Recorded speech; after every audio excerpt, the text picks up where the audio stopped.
After an exhilarating day one of the knockout games in the SBT10 Cup, we have the all-important semi-finals and finals on day two.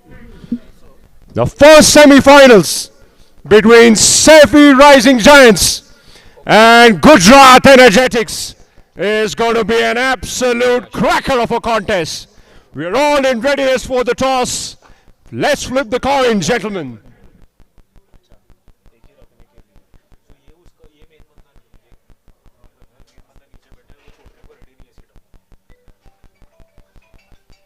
T10 is the call. And Gujrat Energetics looks like they've got into bat first. We'll have a word with the captain over here. Any particular reason why you want to bat first? The wicket looks decent to bat on, and I reckon it won't change the whole 20 overs. So it's a pressure game. We'll try to score runs on the board, and hopefully we'll try to defend it. As I mentioned that we are playing good cricket throughout the tournament. So hopefully we'll try to continue carrying the same momentum going forward. We saw yesterday's game. You were absolutely clinical in the way that you played. Any strategy for today? You obviously got some great game time with Hussain. But how are the rest of the boys gelling up and all pumped up for the big game? 100%. This is not just a game for us. Actually, this is more than just a game for us. We are writing our story. So everybody in the dressing room is pumped up for this game. Hopefully, we'll play the good cricket. And I assume you're going in with the same combination. The output Yeah, we are going with the same team. Okay, perfect. Go well. Thanks. is the output. And may I invite the young gun, the captain of the Saifee Rising Stars. You'll have to bowl first. Any changes in the plan, and what do you think about the toss? We were gonna bowl first too, so nothing to worry about. We were chasing well. We last match we chased well. Our boys are confident in our the team, output? so we will play well. Can everyone hear me on You know, the game that we saw yesterday, you guys were absolutely clinical. And what impressed us, all of us, was the maturity with which you guys played. So do you attribute that to a lot of experience with the coaching, and who do you credit that to? Just our boys. someone They have confirm? self-confidence and just praise to the God. Self-confidence is the way to go, and I wish you all the best. Go well. So you heard it from Nairobi here. Gujrat Energetics have won the toss, and they've chosen to bat first.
We're on to ball number one of the first semi-final between Saifee Rising Stars and Gujrat Energetics.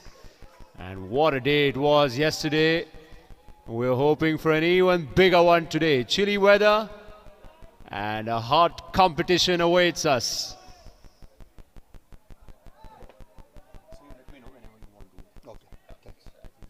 This is on. When you want to ask a question. Sure. That's been driven away to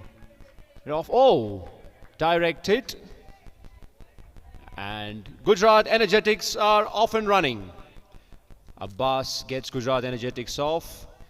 Lovely looking player.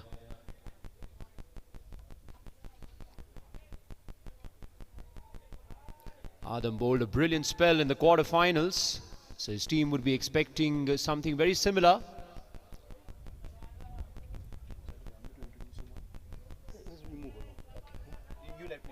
Maybe at the end of the over, maybe I think. Sure. Maybe that might be a good kind of start.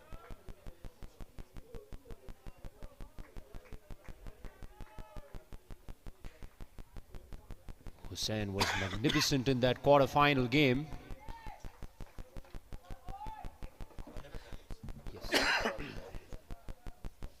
This thing is on, ne? Mic is on.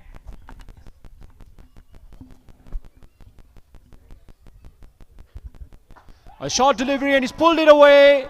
Down towards deep mid wicket and he'll race away. A couple of bounces to the fence for 4. Hussain is off and running. And he's taken off from very left in the quarterfinals. You cannot bowl short to this man. He'll punish you all day long.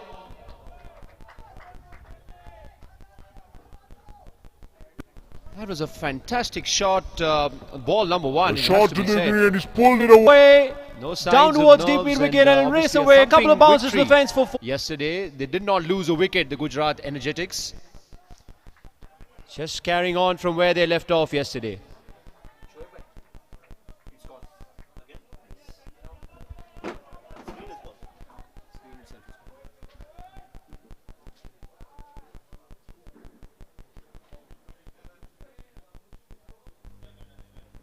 And he's whacked that one away. There's a long on. Oh, he's spilled it. They were outstanding in the field yesterday, but pressure can make you do funny things. Oh, will that prove to be costly? It was a price scalp of Hussain. Right on the 4th delivery of the first semi-final. Fingers pointing upwards and just not able to get a hold of that one.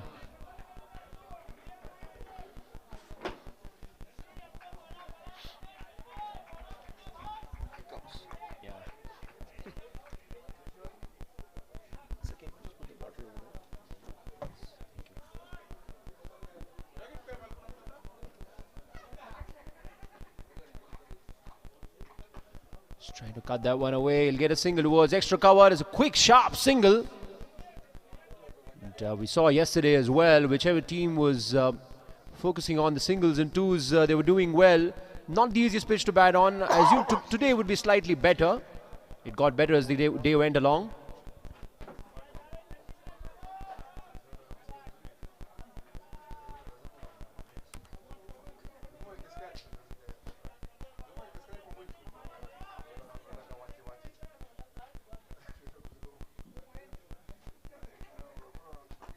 Flicks that one.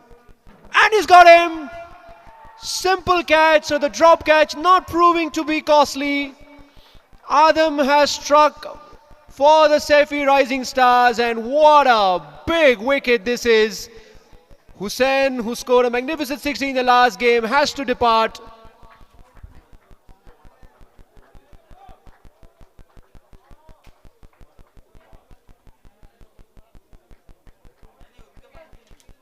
How are you? Fine, thanks. Everything is gone. It's the end of the over. We need to show the score. Saifee. Buddy. Salam Hassan, how are you? Good to see you. Good to see you. Good? Hassan. Good, good. Thanks. Thank you. Kareem. At the loss of 1 wicket, I will bring the one. So the thing is that they won't know the fielder names now. अरे ये चला गया. हाँ that's what. क्या बोलूँ?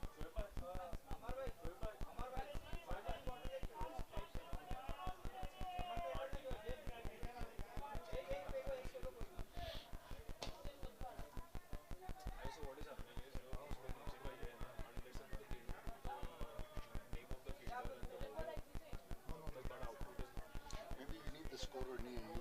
Yeah. Scorers, is it possible you can come near here so that he can get the information? Maybe you can set the table on this side because there is a problem on the screen. I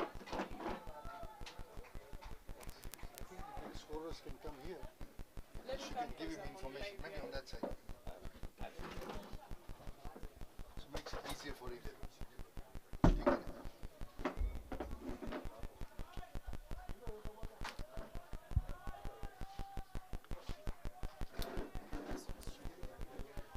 Left-handed Abbas on strike. And Ali Asgar with the ball. The second over. 1 over gone. It's 7 for 1. It's all happening here in the first semi-final.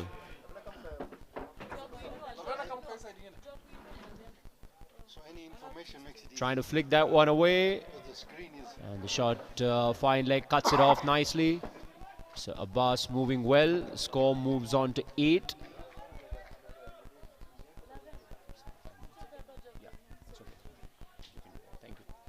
just near in case. It's just any stats we need. Gujrat will be facing the first ball.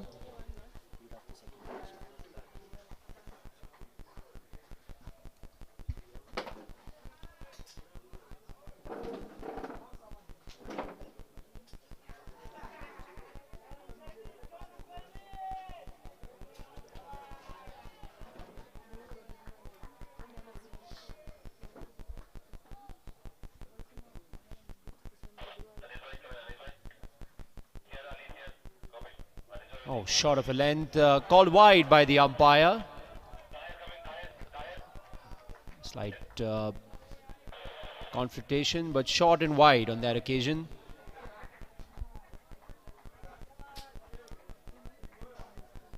Saifee Rising Stars have a very good quick bowling attack, it must be said. Even in the quarterfinals, they were magnificent with the ball. And early strikes is what they've been looking for. And Gujrat losing the early wicket of Hussain.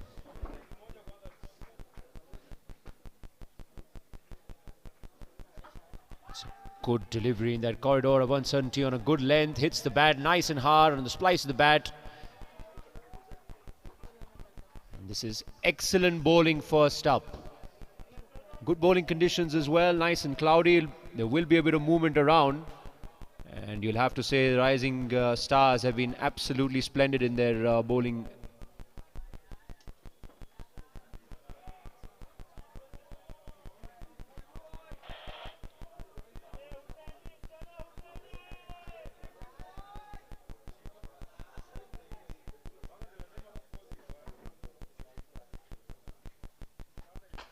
Sit that one away in the air. It should beat mid-on. One bounce for 4, or is it a 6?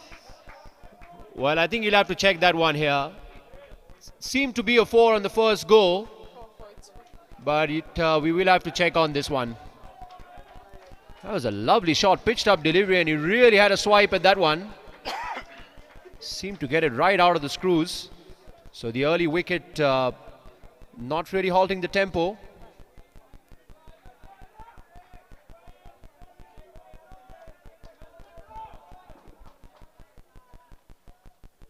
Still waiting.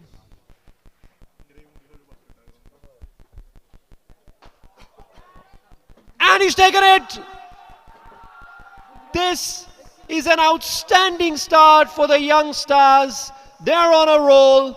He tried to go for one too many. It was there in the slot, it will have to be said. Not quite able to time it as well as the previous one. Got the inner half of the bat and straight to mid-on, which means Ali Asgar gets his first wicket and Saifee Rising Stars have 2. Gujrat Energetics reeling at 13 for 2. Take another look at that wicket. Just got to the inner half of the bat, and that's the perfect length we were talking about yesterday all day long. Full of a length. It's better to get driven than get cut. So Godrawala Hussain has to make the long walk back in the semi-finals. He's gone for 4 and Gujrat Energetics are 13 for 2.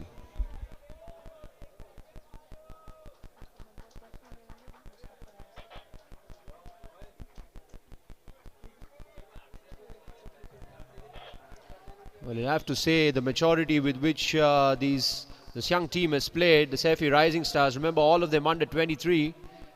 It seems like they've got a wealth of experience behind them.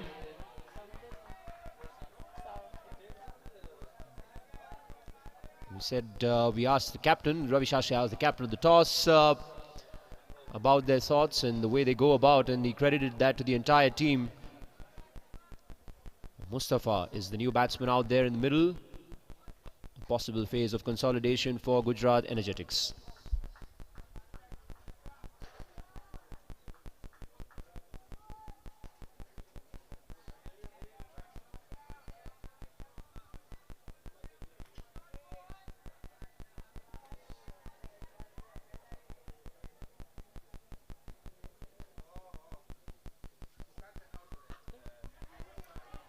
That's a good delivery. He'll get through for a single.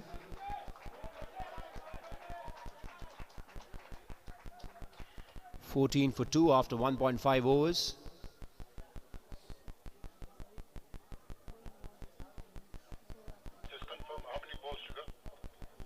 We've got one delivery to go at the end of the second over. Gujrat Energetics are 14 for 2.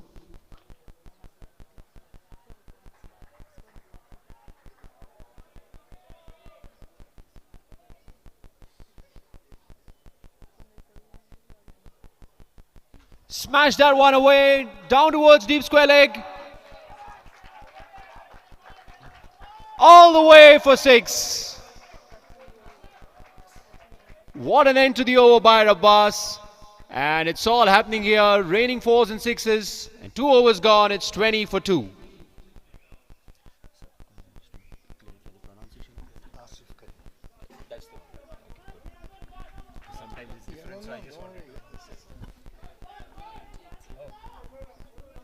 Well, there's a bit of chatter going around out there, and that's what we want. We want a bit of needle in the semi-final, but talking about the stakes being high, talking about things getting on a different level altogether, we have the one and only, the legendary cricketer, the legendary Kenyan cricketer, guys. Give it up for Asif Karim. Asif Karim, sir, is out here with us in the commentary box.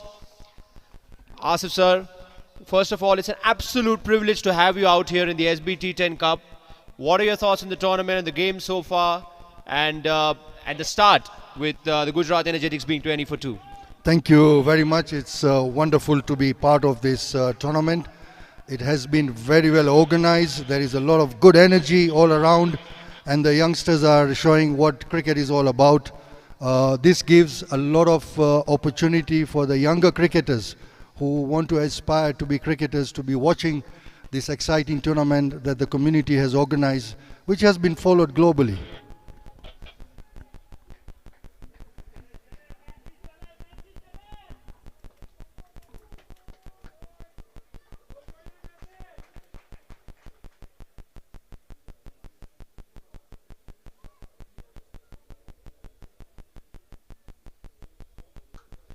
Cut that one away beautifully.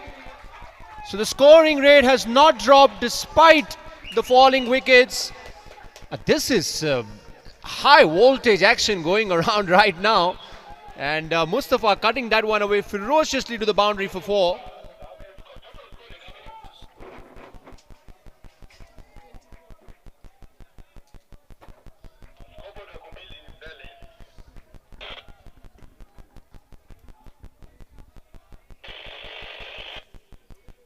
Just trying to set the field out here.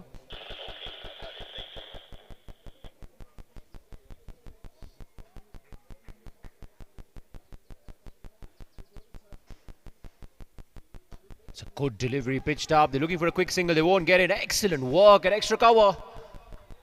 Bounced on it like a tiger. And I must say, coming from India and seeing your spell in 2003 against Australia and your entire bowling in that 2003 World Cup, it's such an honor. It's a fan moment for me to be sitting with the legendary Asif Karim. And so what do you think over here with these kind of conditions which are prevalent? What effect does it have? We'll get on that in the next ball, talking about it.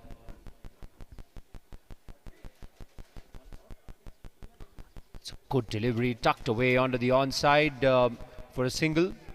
But in these kind of conditions, what should be the strategy of the bowlers, especially in a T10 game? Well, the conditions are very ideal for cricket. Overcast right now. This is a typical Nairobi weather at this type of the month, but very pleasant. I mean, the players that I have spoken to, they've really loved their experience here so far. They've enjoyed the weather, the grounds, the facilities, and the enthusiasm is very, very good. The energy all around by the players, by the officials, shows a lot of interest in this game. And as far as this game is concerned, obviously with the 10 overs, both teams have to play very smart. They got to pitch the ball in the right directions, and the batsmen will have to take chances. Oh, close call on that occasion.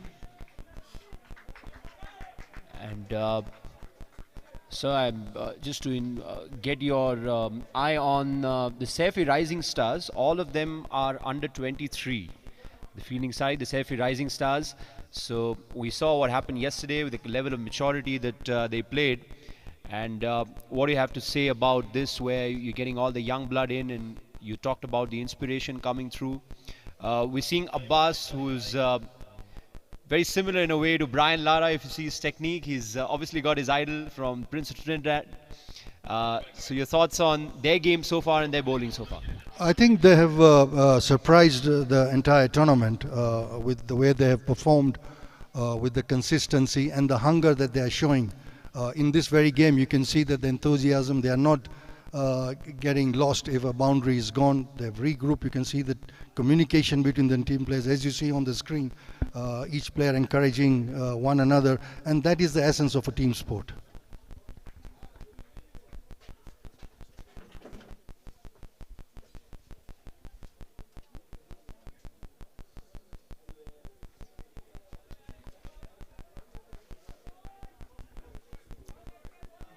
Adam was outstanding in the quarterfinals as well. Bowled exceedingly well.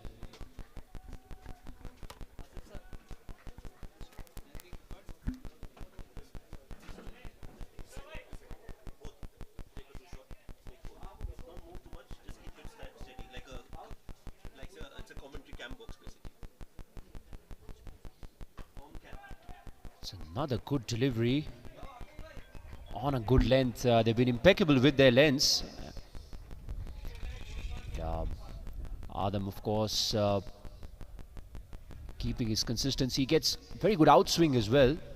Till now, he's done his basic stride, just getting the ball on and about in that corridor of uncertainty, letting the pitch do the rest. And despite the attack, the aggressive nature of the batting, I don't think that's affected his bowling, and that's the main thing. It's the line length is all in place and the plans are intact.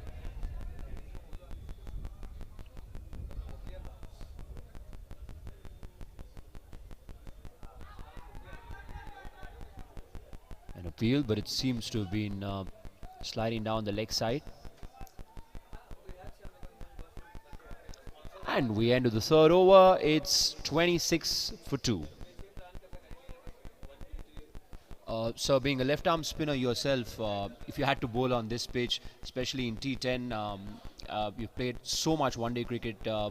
What would have been your strategy in this kind of a situation and the variations with which you would have approached? Yeah, obviously we would have to look at the wicket conditions and the ground conditions, and it's very important to bowl within the stumps because time is a factor. You know, every no ball or a wide ball can delay the game, and that can penalize the fielding side, and it's important to have the field placed correctly to what you're bowling. So the idea is to keep bowling up onto the wicket and have the fielders on the mid-on and the mid-off to give that protection, and of course if it's a good shot, then it must be applauded to the batsman. But it's important to bowl line and line and within the wickets.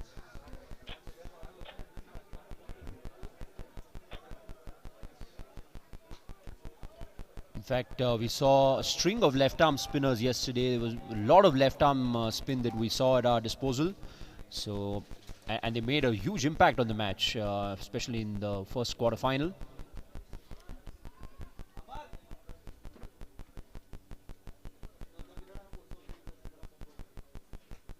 Oh, I tried to cut that one away, but missed that.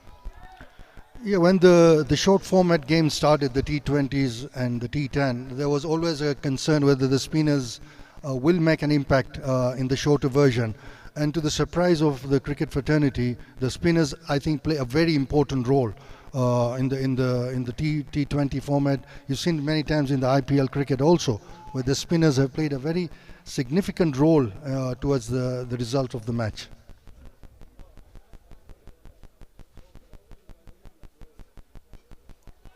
Tries to tuck that one away, down to short fine.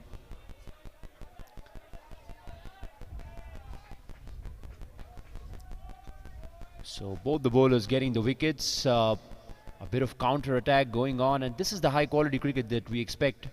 We saw that yesterday as well, and this is top shelf stuff. Both the teams not giving an inch, The counter attack is on, but at the same time, what's great to see is they haven't really deterred from their lines and lengths. They've bowled at a particular spot. They're executing their plans really well.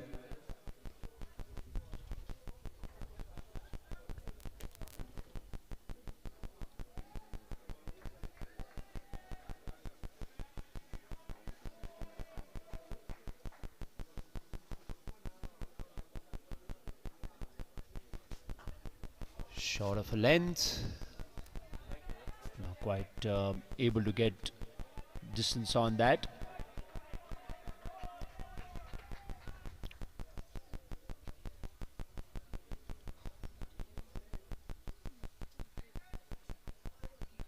So talking about the field right now, do you think it's a well spread out field, or there's anything different that they can do maybe to get a wicket, buy a wicket out here? I think they've started quite well. The field placing looks well. The idea here is to contain the boundaries to go through many and try and restrict as much as possible.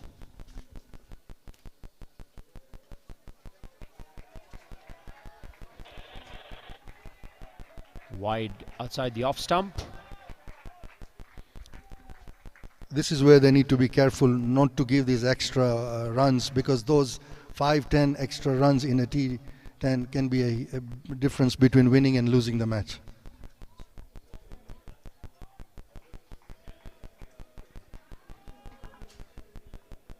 It's a game of fine margins.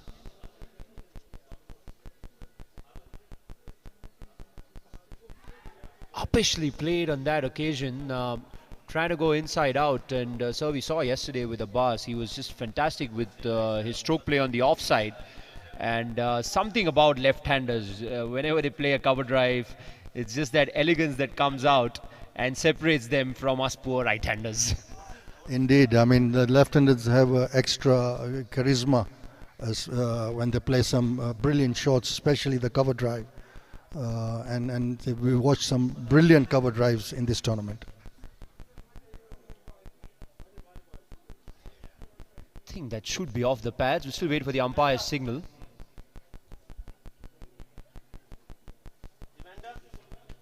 And it's a leg by.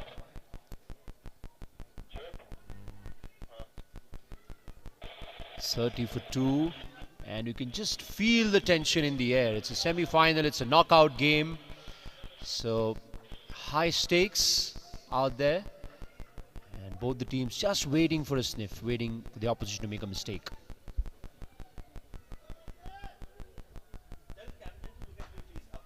Tries to hike that one away, couldn't quite get it. A long on in place. So it's going to be 31 for 2 Gujrat Energetics at the end of 4 overs.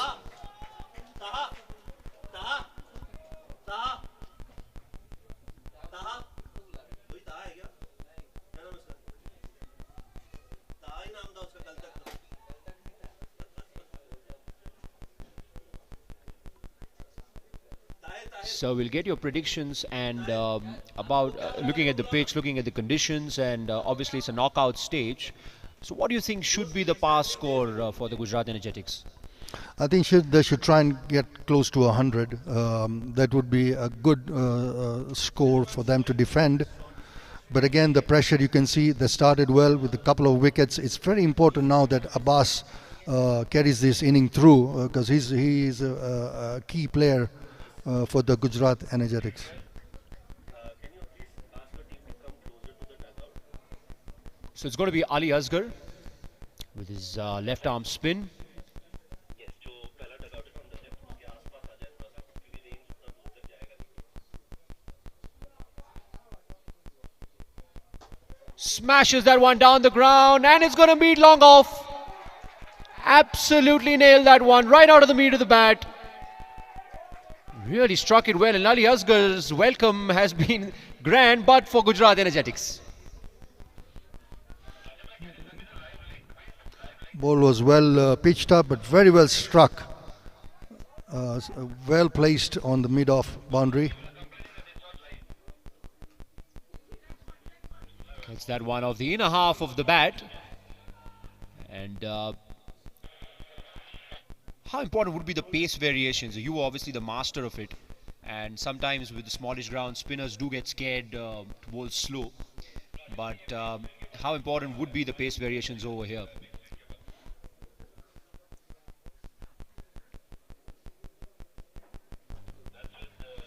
It's very important for a left-arm spinner not to have any fear when he's bowling, especially in this short format, because the batsmen are going to take chances. So there are also good chances to get a wicket. But it is very important to have a good line and not deviate from what you are supposed to do. Let the batsman take his chance, but you got to keep the pressure and a good line to make the batsman think twice before the ball comes.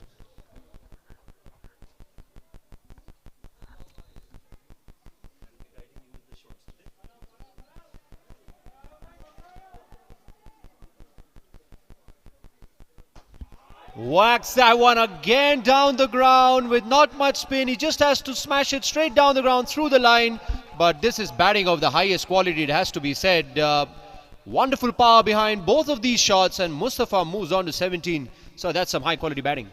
Indeed, very, very strong batting. I think Mustafa has come with a very clear purpose, or been given very clear instructions to go for it. And from the first delivery, he looks very strong. And his 2 strikes for the 2 boundaries has increased the run rate now almost to 9.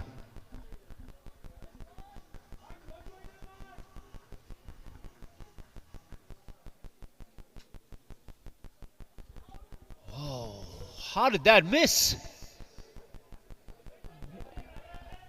Well, we'll have to get a replay on that one, because the first go it seemed all curtains for the batsman, but somehow he's managed to survive that.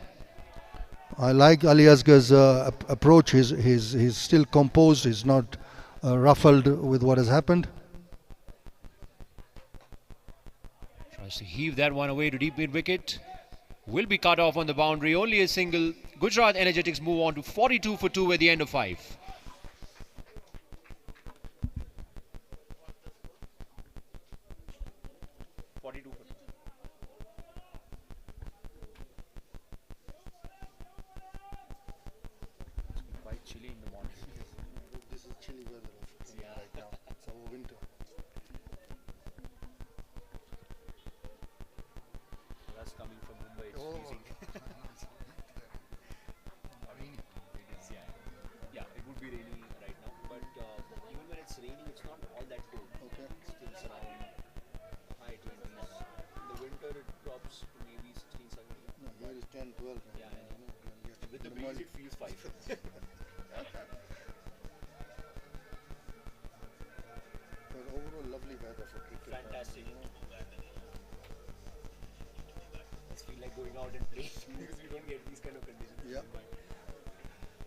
So the end of 5, 42 for 2, and Murtaza will bowl his first over.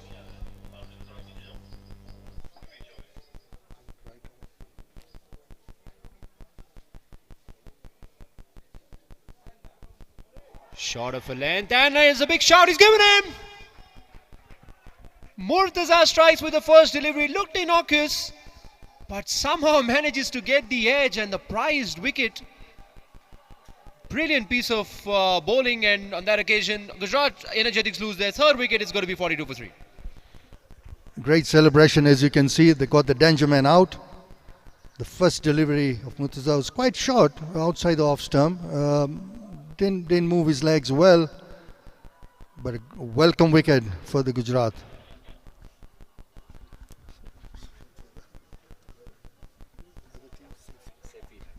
Sorry, the welcome wicket for Saifee. It's 42 for 3. And as a bowler, I mean, sometimes it can be frustrating. You can bowl good deliveries and not get wickets. You get all the playing and misses of good outswingers, in-swingers. But then you bowl an innocuous delivery, and sometimes that's what does the trick. In fact, many times we have seen it even at international cricket, where good balls are deserving to get a wicket, and then you have a weak bowling, and that's the exciting part of cricket. It's uncertain until the end. Can you almost plan a bad delivery and say, okay, this guy gets out to a bad ball? We had Ravichandran Ashwin talking about how Virendra Sehwag used to get out to bad deliveries and good balls. He would just cut him outside the off-stump against spin and take it on his ego.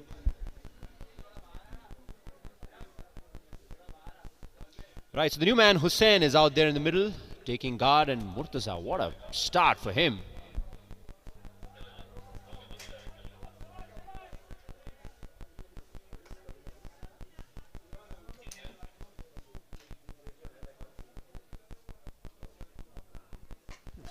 Hits that one into oblivion. Oh, and that was grassed. It was a sky, so probably in the cloudy sky. He's just lost that one somewhere, but he got underneath it nicely. Yes, indeed, he saw it quite well, and the last minute hiccup, maybe the pressure of the ball being too high. And you could see that the bowler was livid about it, getting his, would have been his second wicket with the second delivery.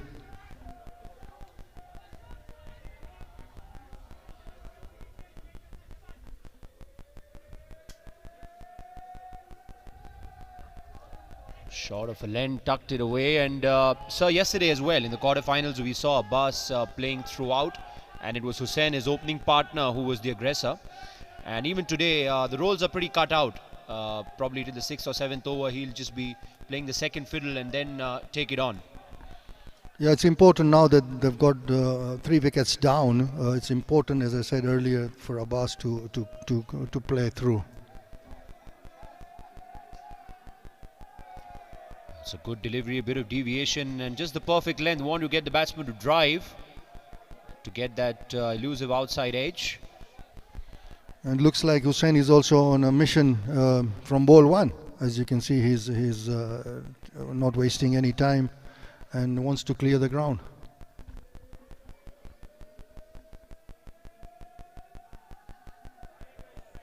Should be wide down the leg side. Is called.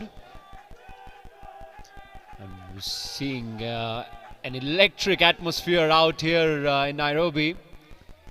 We had that yesterday as well, but today we've taken it a notch higher. Obviously, big stakes, semi-finals, and this is the place that you want to be in.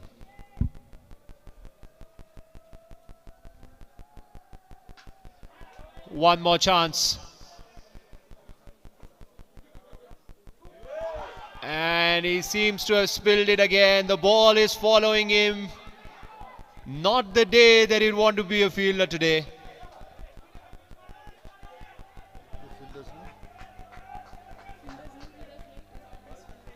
Well, it was almost a carbon coffee and a chance at redemption, but it has to be said the high catches are still eluding them. Well, as I say, catches win matches, and Ali Asgar is having a rough day. Oh, that is beautifully played. That's a classic cricketing shot. Late cut, just looking on timing the ball, not trying to hit it too hard. And well, the Saifee Rising Stars will hope that the drop catches don't impact too much, but at the moment Hussain is going strong. It's 51 for 3 at the end of 6.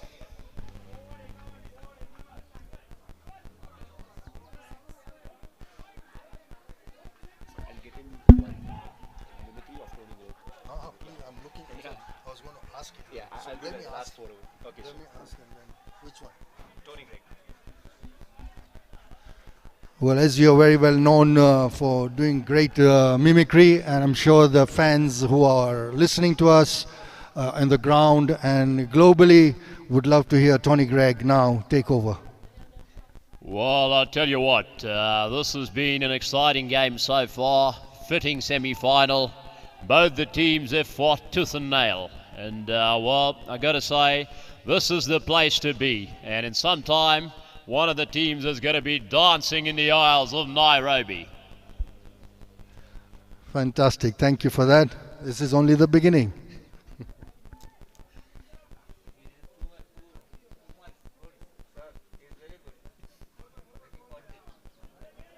Let's flick that one away onto the onside. They'll have to settle for one. Our boss really reminds me of the Prince of Trinidad, Brian Lara, the way that he plays. It's very important, as we said. Abbas needs to carry through on this inning. We got 23 deliveries, and I'm sure they're looking to about 40 runs to get the score close to just under 100.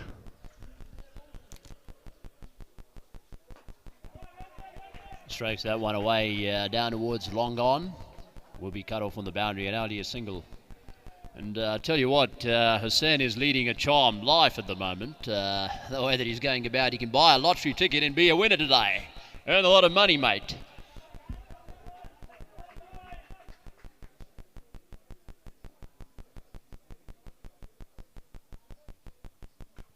He's cut that one away. Oh, there's a misfield. They are just letting a few runs off here. Misfield at short third man means that the ball races away to the boundary for 4, and Abbas gets going. We've seen a little slack in the fielding in the last couple of overs, and it's very important that the fielders regroup very quickly and try and restrict the runs. Oh, he's hit that one away down a deep square leg. Oh, there's a bit of a fumble. The crowd and the Gujrat Energetics camp are energetic, and they're all over the fielding side at the moment, putting a lot of pressure.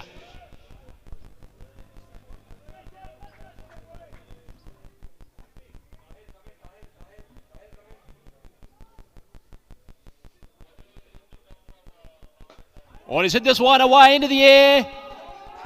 That should be going all the way. That's gone all the way for 6. That is a huge hit by Hussain. Straight down the ground, went into oblivion. And well, that must have kissed an air hostess and come back. That was so big. Brilliant piece of batting.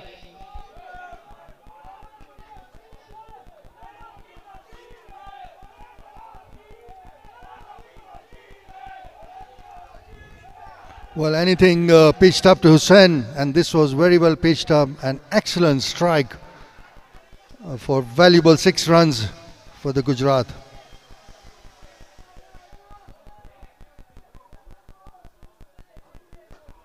This time flatted through the air and goes towards long on. A bit of a fumble again on the boundary.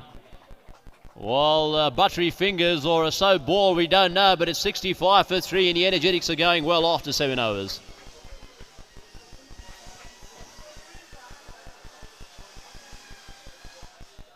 Well, 65 for 3, the momentum certainly seems to have been shifting. Indeed it has. The Gujrat have recovering well with a great strike from Abbas. 19 of 15 deliveries. Sorry, it's 15 of 7, and Abbas is on 19 with 15 deliveries. I'm sure in the next over or so, Abbas should now accelerate to try and get the momentum going for the Gujrat Energetics to get close to about 100 runs.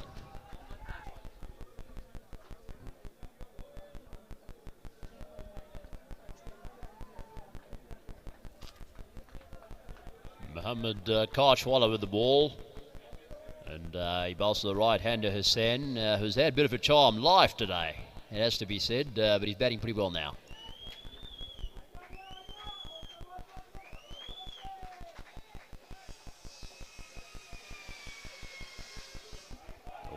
Short of a length, wide outside the off stump and a wide signal, and we talked so much about the extras. Well, this could prove to be very costly towards the end of the game.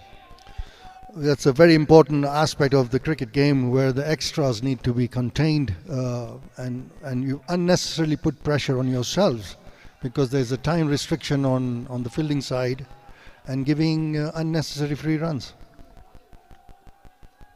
Oh, and that's close to the outside edge, but, well, once again, beating the outside edge on the bat. Hussain at the moment going pretty strong, obviously aided by the 2 drop catches, as we see the ball moving away a little bit.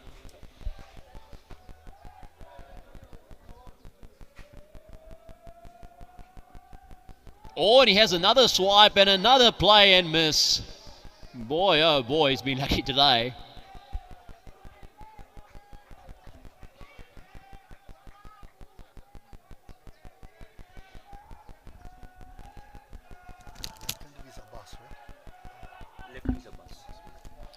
It's good to see Abbas walking and speaking to his partner Hussain to try and regroup on this important inning.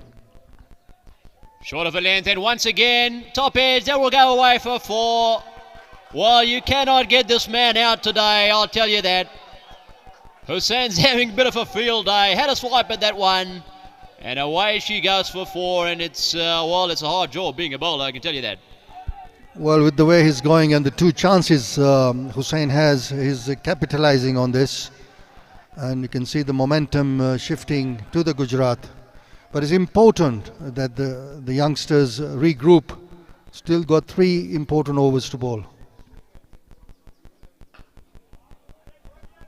Not quite out of the meat of the bat, bit of an inside edge. Picked up a long on and only be a single. Mohammed Kashwala, of course, bowling his first over, and they've got a good seam attack. The Saifee Rising Stars.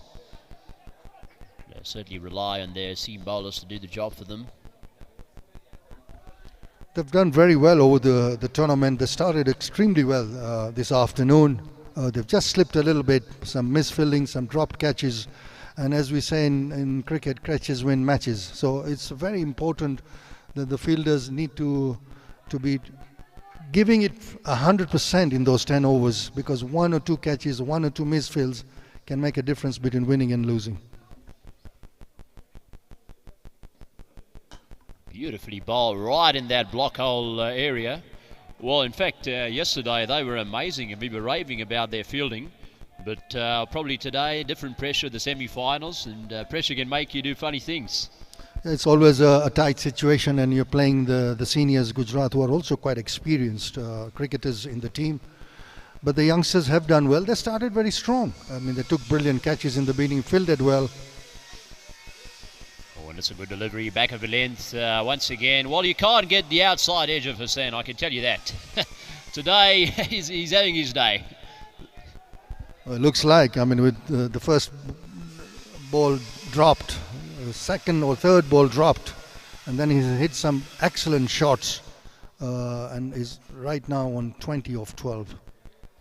As we head into the 8th over, 8 gone now, 72 for 3, and we just have 2 more overs left, and we can expect some fireworks out here in Nairobi.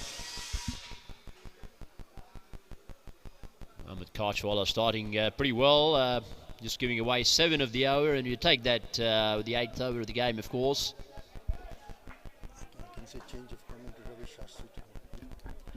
We now have a change on the commentary box, and we welcome Ravi Shastri to take over the rest of the innings.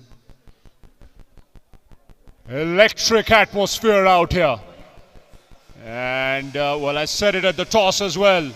The stakes are high, so there's no chance of a mistake. 9th over of the first semi-final to commence. And as we see the crowd trickling in for this match, for this important first semi-finals. That's gone over the top. All the way for 6, straight down the ground by Abbas. And we saw that yesterday as well. The fire engine is on now, and Abbas is going to make merry. Yes, as expected, he was going to step up and go to the next gear, and anything pitched up onto him, he lashed it out with an excellent 6 on the offside. Score moves to 78 for 3.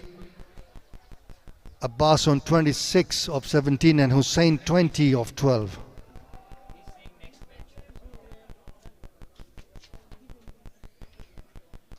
It goes again. Another 6. Are we seeing a repeat of Yuvraj out there? 2 sixes in a row from Abbas. And he is having a ball out there. Another brilliant strike, and what an important contribution to this inning with this partnership between Abbas and Hussain. 12 runs of the first 2 delivery. It's good to see the bowler and the fielder communicating right now, giving him some encouragement.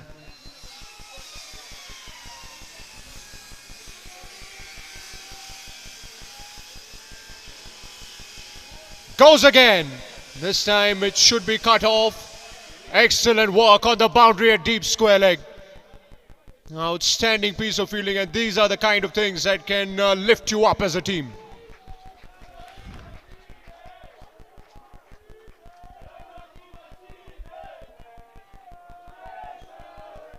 The atmosphere is beginning to heat up out here in Nairobi. That's brilliant fielding by the youngster there. Saved definitely that 2 one runs. onto the offside, inside out. This is quality batting here. He's hitting to all parts of the ground. And I tell you what, there's nothing wrong with the bowling. It's just high quality batting on display here. Abbas has definitely stepped up as expected, and he's raced away to 38 of 20. Already 18 runs this over.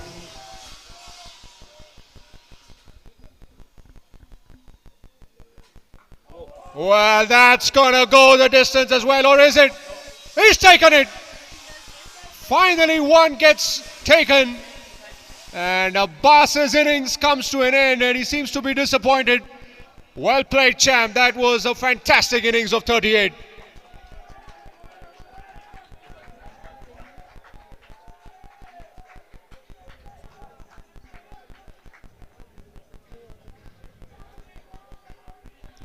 Pulled the ball again, but a welcome wicket for the young team, and you can see the relief on the fielder after taking that catch.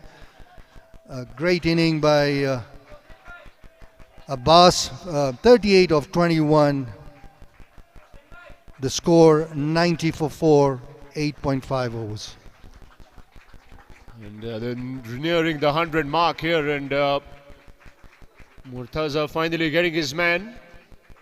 He's been unlucky, of course. He's had a few drop chances of his bowling. Second wicket. 2 for 27. He's got his second wicket here, 2 for 27, Murtaza. And Captain Ammar out there in the middle.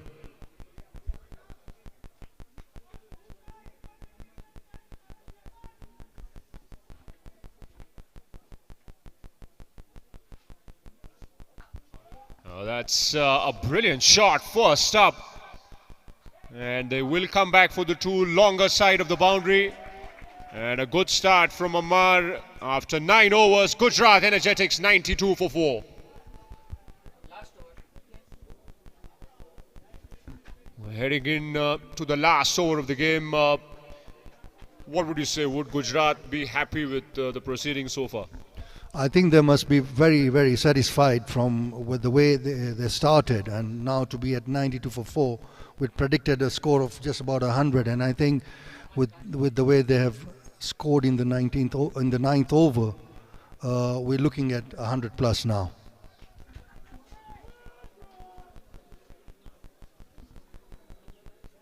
Mohammad Kachwala to bowl the last over of the first innings here in the first semi-final.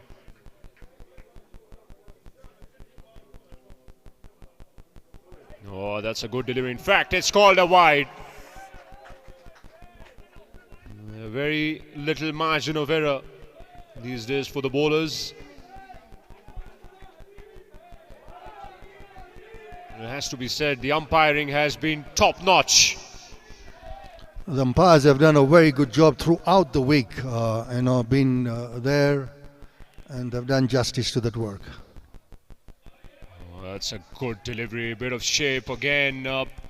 Ball is 10 overs old, but the ball is still getting a bit of shape because of the overcast conditions. It's a much better line. It's important that he keeps it composed in this last over and try and restrict the Gujrat Energetics to as less as possible.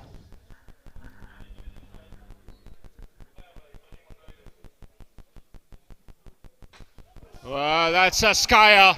Where's this gone? It's coming to us. Watch out, guys. All the way. Commentary box is in danger. Hussain is targeting the box. It's gone out of here. Well, for a brief moment there was panic out here in the broadcasting. That's gone right out of the screws of the bat. Very well struck, and this must be the biggest six of the tournament. And I think the ball must be lost.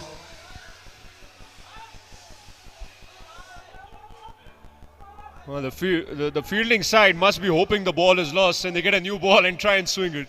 But they've got the ball back. It just seems to be Hussein's day. He's batted really well till now, it has to be said.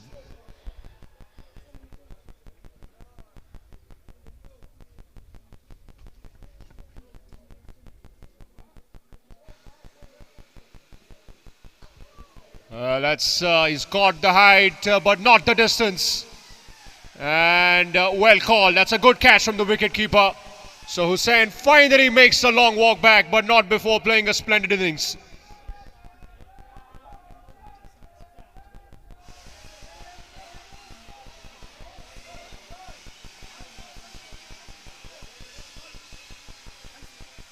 Gujrat Energetics with that fifth wicket.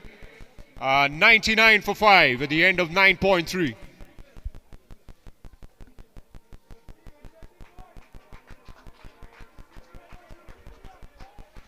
Slightly short of length. He still tried to strike that ball. Topped it. A good catch taken and a huge relief for the youngsters on the field.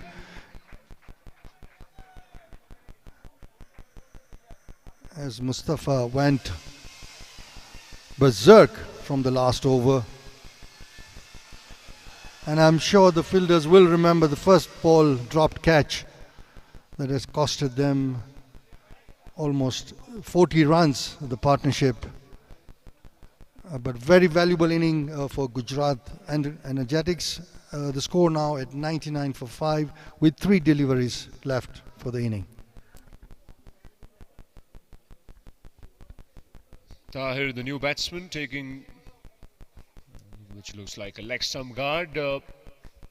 Mohammed to continue.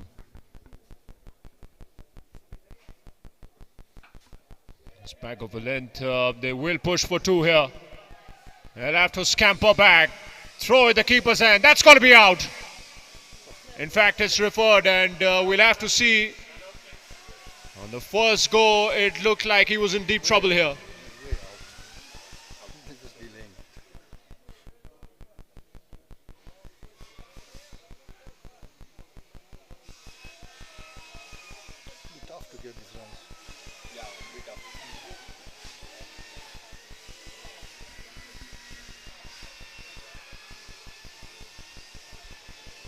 Still waiting for the third umpire's decision. We'll have all the visuals in place.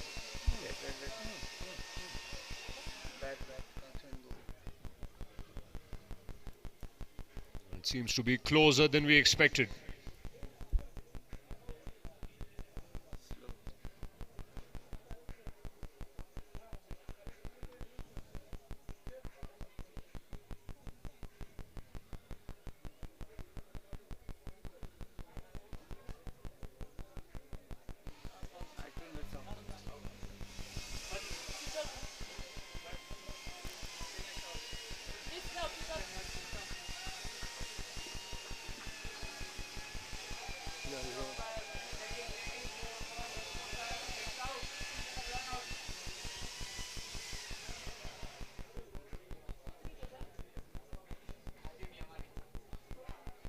So the decision has been made, and Gujrat Energetics lose their 6th wicket. Just short of his crease on that occasion, but you expect a few run-outs going into the final stages of the innings. From here it looked like it was way out. Yeah. The new batsman is Afridi. Who?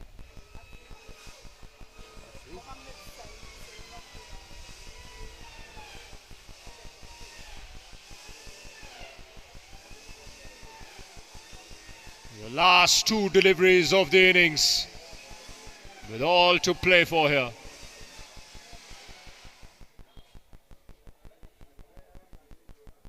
And back of the land, they scamper through for a single, and a missed opportunity there. In these situations, the keeper's got to be on his toes, on the lookout for a possible run-out chance.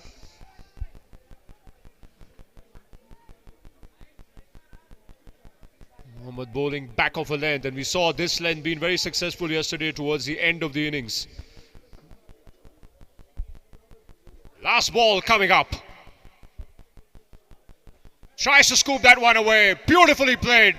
Has he got enough legs? Not quite. They will come back for two. And in fact, they're going to... Oh, there's Harakiri out there. For some reason, he went back to the non-strikers end. Confusion all round. But the Gujrat Energetics have done a great job here. 1-0, 3 for 6 at the end of 10 overs. And you would say that they would be happy with this total. Indeed, very satisfied with that score from where they started. And the youngsters will now have to come in from ball one to get almost 10 and over from ball one. So it's going to be an interesting second half of the inning. As we head into a break, stay tuned for live action. It's coming up. And things are heating up out here in Nairobi, Kenya.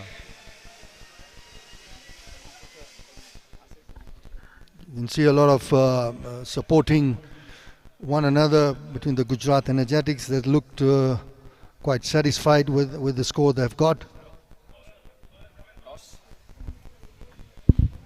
And Gujrat finish at 103 for 7.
Welcome to Autograph, a company that works just as hard as you do to help you find the perfect place to call home. Whether it's property management, portfolio guidance, or a promising investment opportunity, our brokers work endlessly and are available 24/7 to cater to your needs. We partner with Dubai's top developers, and we take pride in delivering service that goes above and beyond. All of us at Autograph welcome you with open arms. We're here to support you every step of the way, because here, we don't just make clients, we make friends. With a dedicated team of experienced brokers by your side, we're committed to helping you find not just any property, but the best place you can truly call home. See you in Dubai.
Welcome to Saifee Solicitors, your trusted legal partner in the heart of the UK.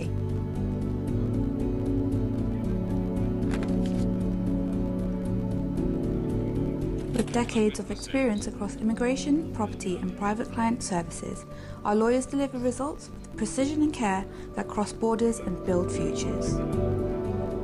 From dealing with property transactions and securing visas, to protecting your legacy through wills and probate, we tailor legal solutions to your lifestyle. Here at Saifee Solicitors, we pride ourselves on precision, discretion and care. We have always put the needs of our clients first. Our team is deeply committed to your success, be it locally or globally. We speak your language because your goals deserve the clarity and confidence required.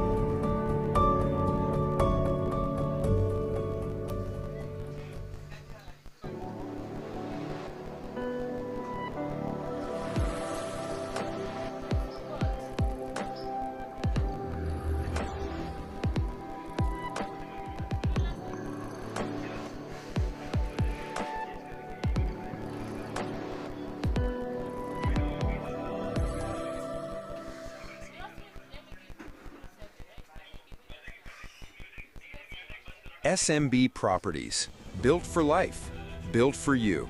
We build homes across Kenya that feel like home from the moment you walk in. From SMB Suites to Karura View, every detail reflects our people-first promise. And now we're reaching higher with Le Mirage, one of Nairobi's tallest residential towers, for the dreamers, the doers, and the next generation of city living.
Welcome to Autograph, a company that works just as hard as you do to help you find the perfect place to call home. Whether it's property management, portfolio guidance, or a promising investment opportunity, our brokers work endlessly and are available 24/7 to cater to your needs. We partner with Dubai's top developers, and we take pride in delivering service that goes above and beyond. All of us at Autograph welcome you with open arms. We're here to support you every step of the way, because here, we don't just make clients, we make friends. With a dedicated team of experienced brokers by your side, we're committed to helping you find not just any property, but the best place you can truly call home. See you in Dubai.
Welcome to Saifee Solicitors, your trusted legal partner in the heart of the UK.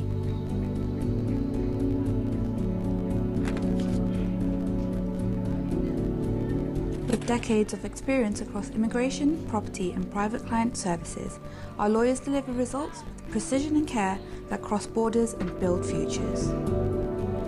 From dealing with property transactions and securing visas, to protecting your legacy through wills and probate, we tailor legal solutions to your lifestyle. Here at Saifee Solicitors, we pride ourselves on precision, discretion and care. We have always put the needs of our clients first. Our team is deeply committed to your success, be it locally or globally. We speak your language because your goals deserve the clarity and confidence required.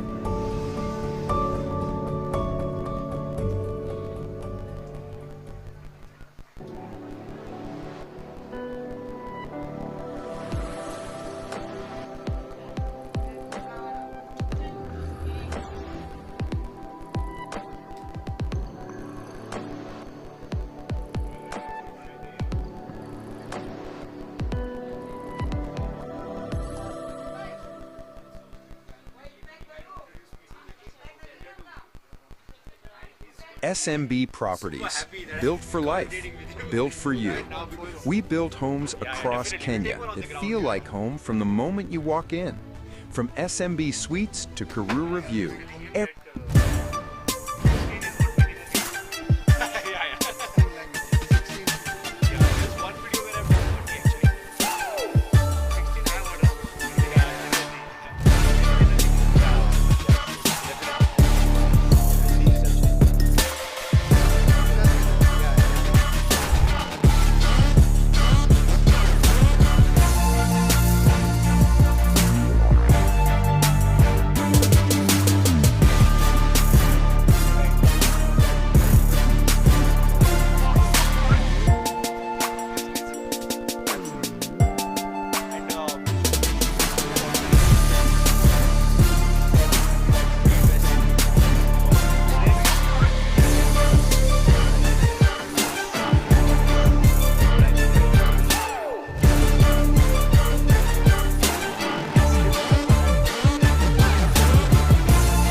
Right, so we are headed to the second innings.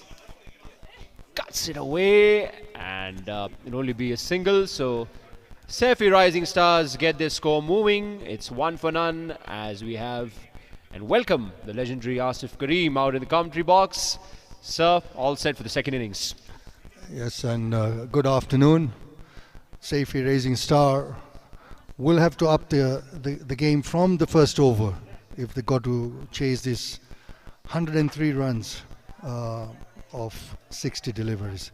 Got off to the first run, first ball, and Trunkwala off the mark.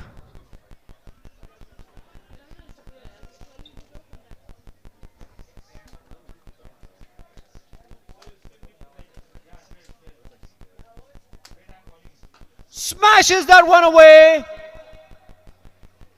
Just short of the man, and as it ends in only 2, for a brief moment I thought that was going out of here. Got a good hold of it in first delivery, and he seems to have been set from the dressing room. Pitched up and really had a swipe at that one.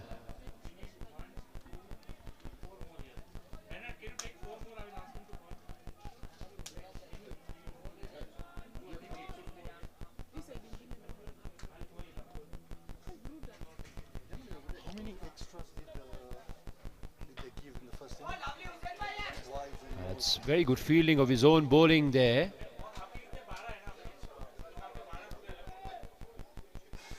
Some Gojrawala Hussain getting in some good pace on the ball, it has to be said.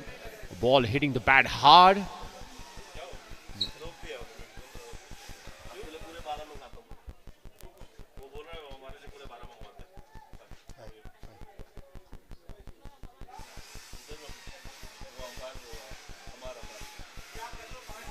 And he's got him! The first wicket down. That's exactly what the Gujrat Energetics team needed. We spoke about it, sir. Spoke about the fact that catches win matches. And I tell you what, there was a nice, sharp, smart catch at extra cover. In fact, at backward point, beg your pardon. Trying to cut that one away. Uppishly played. And the first wicket goes down. It's a brilliant catch in the point, and what a great start the Gujrats have, putting the pressure right on the youngsters, and see the excitement by the fielders, and they are very clear on what they need to do to win this game. So the first wicket goes down for Saifee Rising Stars. Not an ideal start. 3 for 1 at the end of 4 deliveries. When you're chasing a big total, sir, there's obviously expectations that the openers will go about their job. Having lost the first wicket, do you think that will put pressure, or they will still have to keep going for their shots given the high target?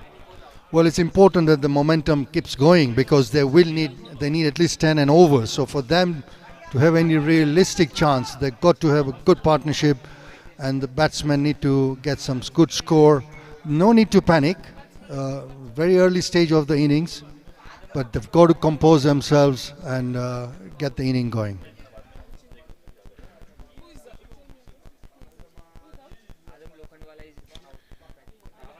So the first wicket goes down for the Saifee Rising Stars, and Fahad is the new batsman in at number 3. It's a good delivery and a sharp single. That could have been close with the pick up and throw, but Fahad gets off the mark anyway.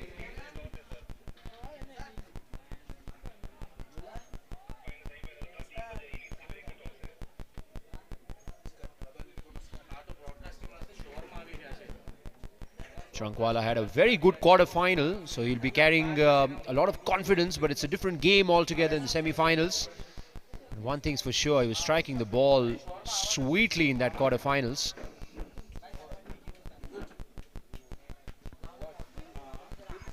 Slight change in the field. The third man seems to have been brought finer.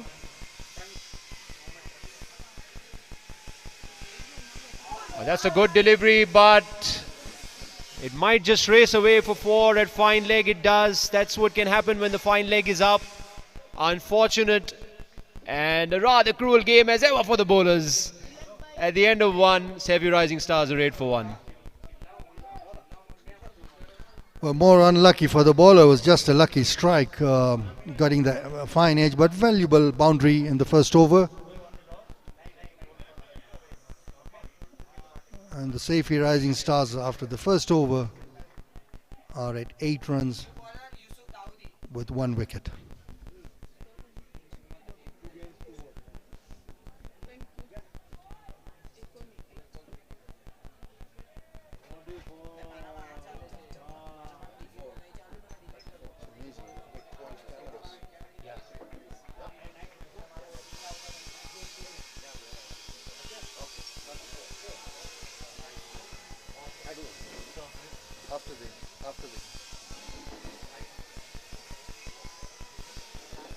Gujrat Energetics have a spin-dominated attack. Yusuf comes to the action, had a successful day yesterday. Once again while defending. So they know how to defend a big total, the Energetics. The Rising Stars 8 for 1 at the end of first over. It's all happening here in the first semi-final of the SBT10 Cup.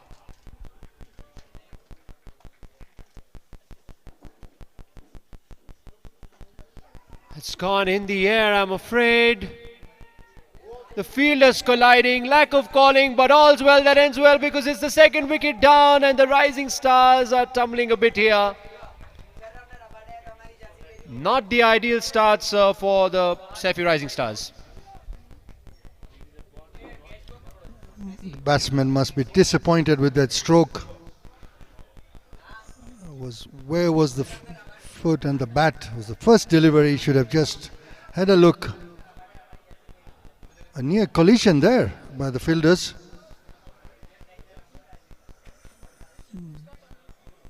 But the end safely taken for the second wicket. Saifee Rising Stars 8 for 2. Fahad Mustafa 1 run. It seems to be the pressure is just getting to the youngsters. But I still feel they have got the spirit, they have got the talent. They just got to back themselves. We know things can change very quickly in a T10 game.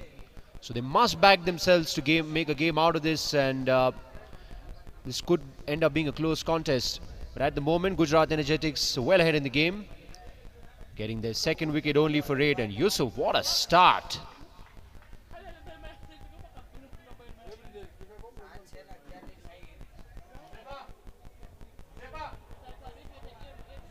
There's a bit of chatter going around as well in the stadium. Gujrat Energetics buoyed by 2 wickets.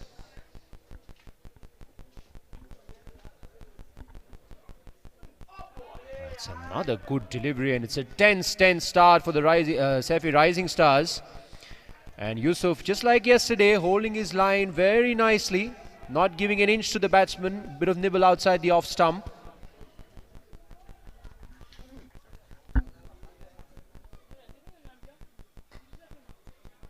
Full pitch delivery, straight to extra cover. It's a very unusual bowling action. You can see him giving every delivery a different trajectory. Right arm over. And there's a big shout, but it looks like a bomb ball. Doesn't look like it's off the outside edge, but another good delivery nonetheless. So back in your days, you would have played a lot of Paul Adams. And how difficult was it to face him with the shenanigans in his action? Yeah, he had a very unusual. I think it was one of his kind in those days. Was very unusual. Even you couldn't realize what he's going to bowl. Hits that one away onto the onside. This looks good for a boundary. Yes, it does. So a much needed break here for the Saifee Rising Stars. Just what they needed. Just needed to break the shackles a little bit, and that boundary just could be the tonic that they needed. A definitely welcome boundary for the Saifee Rising Stars.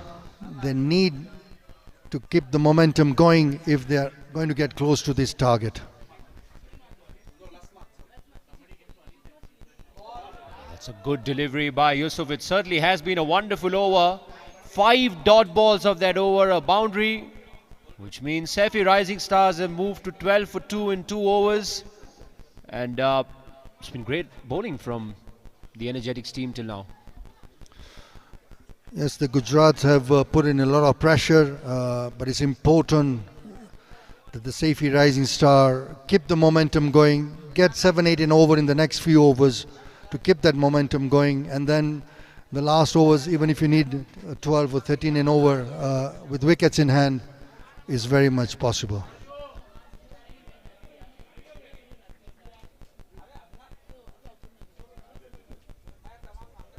Fakhri now with the ball will look to bowl his first over and look to keep the pressure on.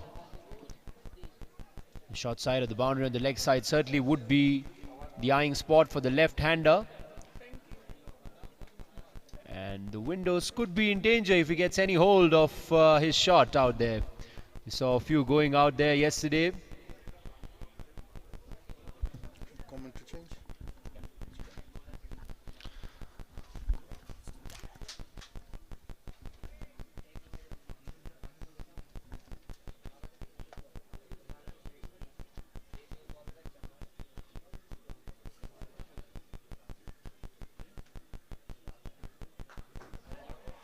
Smashed that one away. Wasn't a great delivery on the leg side, full of a length, and he gets through to a boundary. So Trunkwala gets going as well. He moves on to 5. A good start for the Saifee Rising Stars on the third over with a boundary. And change of commentary. We now have the legendary Richie Bano joining in the commentary box. Thank you so much for having me out here. It's certainly been a great game of cricket till now. The quality of cricket has been absolutely magnificent. He strokes it through the offside. But, lovely to see the spinners getting into the action as well.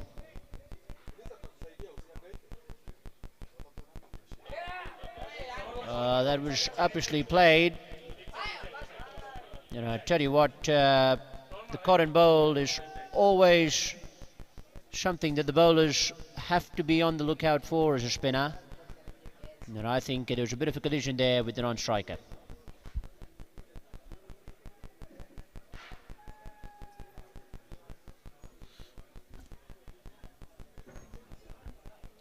It's just holding up a little bit in the pitch. And just on and around that good length is probably the spot that you want to be targeting. Not too quick, a little slower through the air.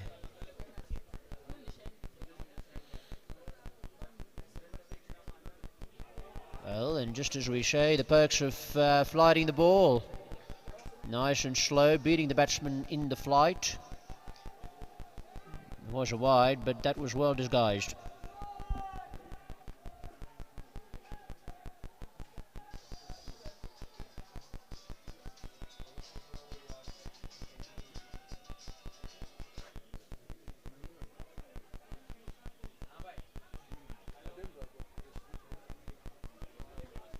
It's been pretty brave bowling till now. Nice and flighting the ball, dipping on the batsman. Good level of skill on display. Yes, good line and length that's keeping up from after the first delivery. And it's important that the spinners keep a good line.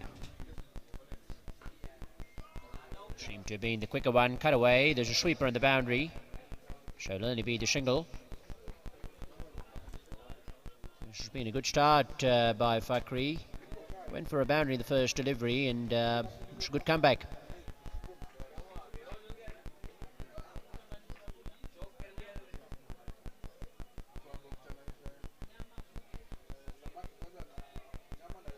Has to try to end the over well. That's so important.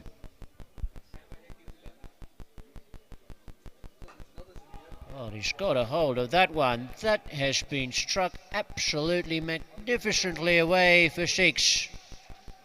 That is a wonderful end to the over, played with the spin, of course.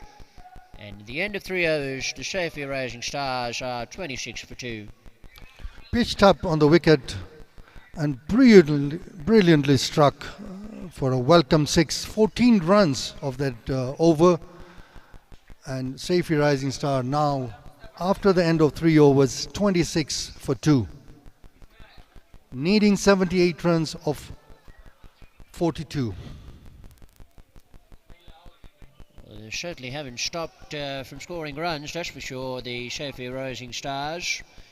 Despite the fall of the wickets, obviously the high run rate demands this kind of batting.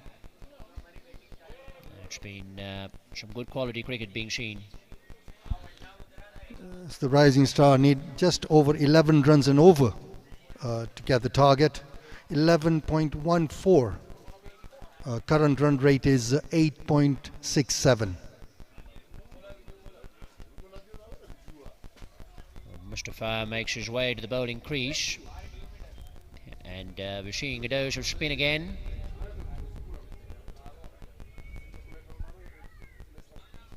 There's a wonderful breeze going across the ground, picturesque conditions out here in the middle.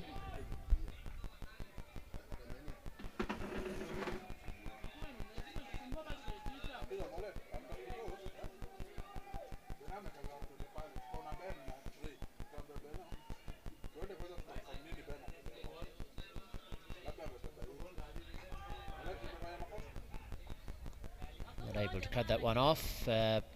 Tranquala gets through to a single.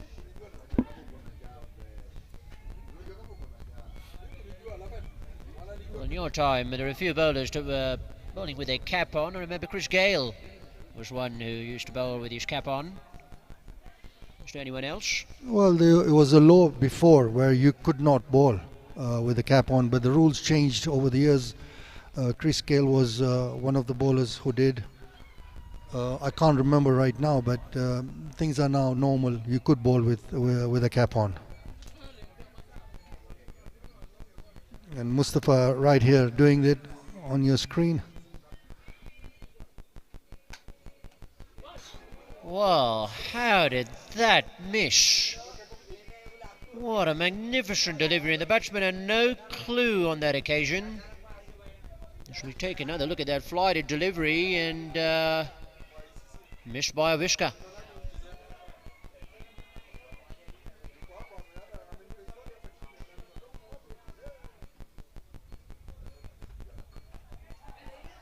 Well, the lack of pace is certainly difficult to get away at the moment. Mustafa is tossing the ball up.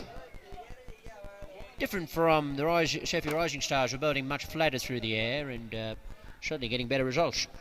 It's a normal tendency when the ball is coming slower that the batsman wants to hit it hard. And a wicket like this with this outfield is not very easy. You can see the crowd coming in for this first semi-finals.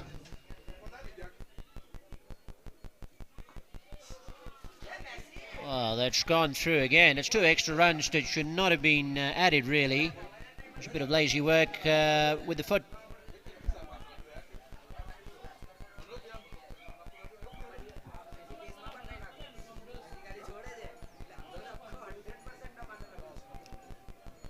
It's an important part of the game, of course. The middle stages of any short format game can decide the fate of the match. He's had a go at that one, but once again not able to time the ball out there in the middle. I think maybe using the feet might be a better option with the flighted deliveries on display. Yeah, the ball's coming quite slow and he's not really pitching it up.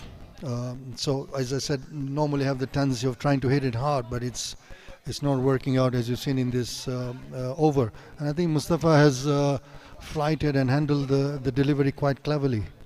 Just given 4 of his 5 deliveries.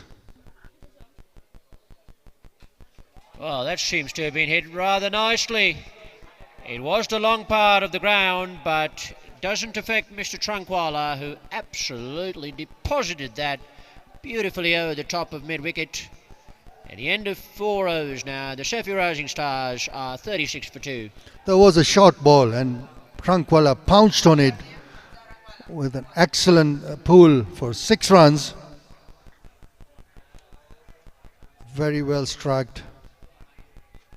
At the end of the 4th over, Saifee Rising Stars are at 36 for 2.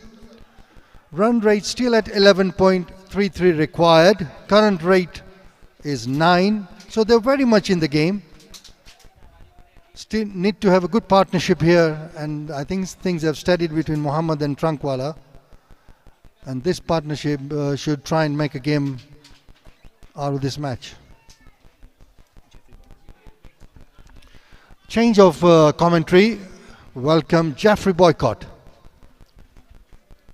What an atmosphere out here. I'm absolutely enjoying this.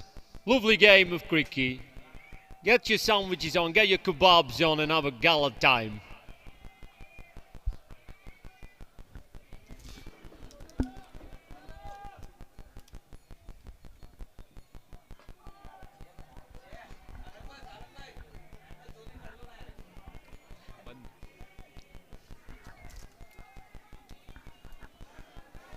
Well, they've been going pretty well till now. They lost 2 wickets early, but they haven't really changed the tempo. They've been going at a good rate.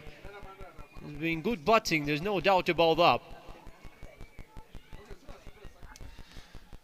The partnership between Trunkwala and Mohammad is growing steadily. Very important that they play the next 3-4 overs and set the momentum for the end of the innings to get close, if not win the game.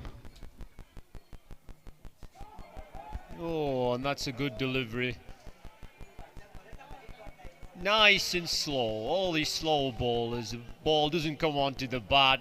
Come on, bowl it quicker. Give us some batsmen some pace.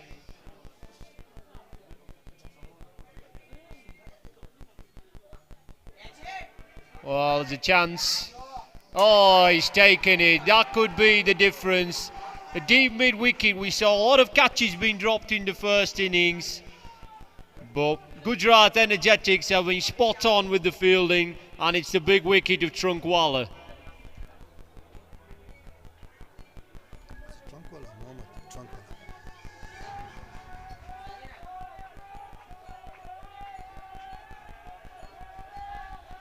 Short of delivery, good strike by Trunkwala, but a well executed catch in the boundary.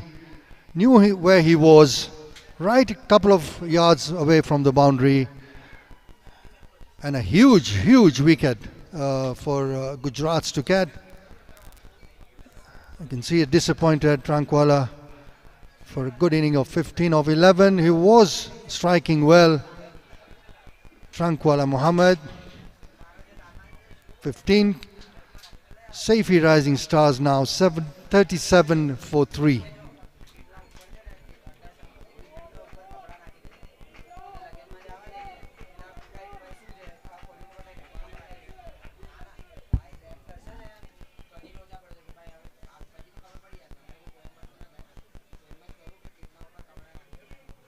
Well, there's a strong breeze flowing through, so that shot out there on the leg side boundary is not the easiest of shots today. Ball was flying away to all paths yesterday. Today that shot's going to be a bit tough.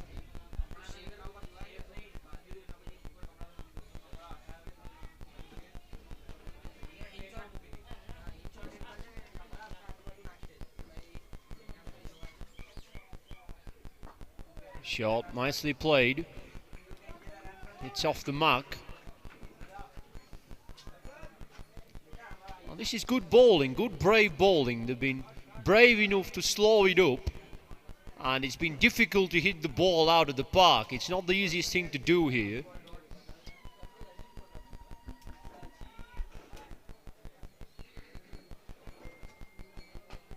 Catch it, catch it. There's another chance in. Oh, dear me. Oh, it's got all the way. What a climax. I thought for a moment he was going to get there, but that's a good shot in the end.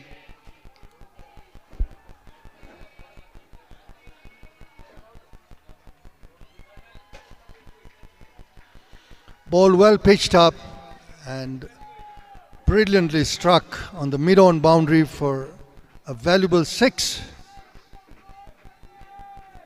And Mohammad continues the onslaught.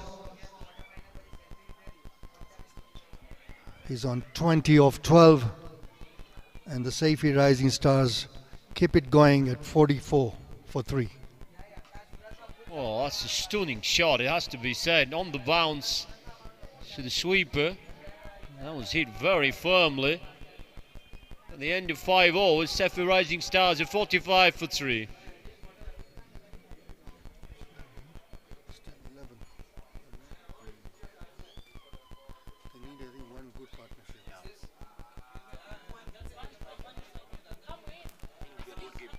This one.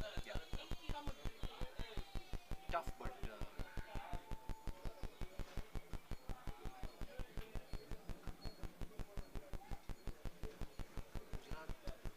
more spin heavy attack. And this is slow. Yeah, very slow. It's not easy to hit unless it's pitched down.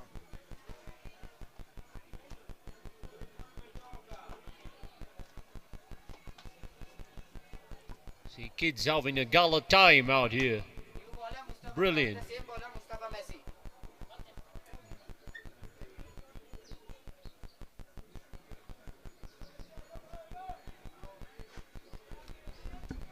Mustafa Messi with the cap on, second over. Oh, he's looped that one away.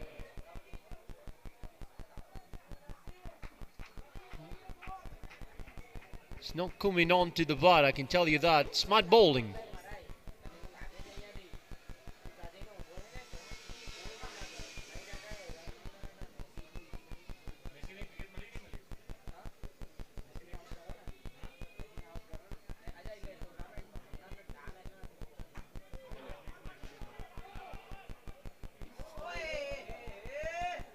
Scamper through, they're going to come back for 2 again. Ah, that's good desperate running. That's what you want to see, a bit of desperation, bring in the dive. Get your clothes dirty for your side.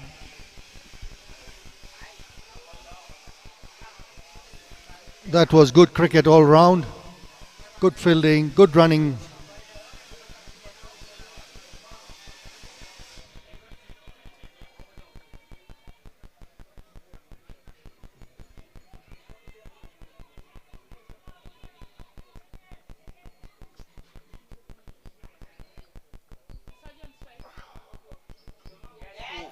Catch it.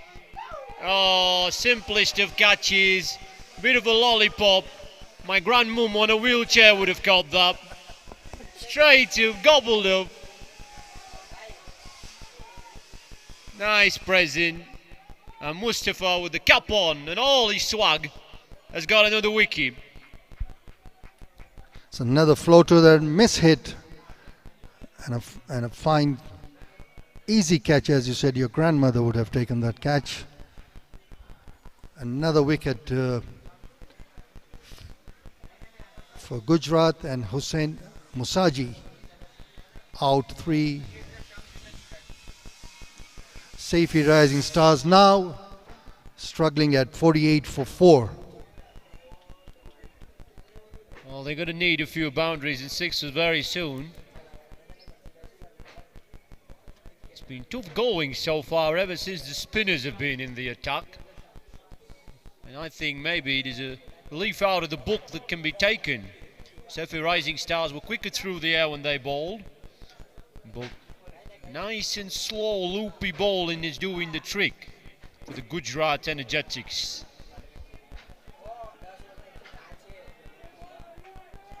Ali Asghar out there in the middle. Another left-hander. Come on, bat like my Prince of Calcutta. Bring me some good old memories.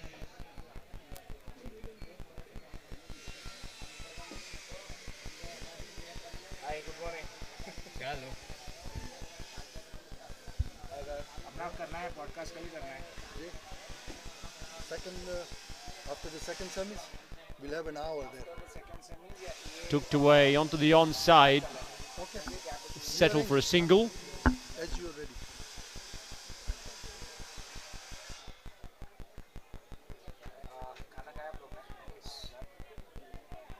After the thing.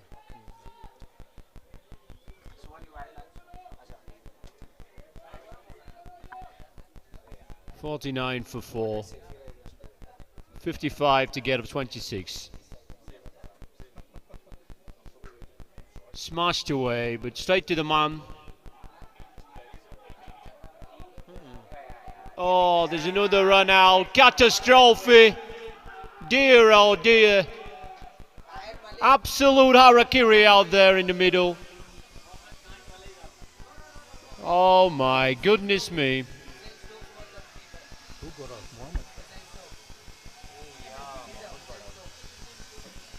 And it's the main man, Muhammad, who's out to make the long walk back.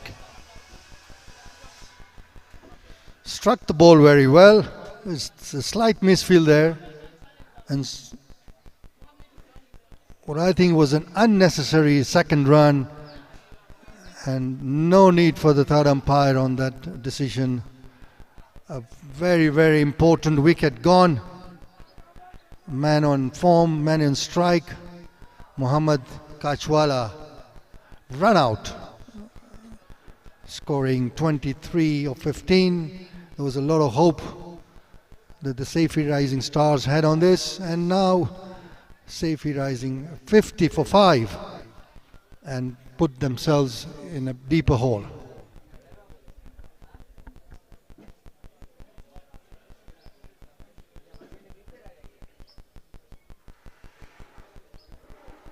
Well, the required run rate is almost touching 13 now. They gotta get going, and they gotta get going real fast.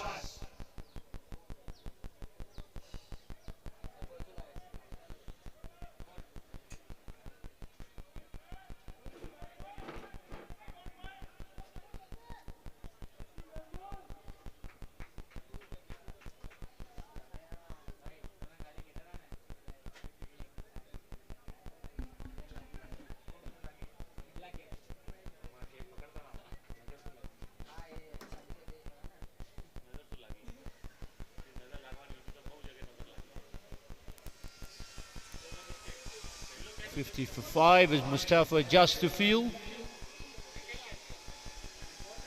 The field seems to be spread out.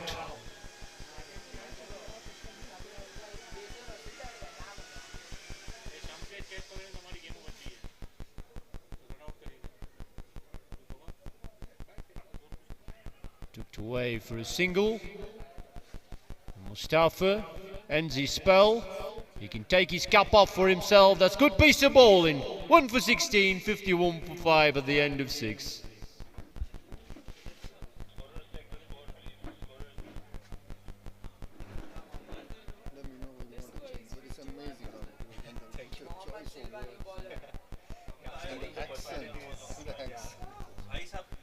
जो run out हुआ the personality is very also equally important. Yes, the body language.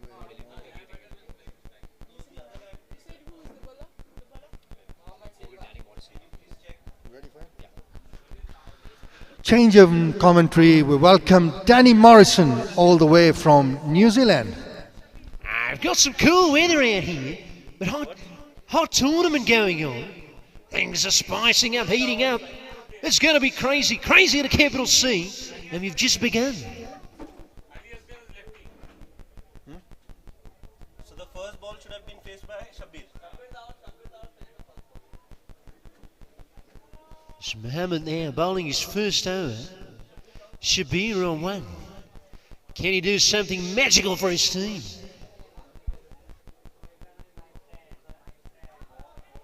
Yeah, it's a good piece of bowling. He must have been proud of the fellow spinners bowling so well out there.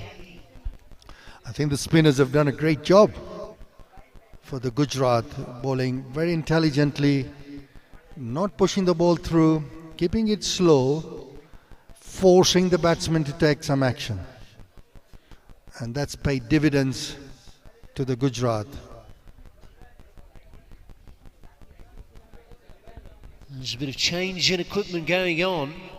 They need to change the momentum out here. I'll tell you what, it's a tense situation right now for the Saifee Rising Stars.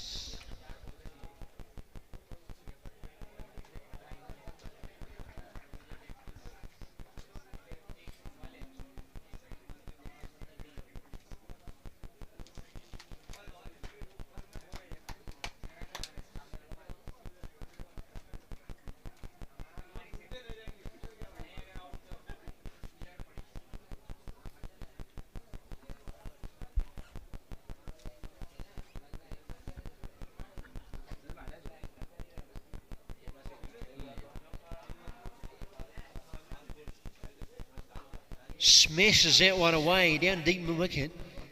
Only a single. They need the boundaries. They need the sixes. Get some deliveries out here in the com box. The run rate now creeping almost to 14.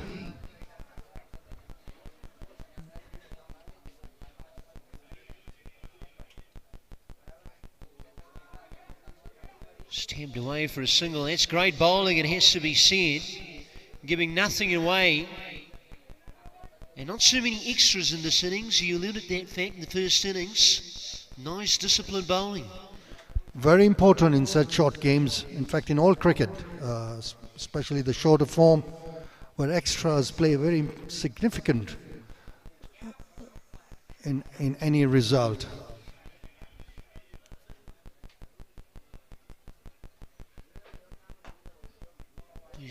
First time the batsman stepped out to hit the ball. All along the carpet though, only a single. So probably need more of that. Running down the pitch, trying to unsettle the bowler.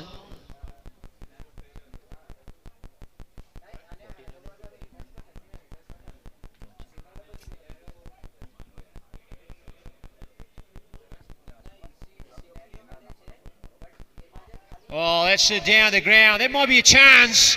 Oh, he's gobbled it up. These guys are not dropping a thing. Oh, it's gone from bad to worse now for the Saifee Rising Stars. It's 5-5 for 5.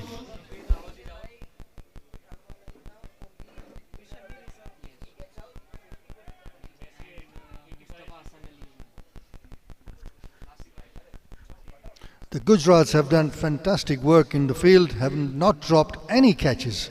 Any catches, opportunity have been well taken. And here is another example for a good clean catch. And that's the end of Shabir Dohad for 2 runs. And Saifee Rising Star now struggling at 55 for 6 with 6.5 overs down. 3.1 overs to go, 15.5 runs required an over, and I feel that's going to be a tall order for them. It certainly is. I'll tell you what, they need some magic, something to go their way. Inside edge, outside edge, doesn't matter. Scrape through, get a few runs. It looks tough, you're right about that.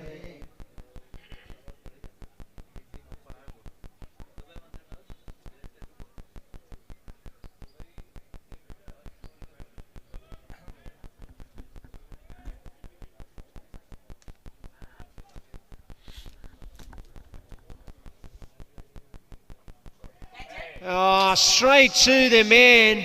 He couldn't have placed it better. Straight into the hands of the man. Laps it up. And even my grandmum would have taken that. She isn't even a good fielder.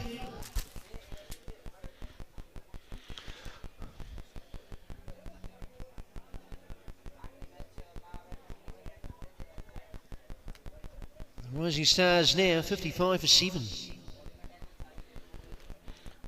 Very clever bowling, and I think the captain has done a good job on his field placing.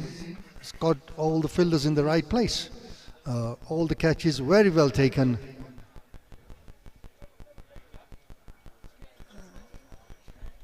Well, it certainly seems to be rather one-sided affair at the moment, as Mustafa has to make the long walk back. Yusuf in the thick of actions again, taking the catch this time.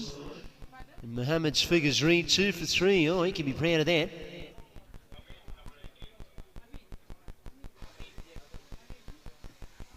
I think the captain's read the wicket very well. You know, he's selected his slow bowlers, done well, got a good field placing, and kept the pressure on to the Saifee youngsters. And I think this game's more or less done. 3 overs left. Well, you're right about that. When he came here, cloudy conditions, and we thought, well, the swing bowlers would be in action. But it's the spinners, the good old spinners, coming to the fore again.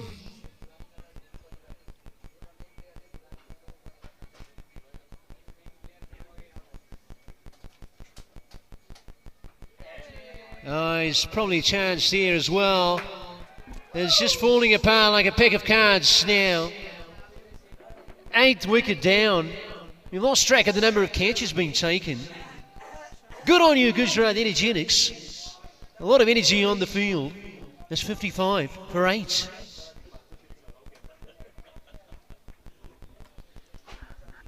The innings crumbling very fast. This is the 8th wicket. Again, a mishit. Again, I would say very smart bowling. Very composed, giving a good line, slowing. He tried to step out, miscued, and the bowler helped himself with an easy catch. Saifee Rising Stars now 55 for 8.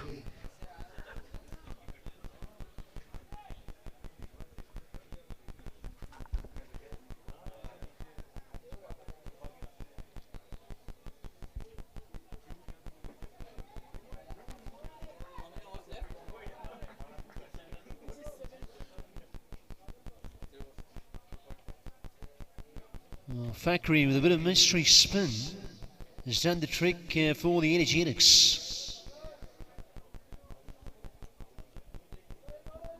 3 overs left.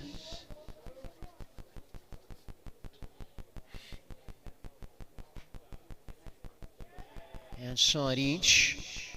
Whoa, that's the shot that they were missing. It's time to practice a bit of outside edges, I guess. Brings rich rewards for Ali Asghar. Well, a welcome boundary, but a little too late. With 2 wickets left, tall order for the youngsters to get this target. Slightly outside the off stump, edged it, thick edge. He's hit that pretty well, but only for a single. And, lack of power in some of the shots, something to ponder upon. It's, we've said that before as well. There's been some very smart bowling from the Gujrat Energetics. Nice plans, great field seating, and calling the fielding has been the difference.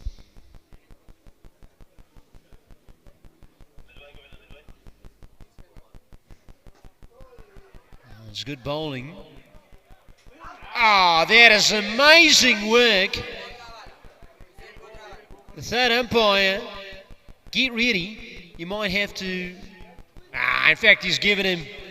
He's on his way back. Brilliant piece of fielding there. And another wicket goes down. It's going to be 60 for 9.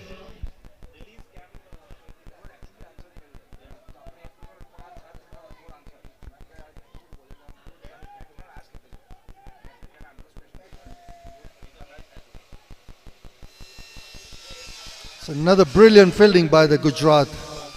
Direct hit. And no need for the third umpire. The umpire was very confident and did not need to refer.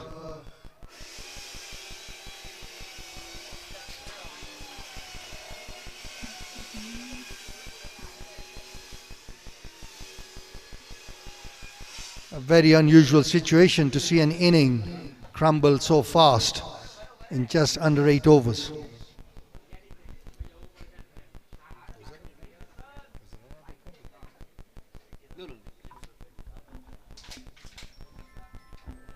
It's 9 down now for 60, and it's just a matter of time. It's a lovely shot. I tell you what, smoked that one, only for a single. Good piece of fielding again.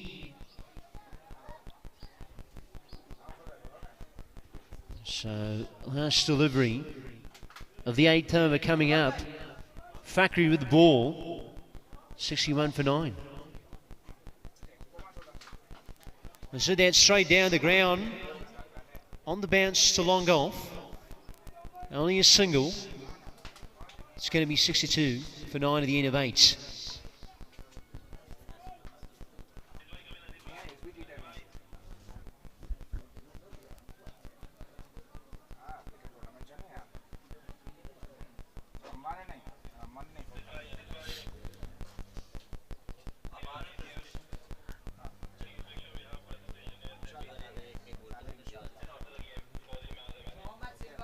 Well, it's just 2 overs left now. 62 for 9. 42 to get 2 overs.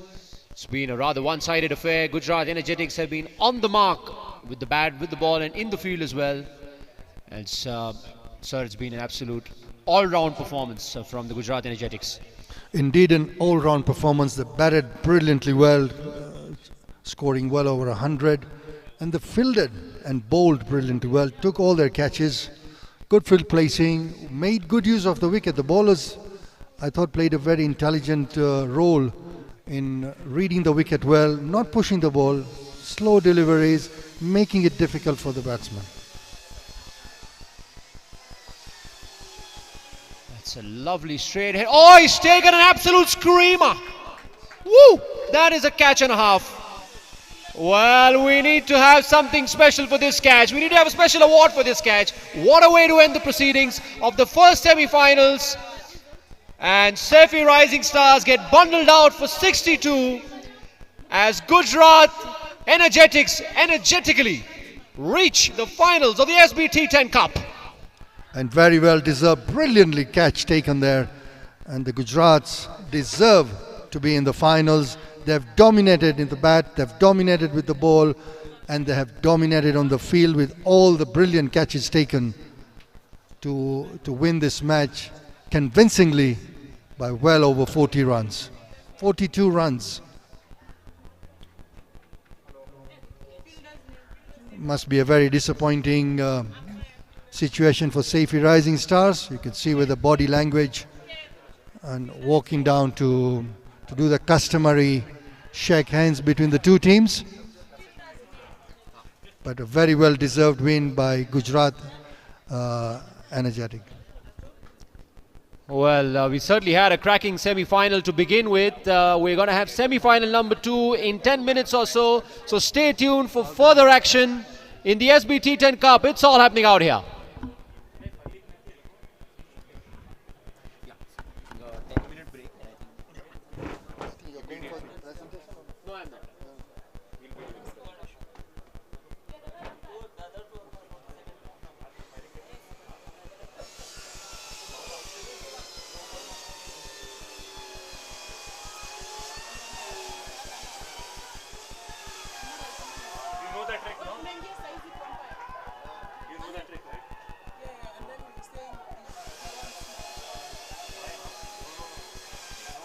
So you are now.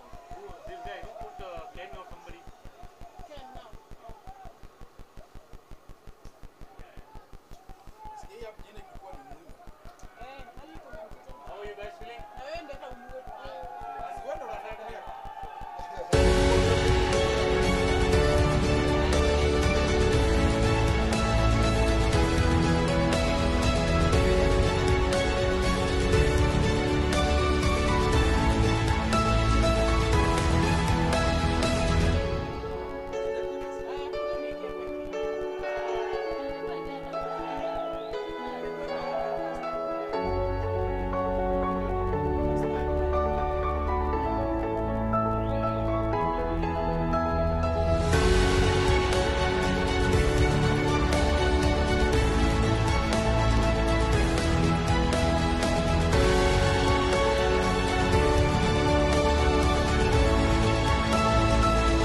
Welcome to Autograph, a company that works just as hard as you do to help you find the perfect place to call home. Whether it's property management, portfolio guidance, or a promising investment opportunity, our brokers work endlessly and are available 24/7 to cater to your needs. We partner with Dubai's top developers, and we take pride in delivering service that goes above and beyond. All of us at Autograph welcome you with open arms. We're here to support you every step of the way, because here, we don't just make clients, we make friends. With a dedicated team of experienced brokers by your side, we're committed to helping you find not just any property, but the best place you can truly call home. See you in Dubai.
Welcome to Saifee Solicitors, your trusted legal partner in the heart of the UK.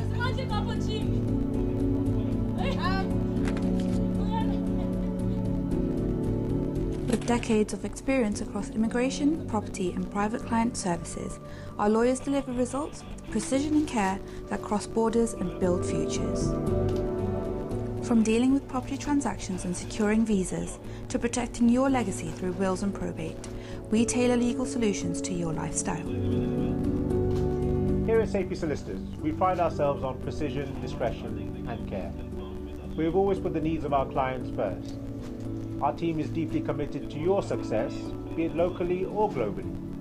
We speak your language because your goals deserve the clarity and confidence required.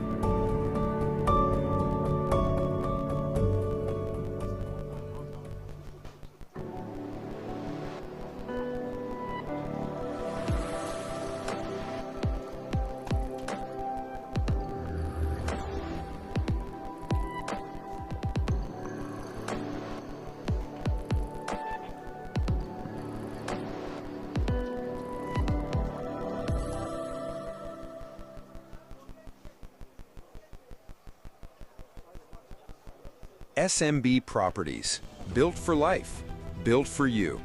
We build homes across Kenya that feel like home from the moment you walk in.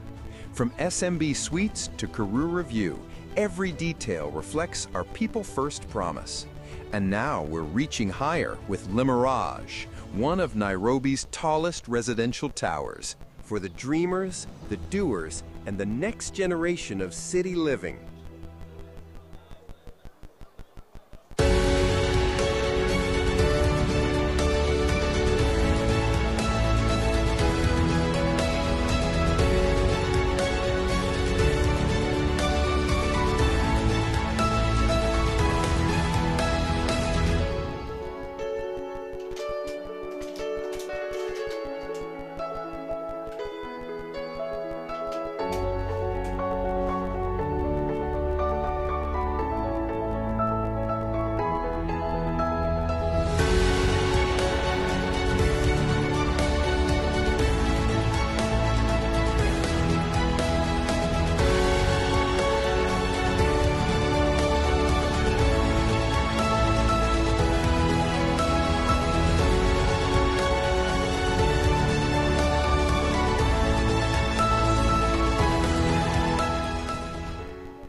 is the clash of the Titans.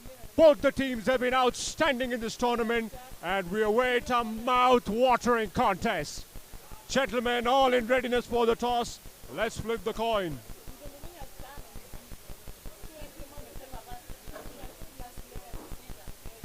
SBT10 is the call. Hamidi it is, so it's Dubai Sultans who have won the toss. What have you chosen to do? Any particular reason why you want to bowl first?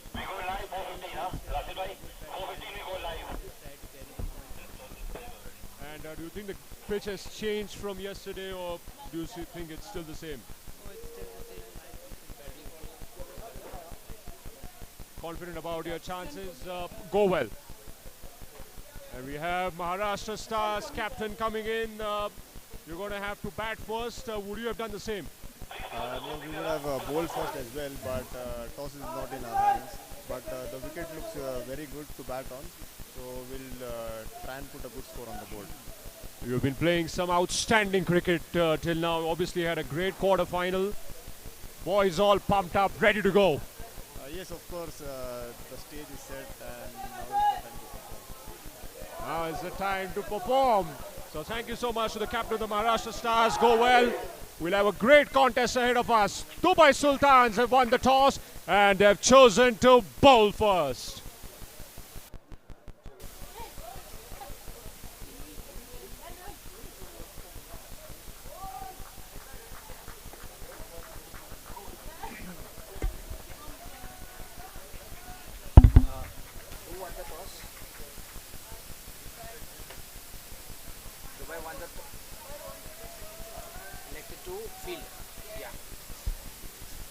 So the players are out there in the middle. The second semi-final between the Dubai Sultans and the Maharashtra Stars is just about to start. Dubai Sultans captain Hatim Patwa winning the toss and electing to field. In the quarterfinals, the fielded first and played really well. So the lineup is for the Dubai Sultans, captain Hatim Patwa, Ali Asgar Mangrulwala, Hasnain Kothalia, Hussain Degamwala, Murtaza Madraswala, who's been in some excellent form, Yusuf Lambati, left hand, tall fast bowler, Yusuf Kilon, Mohammad Shakir, Mustafa Sadri. And to open the batting for the Maharashtra Stars, Murtaza Trankwala, who's been the star batsman for the Maharashtra Stars team. They've been unbeaten in this tournament so far, the Maharashtra Stars. It'll be interesting to see how they tackle the Dubai Sultans pace attack. They are in super form. Yesterday we saw there was a slight rain, because of which the Dubai Seamers got some movement across the pitch. That was evening time.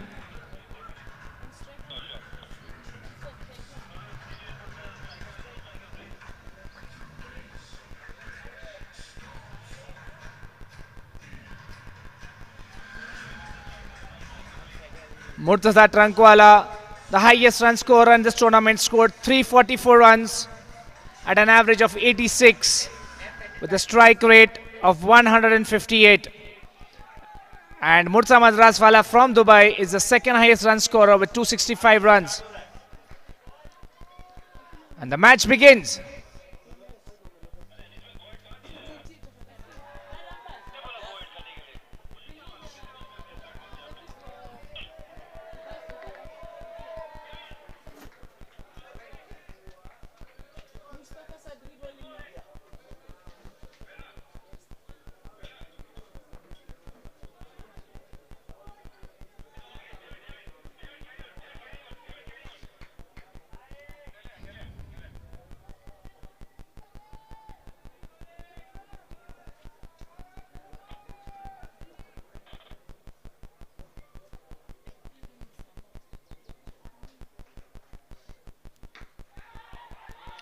Oh, that was in the air for some time. It looked like the ball stopped before coming onto the bat.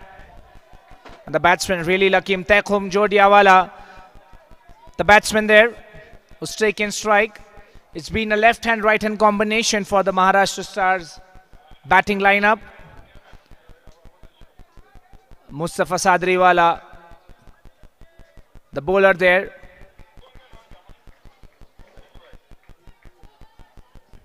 His best bowling figures are 5 for 5. That's quite impressive in a T10 match.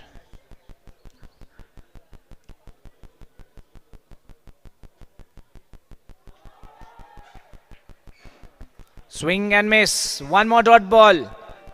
3 dot balls. Good bowling there by Mustafa Sadriwala, tempting the batsman into the shot.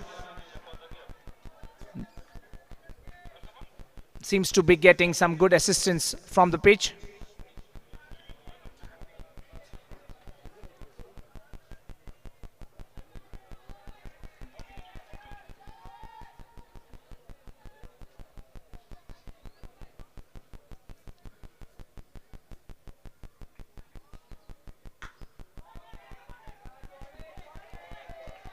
And that's really good bowling. 4th ball. Dot ball in a row.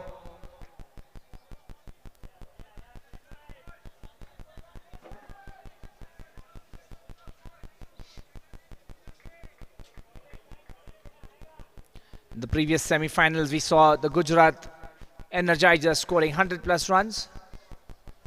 Can the Maharashtra Stars get a good total on the board?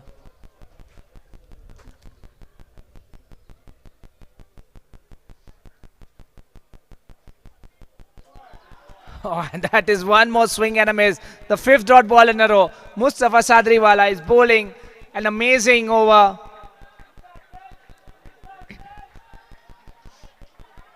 It was in the slot, but maybe there's a slight movement of the pitch.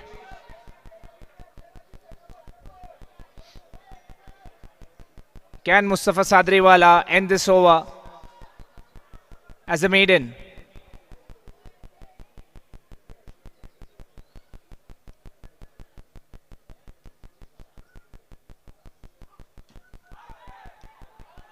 Appeal for LBW. There look to be 2 sounds, and that's a maiden over by Mustafa. What an over in a semi-final, high-pressure match. First over, a complete maiden, putting so much pressure on the batsman. It'll be interesting to see how Mursa Trankwala begins the next over. They would surely looking to get at least 100 on board in this knockout semi-final, knowing that the Dubai Sultans have a strong batting lineup.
And good delivery there by Hussain. Hussain Ali, the bowler there. 7 dot balls. A great start for Dubai Sultans. Their captain Hatem electing to field after winning the toss. Would be quite happy with the performance of their bowler so far.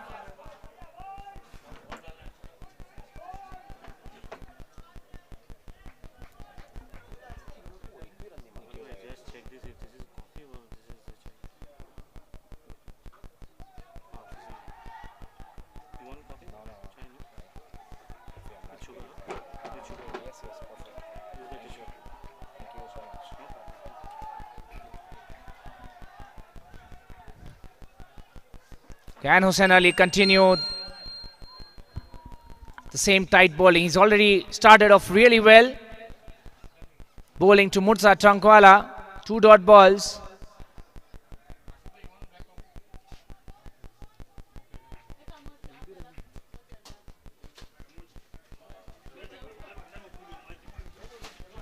Well, it's certainly a dream start, it has to be said, for the Dubai Sultans. Some high quality new ball bowling, 8 runs yet to get off the mark. The Maharashtra Stars. This is of course the second semi-final of the SBT10 Cup. First one won by the Gujrat Energetics, with all to play for.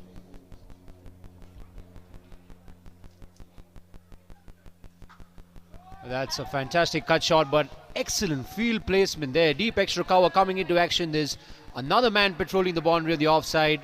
But with that, Maharashtra Stars get off the block and first runs on the board.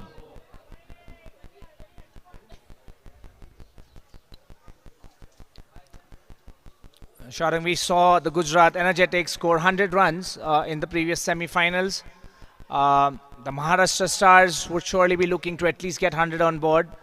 But with the start the Dubai Sultans have taken, it'll be interesting to watch how the 2 batsmen Tekhum and Murza Trankwala handle the remaining overs.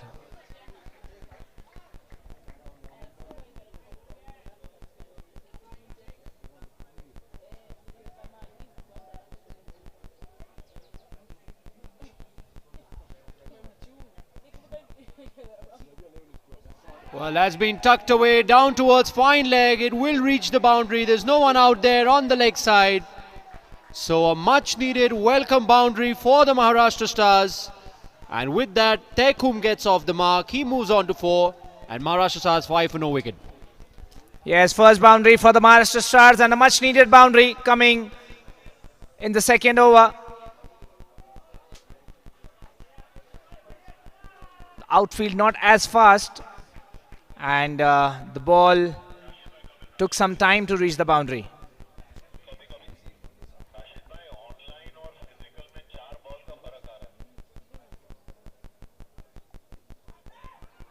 Struck on the pad. So he's got to be careful. He could have been gone. That was a disastrous call. There was a bit of confusion. And, well, that would have been a very interesting moment in the game had he hit the stumps. I think it would have been curtains for him. Yes, the ball travelled fast to the short fine leg over there. And a direct throw would have been curtains, as you rightly said. The captain discussing with the striker, Tekhum.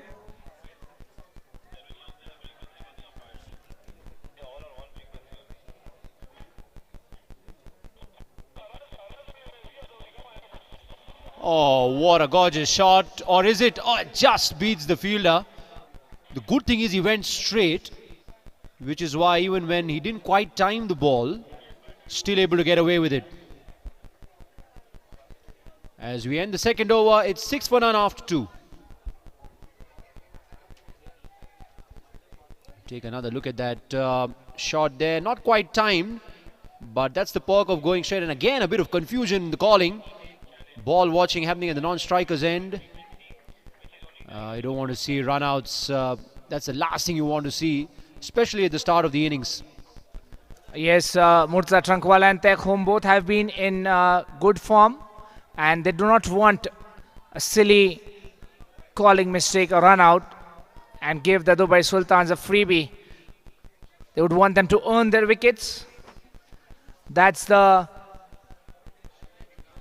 Murza Trankwala, the highest scorer, and the second highest scorer, Murza Madraswala from Dubai. And they are meeting in the semi-finals.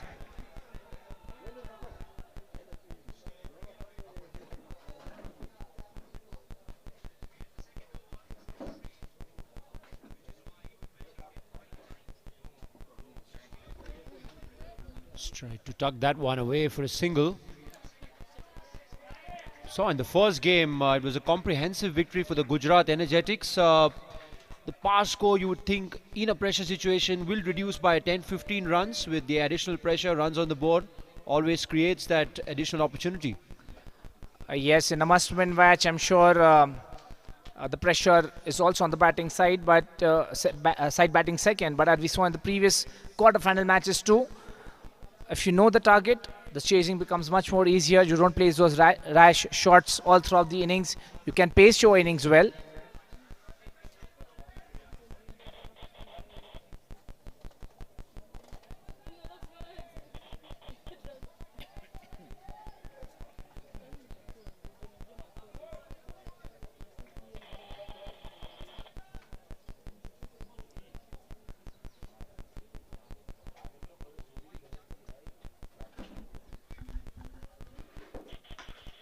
Pull that one away. There's no one at deep mid wicket. That's going to race away for 4.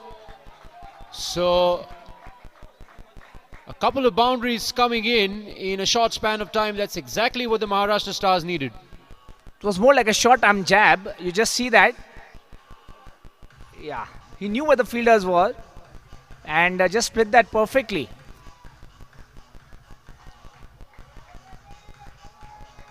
For Murtaza specifically, they've got 2 sweepers on the offside, so the leg side area remains vacant as Mustafa charges in.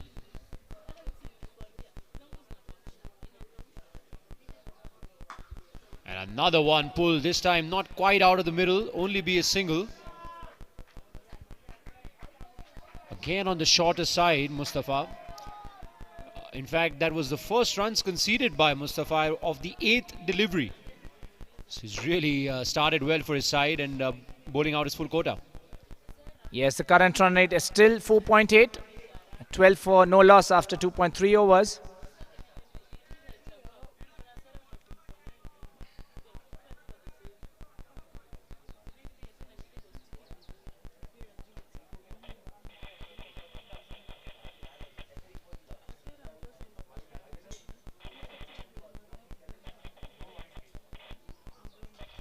Well, that's flicked away, beautifully picked up.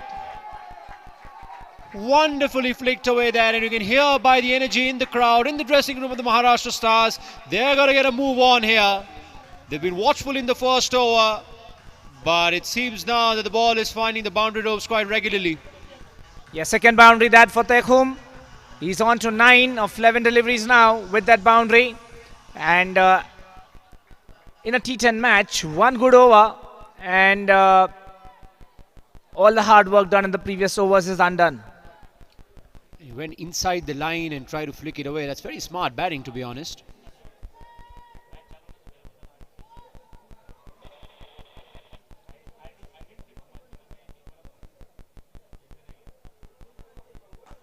Smashes this one onto the offside. In fact, the sweeper cover will get there, get a single. We certainly feel now the Maharashtra Stars up and running, getting a good momentum now.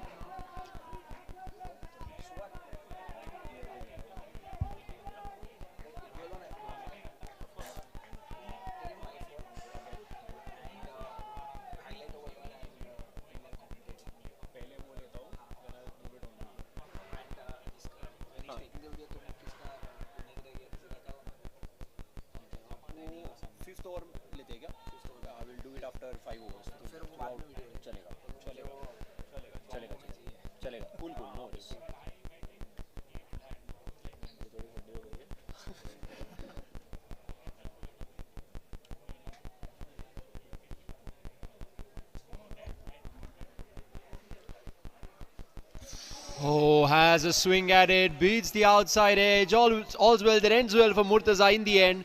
Mustafa finishes his 2 overs, none for 10, and Maharashtra Stars 17 for no loss at the end of 3 overs. Yes, it was a swing and a miss. Mursa Trankwala not able to connect. And all 10 wickets intact with a run rate 5.67. They will want to accelerate now. T10 matches don't last very long, and you need to change your gears very quickly. This is the bowling standings. Kusai Barmal and top 2 bowlers from Nadal Burhani, Pakistan, but they've been out in the quarterfinals. Mursa Sihorwala from the Simba 11 home team, 11 wickets, but they could not qualify for the quarters as well.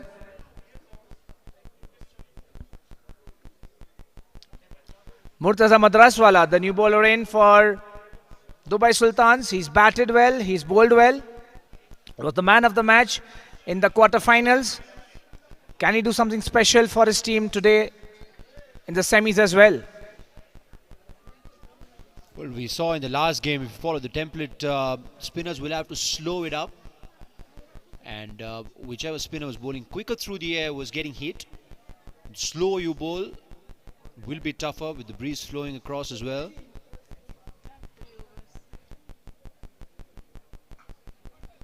Was flattered through the air, tried to pull that one away, only manages to get a single.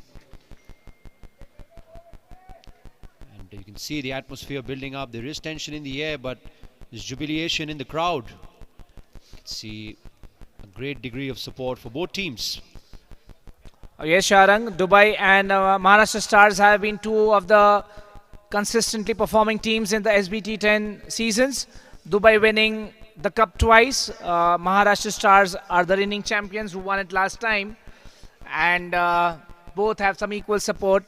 Even in the organizing committee, there are people from Dubai and Maharashtra, and both have their own favorites here.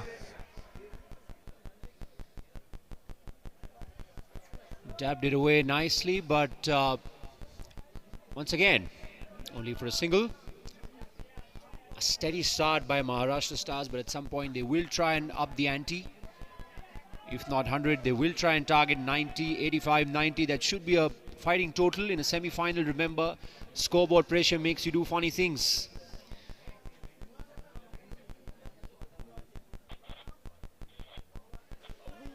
Oh, that's a good delivery. There's good amount of purchase from the pitch as well.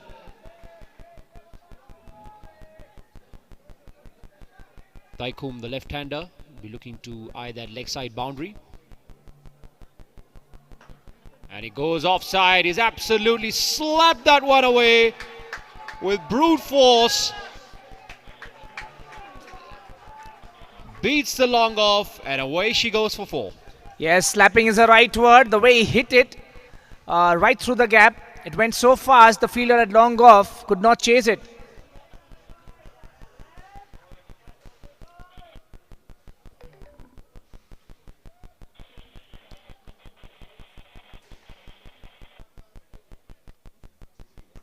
Oh, he swept that one amazingly well.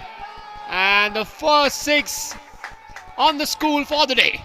Yes, the Maharashtra Stars seem to be getting going now with 10 runs coming off the last 2 deliveries. And again, 6 are in the same spot towards the MSB school, where we saw almost 7-8 sixes going yesterday. Maybe a couple of broken glasses as well. Well, the engine took time to heat, but it's heating up all right. Maharashtra Stars rolling now.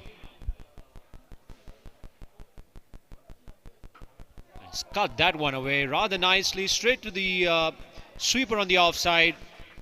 End of the 4th over, it's 30 for none. How quickly momentum can change. 30 for no loss, going at 7.5 runs per over without losing any wickets. I think the Maharashtra Stars, Murtaza Madraswala giving away 13 runs in that over.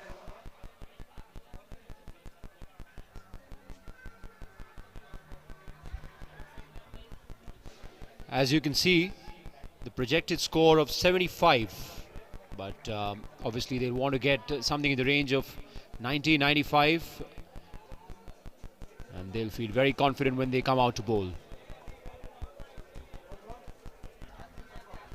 It was quite cloudy in the morning when we came in. The matches started in the afternoon. We've seen the skies clearing up, and the weather forecast today doesn't show much rain. Yesterday during the evening we had a short drizzle, because of which the matches got delayed quite a bit. But more importantly, the outfield was wet, because of which we saw many drop catches at night time. And speaking to the England players, they attributed it towards the wet outfield. The ball was wet and it was slipping away from their hands. Well, they certainly had a nightmare yesterday.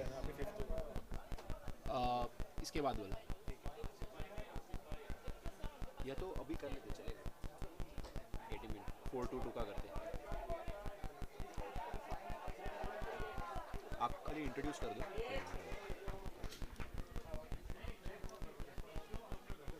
which one are you doing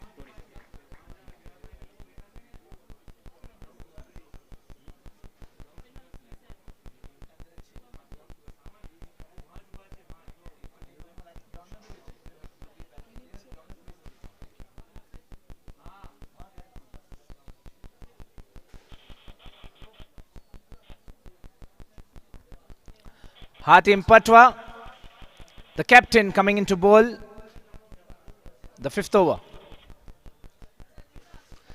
Cut on the offside and fielded well.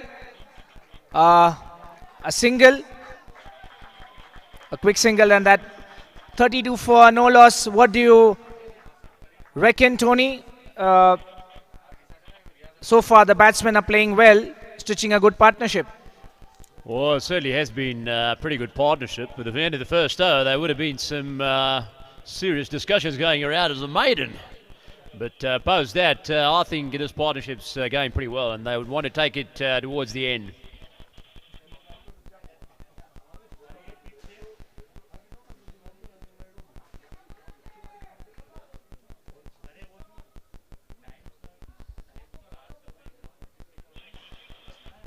Trying to hike that one away, and well, it's a quick single, and you're safely home. Yeah, second single in that over. Hatim Patwa, the captain, has been bowling really well in this tournament so far, and he's been one of the pick of the bowlers for the Dubai Sultans team. Well, the seam bowlers certainly seem to have done the job in this game. You've got the spinner going for 13 of the first over. The last game we saw the spinners slowing it up and troubling the batsmen, and I think that's got to be the order of the day. Thank you. As Hatim sets the field.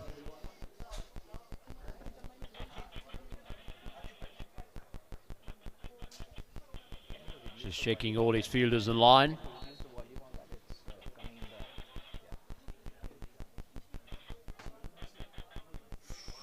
Oh, and that's well bowled, full of a length. Never easy to dig it out of the block hole. That's beautiful piece of bowling. We've seen in the T10, T20 format, Yorkers, wide outs are the off-stump are one of the tactics that the bowlers use to restrict the batsmen. And that was exactly what Hatim Patwa tried in that delivery. 3 runs so far in that over. Full of a length this time. He goes down the ground. He's not quite got all of it. They will come back for 2 though. And the bowler seems a bit disappointed with the effort. But I'll tell you what, it was pretty difficult to save the 2. 35 for no loss. Murtaza batting on 10, wants to get going. Yes, the outfield is not very quick. Had it been quicker, the ball would have travelled faster to the fielder, and maybe he would have restricted only to a single. But the pace of the ball is really slow on the field, giving the batsman the chance to take 2 runs. Cuts that one away, and smartly down in the field out there. And oh, they could have been in trouble. There have been a few run-out chances going around. You expect that in a semi-final. In the end, he gets the single eventually. So 5th over comes to an end. And the Maharashtra Stars are 36 for no wicket.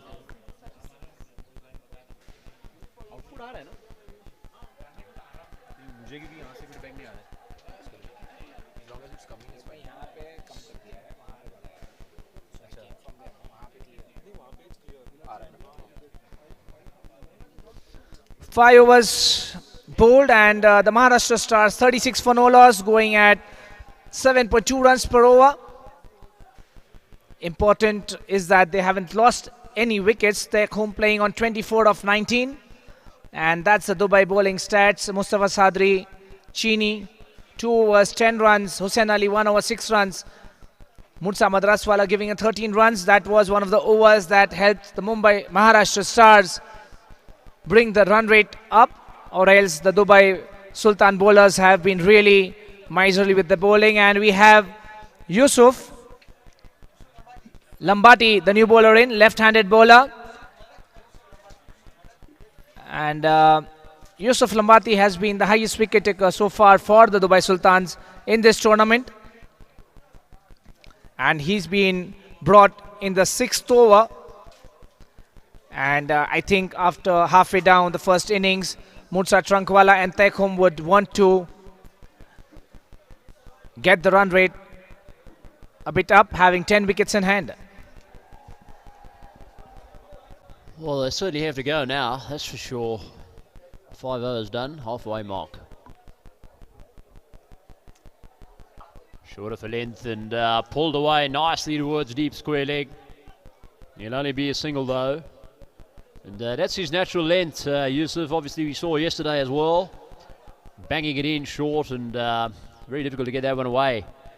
Sometimes it sticks in the pitch, one of those deliveries, especially with the height that he's got. Very difficult to get on top of the bounce. Yes, we see Mustafa Messi from the Gujrat Energizers team in the stands with a few students of Dal Jamiatul Saifee, enjoying the second semi-finals, wondering who they will meet in the finals.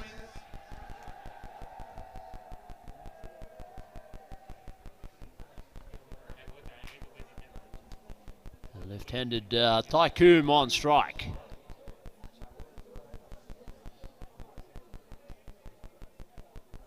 Oh, and that's brilliantly played. That's innovation at its absolute best. Paddle that one away. Well, that's great predetermination there. He knew he was going to bowl a Yorker, and that was superbly done. Yes, I think the game of cricket, apart from the technique and the skills, is also a mind game. Reading what the bowler is going to bowl and being prepared for that. Sometimes it looks odd when you don't get the ball you expect and it looks to be a funny attempt. But when you get full results, it's looked like an amazing shot. Well, I'll tell you what, it's a brave attempt against a tall bowler like Yusuf. I wouldn't be putting my odds, but that's just great batting, it has to be said. Modern day fearless stuff.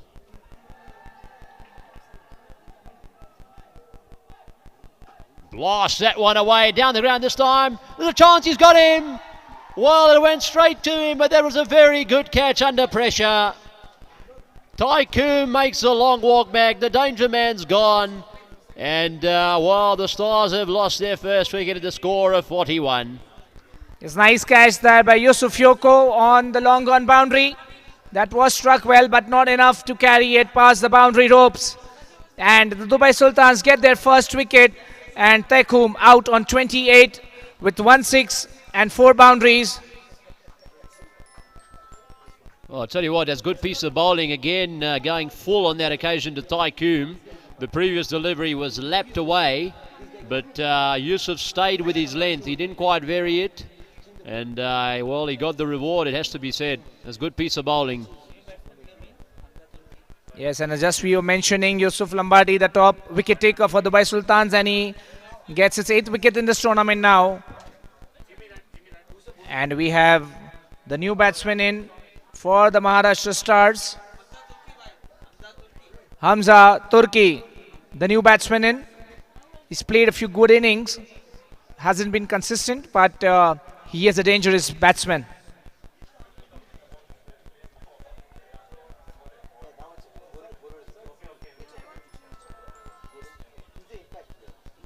Hamza Turki out there in the middle.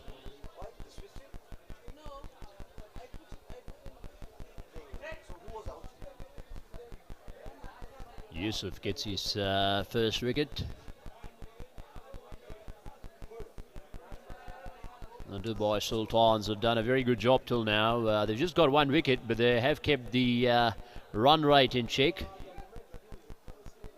They're going at about 7.45 an hour.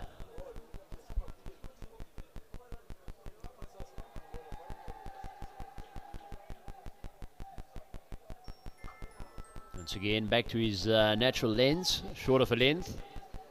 And Hamza taps that one away into the offside field for 1. Getting off the mark of the first delivery, Hamza giving the strike to Mursa Trankwala, who's playing on 12.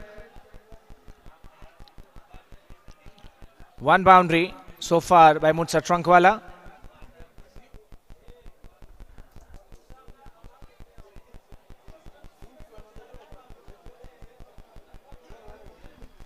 Getting the square leg a bit finer.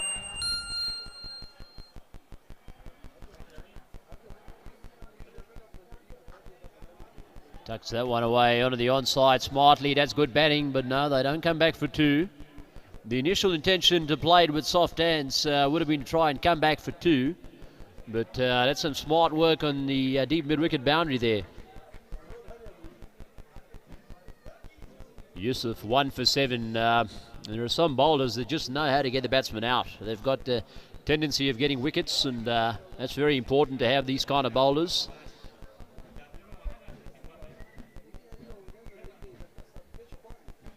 Well, that one was a rather slowish delivery, pitched up. I seem to have got away with it, but they'll come back for two. That's good running. Oh, it's a very good throw. In fact, he's got to be penalised for it. Well, that's something, well, it cost New Zealand the World Cup, hitting the stumps, and that's one rule that probably needs a bit of a change. But that's a discussion for another day. As it stands, they get 3 of the last ball. It's 46 for 1. Yes, we remember Ian Smith commentating that time, and that was, I think, in cricket we have certain memories, certain instances which are etched in the mind forever, and that instance, the World Cup finals, is one that comes to mind, one of the most which will be remembered for ages to come. England won by the barest of margins. Right, Tony Gregg is back now. After Ian Smith with a nice cameo. It's 46 for 1 at the end of 6. At the second semi-finals between Maharashtra Stars and Dubai Sultans. And, now we'll get a bit of spin in place.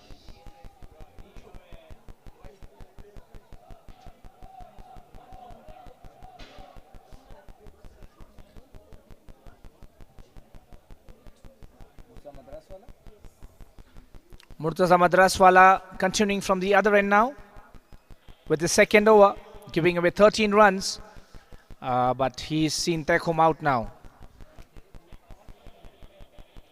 Oh, he swept that one away nicely. That's got to go. Oh, he's got him. That's beautifully caught on the boundary.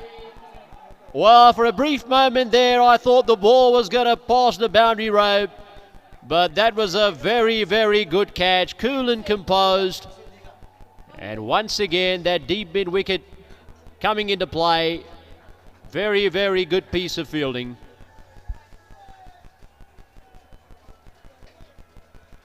Yes, running down the boundary, and such catches can be a bit tricky. Sometimes you tend to cross over the boundary, but he judged it perfectly. And Murtaza Madraswala getting his man. One more wicket for him, and he's been an amazing all-rounder in this tournament for the Dubai Sultans. Hamza, Turki, the man out. And we have Abbas Unwala out there now on the number 4 position. 46 for 2 after 6.1 overs, going at around 7.5 runs.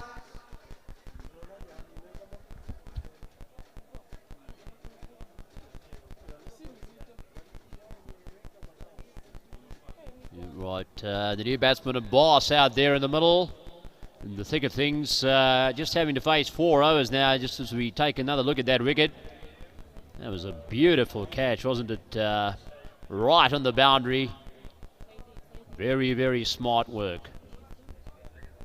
46 for 2.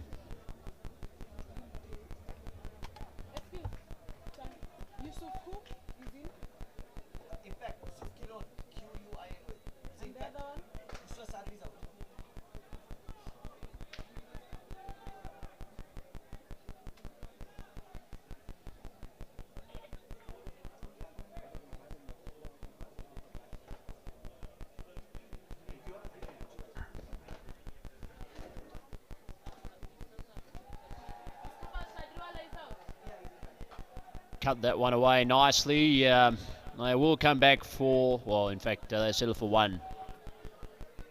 So the boss gets off the mark straight away. Don't have much time to settle in a T10 match. If you go to see just 22 deliveries left in this innings, and you would want to make the most out of it.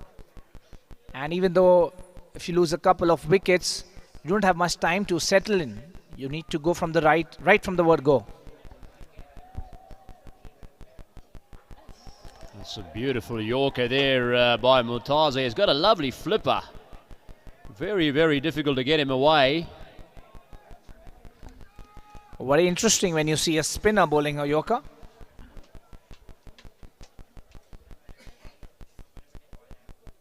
Oh, and that's well bowled. He's varying his pace beautifully here. This is a great spell of bowling this by Murtaza.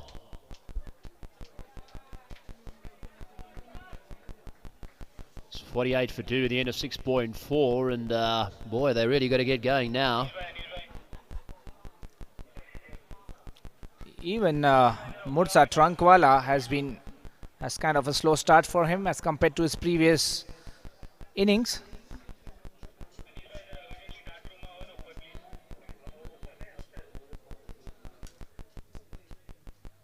Or is it this one straight? He's got it out of the meat of the bat. That's got to go all the way. Save your legs and fetch the ball. Beautifully hit, straight down the ground, clean as a whistle. Abbas Unwala, the batsman there, and the Maharashtra Stars supporters have started to rejoice again. They were a bit quiet for some time, and with that 6, they're cheering again for the team. Well, it's played on the back foot. That's a fantastic shot. Oh, whack he goes again, but this time misses it. So Murtaza brings it back a little bit here. 54 for 2 at the end of 7 overs. As we take another look at that 6, that was a monstrous hit straight down the ground. At one point of time, I thought the timing is not as good as he would have wanted it to be, and maybe the fielder would get underneath that, but it kept on sailing beyond the boundary for a 6.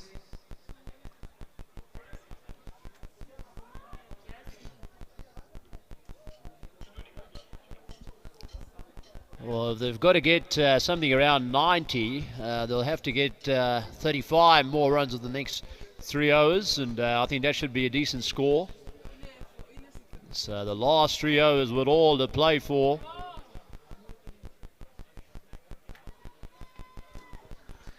Yes, they have 8 wickets intact, and I think Mursa Trankwala would be starting to target the bowlers now. With just 18 deliveries now, I think it's a well-paced innings. And that's been the strategy for the Maharashtra Stars. Well, other batsmen go for the hard-hitting shots, and Mursa Trankwala holds the end at the other end and starts accelerating in the last 2 overs.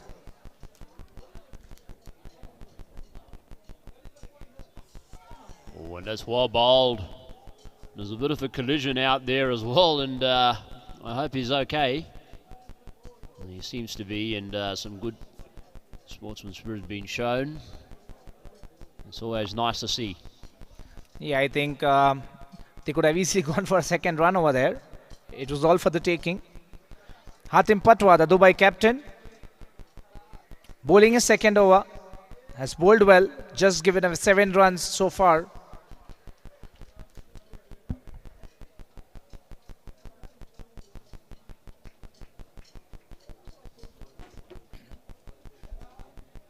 They've got one sweeper in the boundary. The third man is up.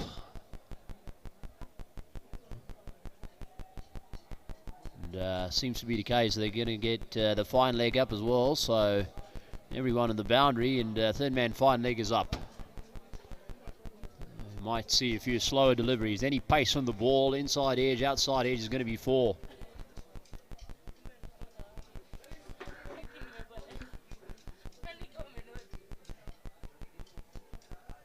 Nice to smash that one away. Really went for it. And in fact, it's been called a wide. And, the bowler's been unhappy with that decision. was a marginal call. So he'll have to re-bowl that one. Yes, Hatem looked disappointed there with the decision.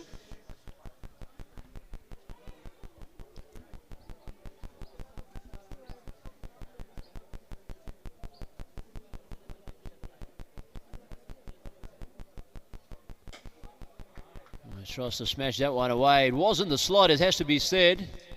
Nice, juicy full toss. But sometimes these low full tosses can be tricky to hit. Good variation there again by Hatim. In length as well as pace. Good piece of bowling. 57 for 2 now.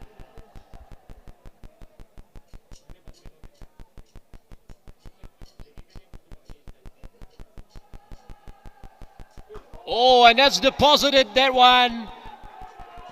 What a hit that was. It was a high full toss. Never easy to hit those. And it is a no ball, as expected. The call has been made.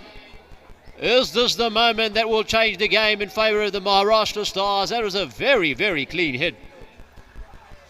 Yes, it was a full toss, and a batsman of Mursa Trankwala's caliber cannot miss it.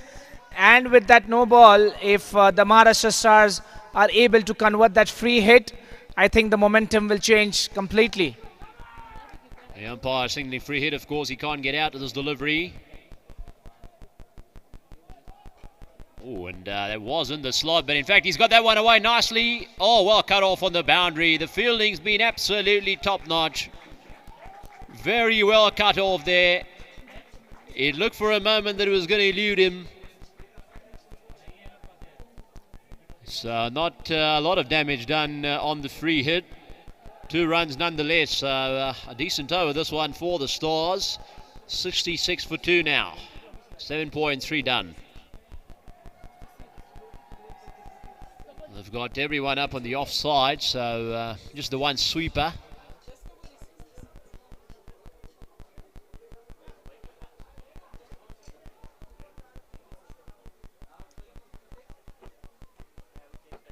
That one on fine leg. Murtaza continues. Oh, wind off the outside edge. That's going to run away for 4. The momentum shifting now in favour of the Maharashtra Stars. Well, that's always the risk you carry when you keep the third man up. Outside edges are like gold dust in this stage of the game. And just take another look at that one. It wasn't the slide. He went at it absolutely through the kitchen sink. Outside edge, and away she goes, racing away to the fence for 4.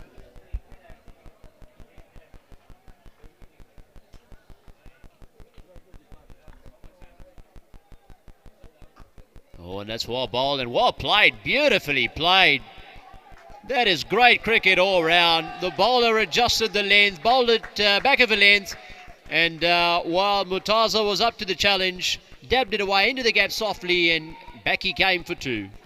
18 runs already from that over from Hatim Patwa, and Mursa Trankwala moves on to 29, and the Maharashtra Stars are 72 for 2 after 7.5 overs. 13 deliveries to be bowled in this first innings of the second semi-finals. Certainly has been some wonderful excitement till now, that's for sure. Hatim just getting his field in order.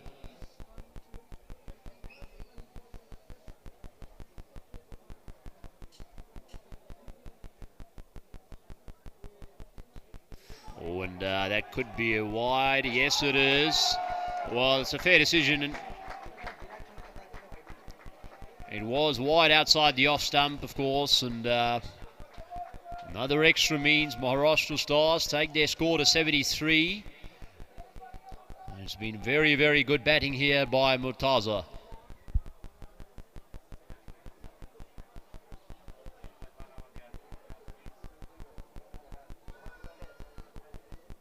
Whack, he goes onto the onside. That's got to go all the way. Watch out, that's got to be a crowd killer. Wonderful piece of batting this by Murtaza. He's picking it up and whacking it away, depositing it into the crowd. And at the end of 8 overs now, well, in fact, we're waiting for the signal. Let's take another look at that one, whether it carried all the way. Well, it might have been one bounce, in fact, and well, I think he signaled it a 4. So it's a boundary to end the over.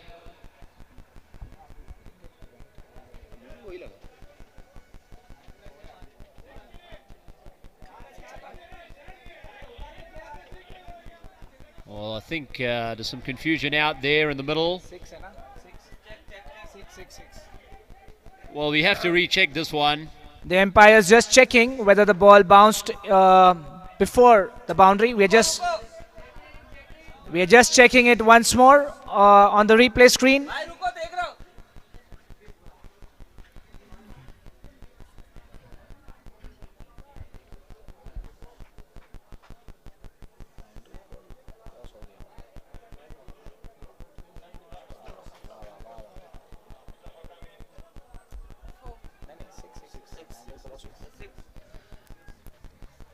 And I think they are communicating it. It's a 6.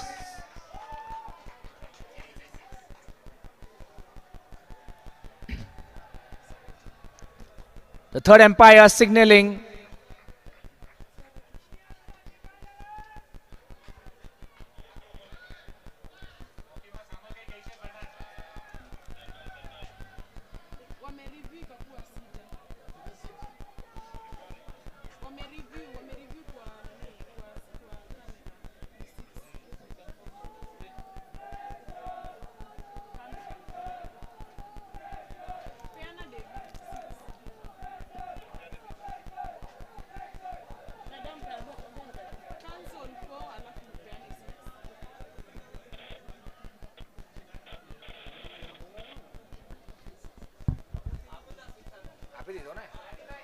Capo.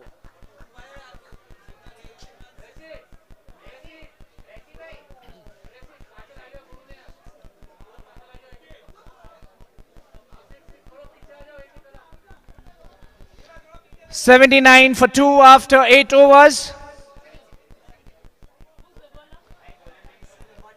And that was in fact a 6 after much deliberation.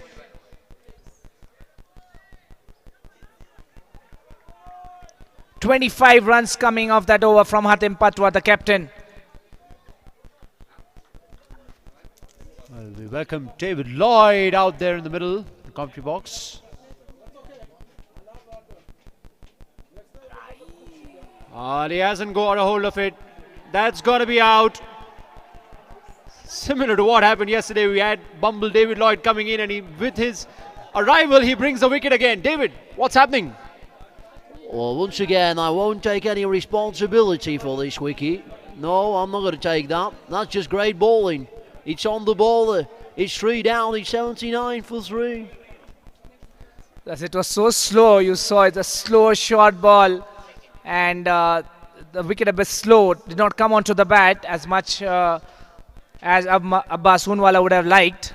And that's a cotton ball. Good bowling there by Yusuf Lambati and getting a second wicket. And moving ahead the ladder of the highest wicket taking bowler for the Dubai Sultans. And Hussein Narsinger, the new batsman out there for the Maharashtra Stars. The Dubai Sultans needed that wicket. The momentum was going away from them with Mursa Trankwala hitting some blows in the previous over.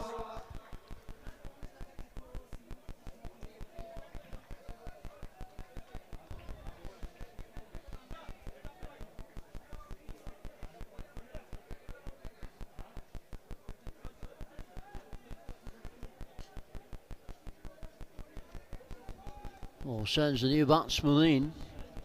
That's the way to go about. Bowl it slow. Get it in nice and slow into the pitch. Go have a swipe if you want.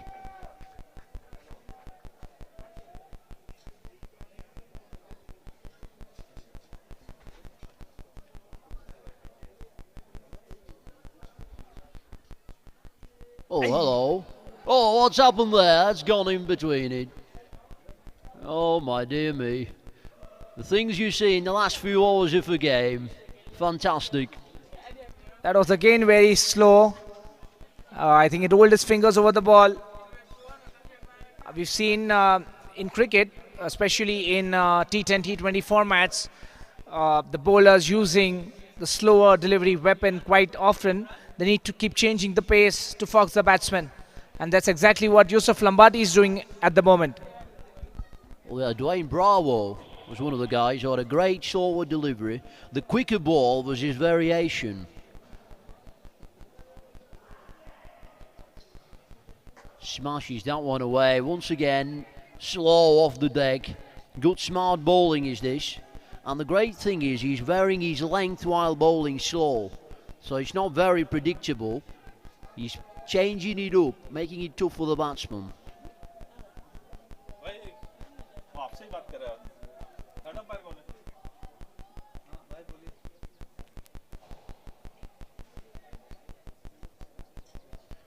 91 for 3. It's a tense game, is this? If you're looking for 95, that's for sure. Mutaza is out there, maybe 100, who knows?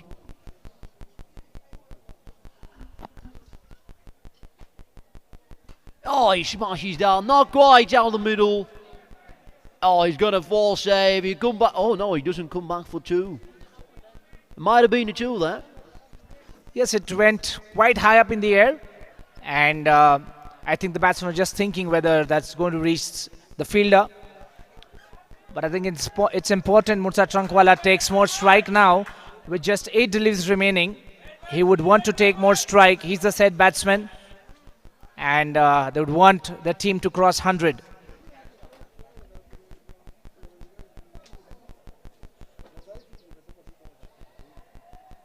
Oh, shot. He's nailed that one away. What a sweep shot. We talked about his batting reminding us of Surya Kumar Yadav yesterday, and he would have been proud of that shot. Swept it like an absolute champion there. Yes, he expected the delivery to be bowled there, slow and in the slot, and he knew that there was a gap between mid-wicket and square leg, and he pierced it precisely. I just love all these players, wristy players. They've got hands of gold.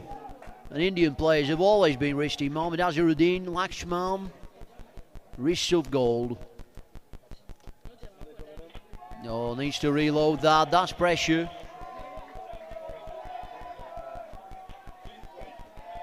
$86 for 3, and the atmosphere is gearing up.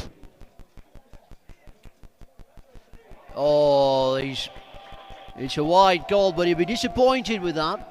The fine leg up, and we thought that a boundary was on. Yes, with the field set the way it is, you wouldn't expect him to bowl on the leg side half volley.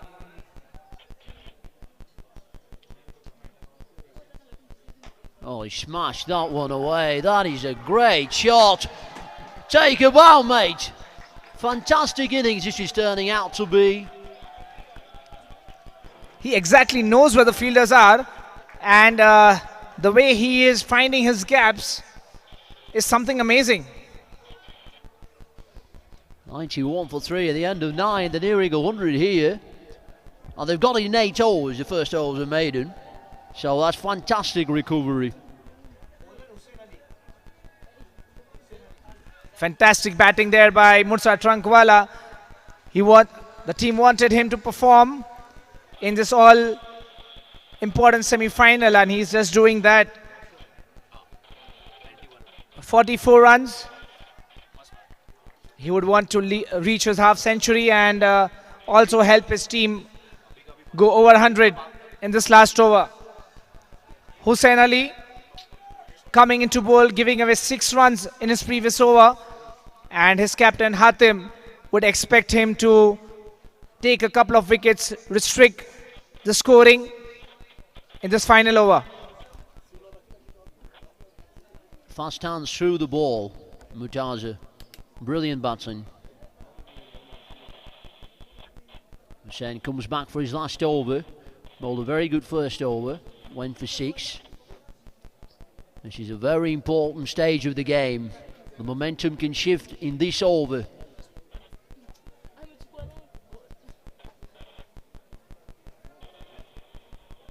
$91 for 3.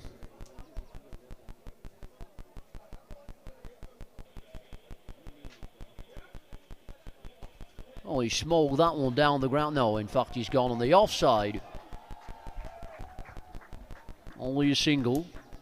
So it's a good start by Hussein, but importantly, Murtaza is back on strike. Where's this one going? The crowd be ready for a catch. It's coming, I can tell you that.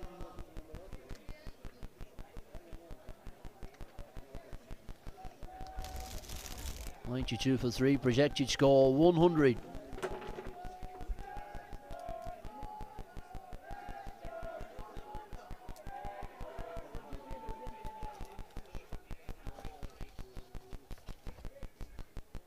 Oh, hello.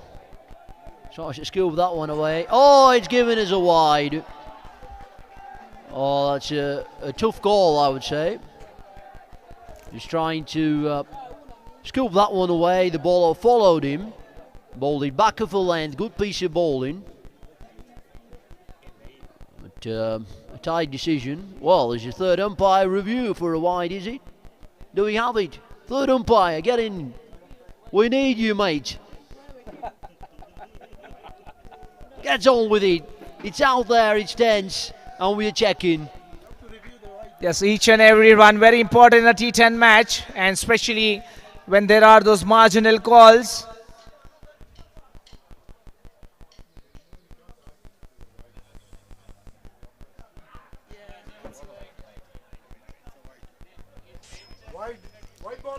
Yes, the third umpire, in fact, has retained the decision and has asked the umpire to declare it a wide. Now the ball just moved away at the last moment, and that's where the signal was a wide. It's a fair call, and a great decision by the on-field umpire. We're going to move on with the game. It's a wide. 93 for 3.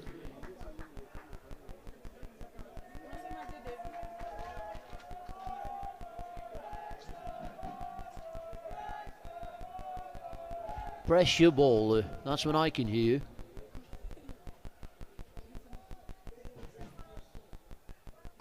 Oh, he smashed out. He's not quite got it.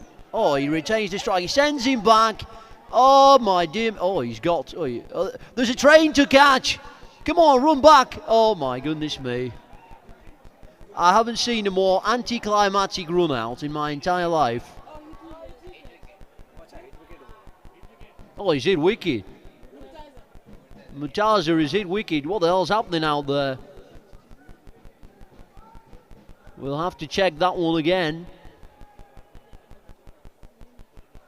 No, we need a better angle.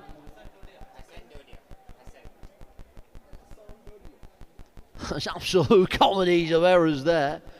For a brief moment he was going for the run out just to be sure. But it was a hit wicket. It's 93 for 4. The danger man Murtaza goes for an excellent innings.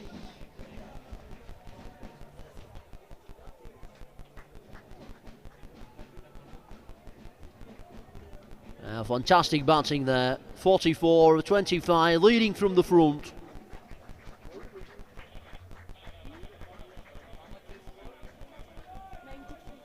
$93 for 4. There's the new batsman Hassan Dodia comes into the centre. The last 4 deliveries remain. And that wicket of Murtaza might create an impact on the match.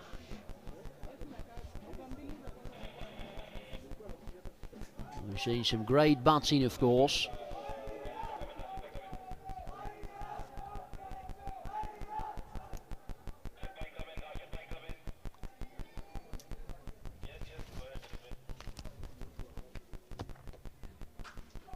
Smashes it away through the offside. It'll only be 1. May go back for 2. They have to.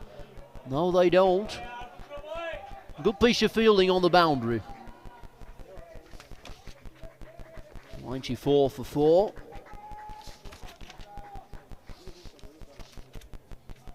They've got to get a boundary somewhere. Till now it's been very good bowling by Hussein.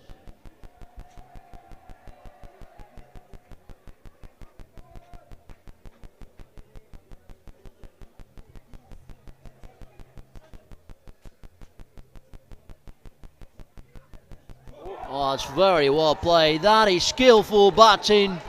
Take a bow, mate. That is a fantastic shot. Scoops it away, Douglas Marilla style. Fantastic batting. Hussain Narsingar, the batsman there. And the Maharashtra Stars are on 98 for 4 wickets. And this over going for 13 runs in spite of losing that wicket. And a typical sky shot by Surya Kumar Yadav. He plays for the Mumbai team. And I think the Maharashtra team has learnt a trick or two from him. Well, there's nothing wrong with the delivery. It was just a great shot. 98 for 4, 2 balls remain.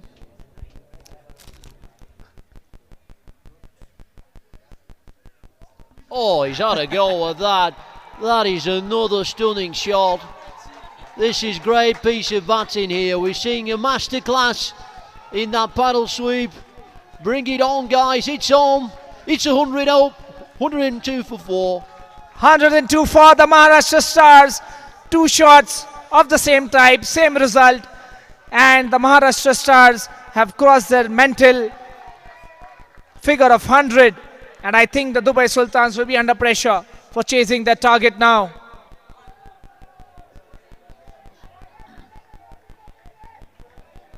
That's great batting. He's absolutely nailed both the sweep shots. Right out of the middle of the bat. This shot reminded me of Parthiv Patel. He normally falls down after playing that shot. Last ball coming up.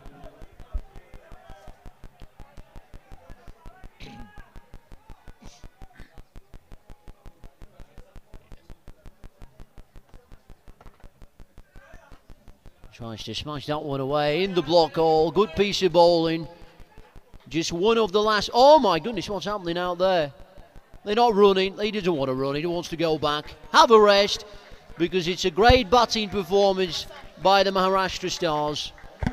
103 for 4, for 5 rather, the end of 10.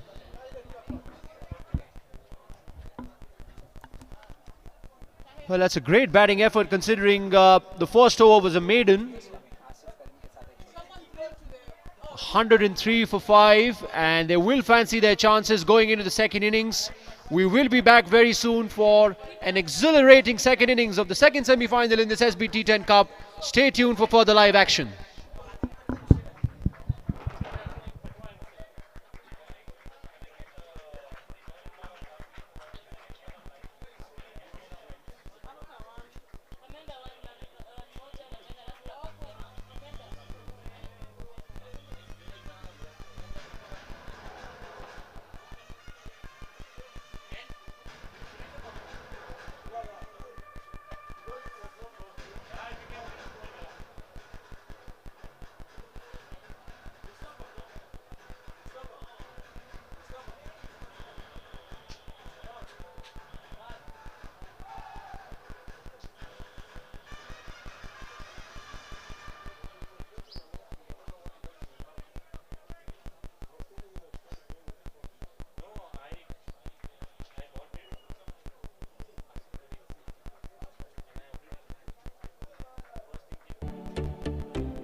Welcome to Autograph, a company that works just as hard as you do to help you find the perfect place to call home. Whether it's property management, portfolio guidance, or a promising investment opportunity, our brokers work endlessly and are available 24/7 to cater to your needs. We partner with Dubai's top developers, and we take pride in delivering service that goes above and beyond. All of us at Autograph welcome you with open arms. We're here to support you every step of the way, because here, we don't just make clients, we make friends. With a dedicated team of experienced brokers by your side, we're committed to helping you find not just any property, but the best place you can truly call home. See you in Dubai.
Welcome to Saifee Solicitors, your trusted legal partner in the heart of the UK.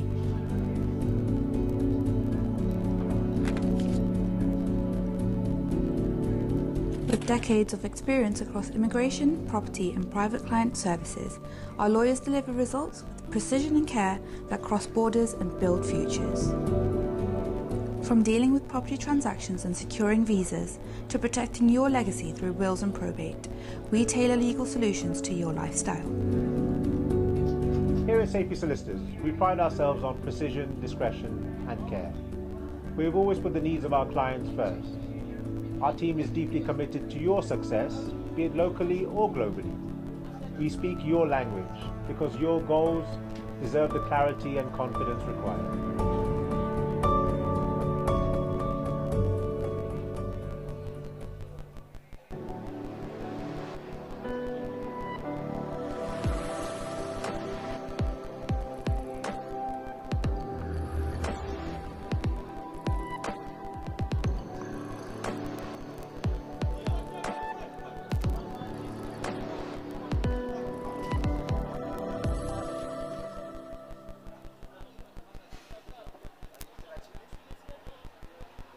SMB Properties, built for life, built for you.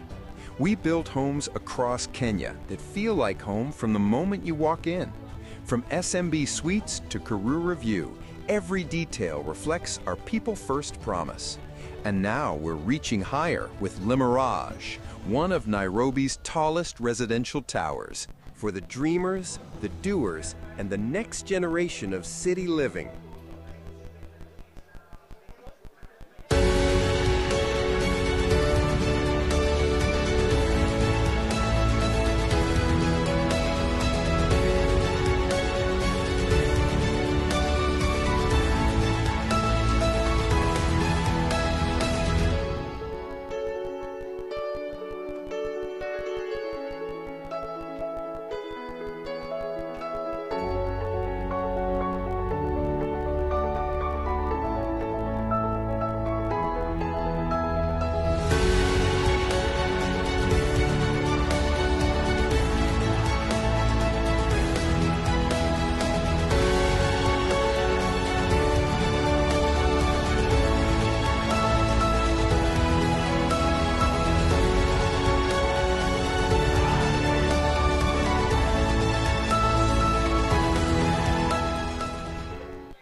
Oh, that is some desperate effort in the field on the first delivery, setting the tone for the Maharashtra Stars, defending 104 in 10 overs. That was an amazing piece of work straight away. Right on their toes, Maharashtra Stars from ball one. Yes, reaching the semi-finals. When you're facing a tough opposition, each and every effort matters, and these moments are the ones that make the difference.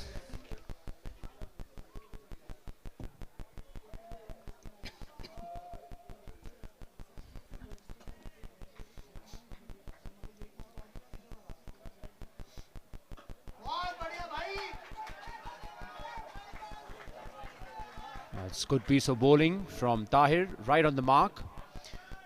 We saw a maiden in the first over in the innings of Maharashtra Stars. They caught up exceedingly well to score 104 runs in the remaining 9 overs. Seems like a very healthy score in a semi-final.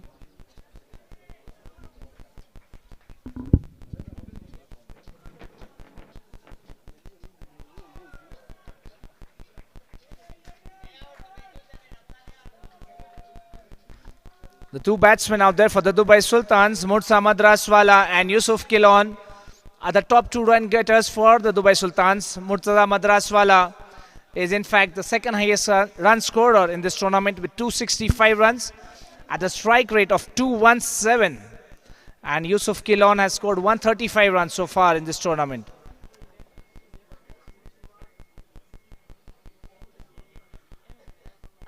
Oh, beautifully picked up.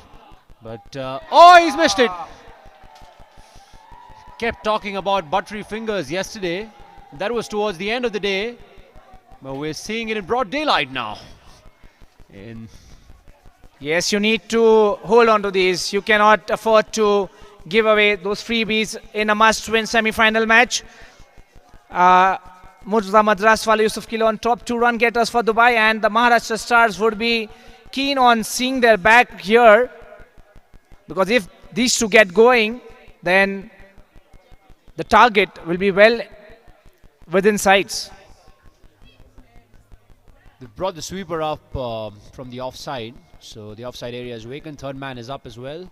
Deep mid-wicket and deep square leg.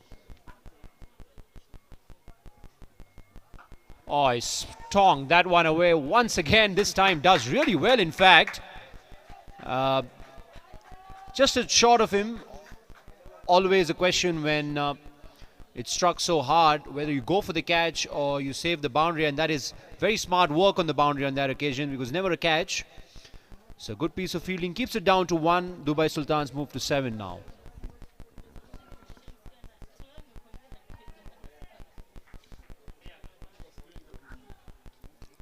Just to let our viewers know, the finals will start immediately after Maghrib prayers, and we have none other than the great Gary Kirsten as our chief guest, who will be coming here in the ground for the toss and also the presentation ceremony. And there are going to be some fireworks and some amazing celebrations.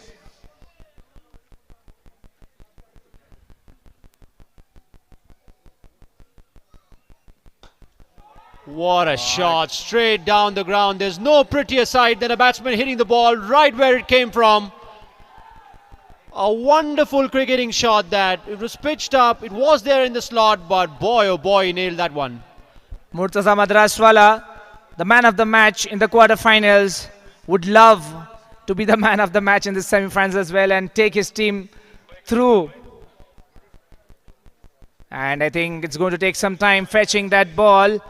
Would like to tell our viewers who've come to this ground, the thousands of supporters who are watching it on the Burhani Sports channel, that do not miss this finals and the presentation ceremony and the celebrations.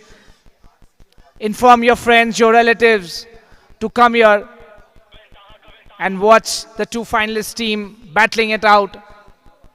And of course, the legendary Gary Kirsten, who will be with us and interacting with us, in fact, after the finals.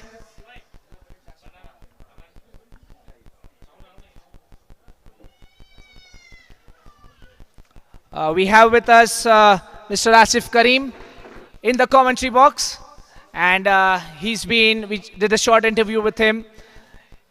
He's playing a very active role in Kenyan cricket and also being an arbitrator who solves disputes in Kenya, and he's represented his country, Kenya, in cricket as well as tennis. It's an honor to have him with us, and we'll ask him his opinion on the semi-finals going on currently. The cricket has been very exciting. The first semi-finals and now the second one. Big score to chase, but they've got a good start. The Dubai are looking good with the first over, already 13 runs, and so they need 10 and over. It's a good start, and it's important that a couple of good partnerships if they had to get this score.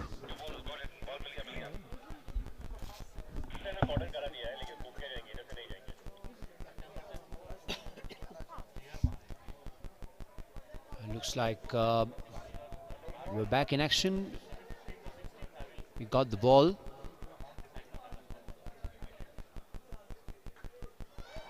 Dabs that one away under the offside to extra cover.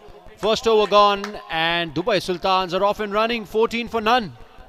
Yes, the Dubai Sultans are off to a flying start here with 14 runs in the first over, requiring 90 more runs at 10 runs per over, and we see the Dubai Sultans team in the dugout are very happy with the first over.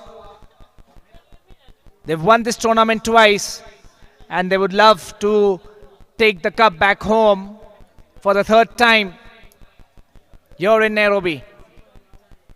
Both the times they won it was at their home ground in Sharjah in 2018, where the captain Hatim Patwa scored a last ball sixer in the finals. They won it again in 2022, and this will be a third stint if they manage to go to the finals.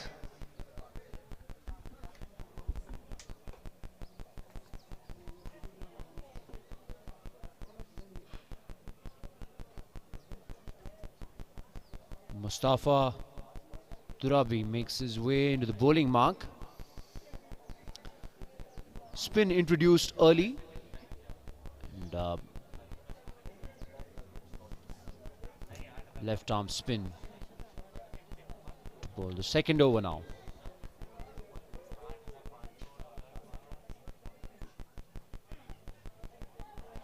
Oh, and that's a beautiful lap sweep. Should come back for two. Bit of hesitation, but Murtaza was the man going at the danger end, and a good call was made. They completed the 2 runs, and a very smart shot to start the proceedings.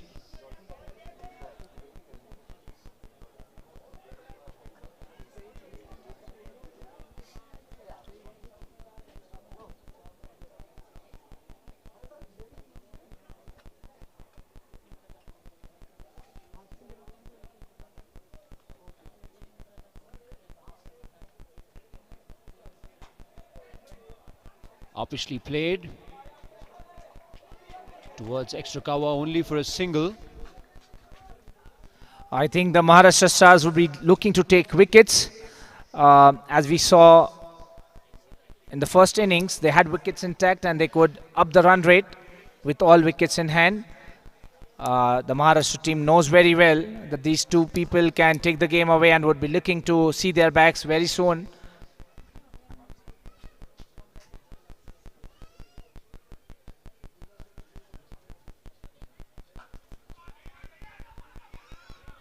Bit of confusion, bit of hesitation, but all's well that ends well in the end.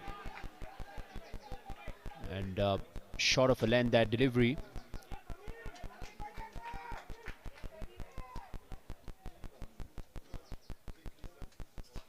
Well, he's gone for it. It's in the air. It's gonna be. Oh my goodness me! Not very sure how he spilled that catch. And just as we were saying that they need to get a wicket and they want to see the backs of these two batsmen, it was one of the most easiest catches, and the Maharashtra, oh, I wonder what Jeffrey would have to say to this. My grand mum, with her eyes closed, on a wheelchair, would have taken that catch.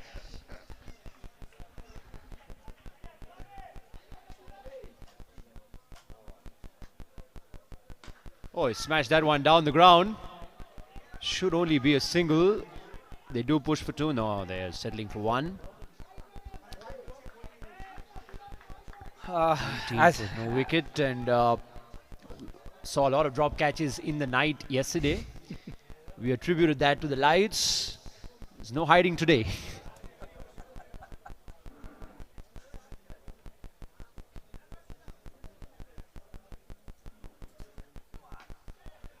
Swipes this one away onto deep mid wicket. Sweeps it away for a single. Couldn't quite able to get there, but a decent over from Mustafa. In fact, a very good over from Mustafa. Just 6 from it. He was unlucky. He should have got a wicket. At the end of 2 overs, it's 20 for no wicket. Yes, as we how important, Asif bhai, are these moments in the match when you see a drop catch or a fantastic run out, and these are the moments then define the result of a match? Well, definitely, as you said, catches win matches, and catches of such easy in the beginning of an inning plays a very important role. But now it's time the fielding team regroups and forget that as a past incident, because the game has got a long way to go. We still got good 8 overs to bowl. The batting team needs 84 runs, so the game is very much open, and I think that needs to be forgotten for the moment and focus back onto the game. And since we have Sir out here, I wanted to ask him this one question. In the shorter format of the game, we see a lot of bowling changes being made. As a bowler, how difficult it is? You're just bowling very short spells, not quite getting into a spell. So it must be very tough to bowl. Definitely, the shorter version, the T20s and the T10 is more of a mental, where the players have got to be mentally very strong to be called upon by the captain at any stage of the game, whether he's got to go and bat or to bowl at any stage. So it's more of a mental than anything else at this stage of the game.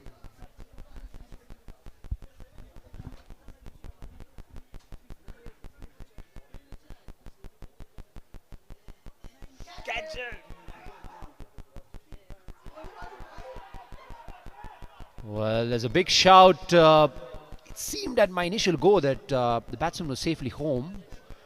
I don't think the umpire is flustered by this. Maybe the throw at the non-striker's end would have had a better result.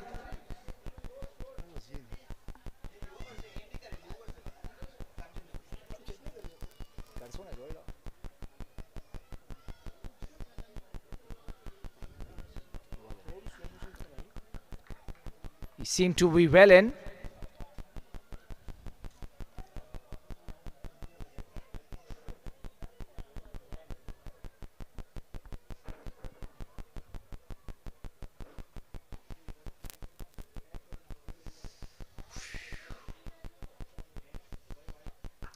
Oh, what's an unorthodox shot. What a shot that was. He wanted to sweep it away. It was full of a length. Very difficult to get underneath that. But he somehow managed to sweep that one away beautifully to deep square leg for 4.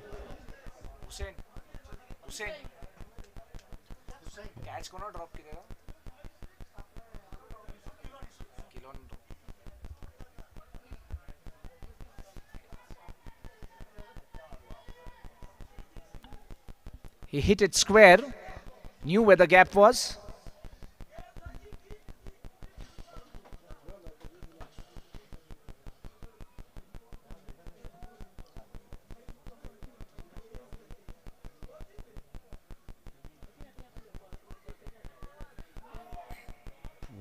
Was that a chance? Didn't look like it. Bowler for a brief moment went up. Abbas continues with his left arm spin.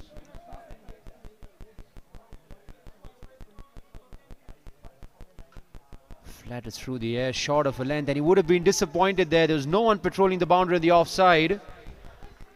So a shot was on offer. Abbas Unwala has taken 1 wicket in this tournament so far, but his economy rate has been quite good, 6.33 runs per over.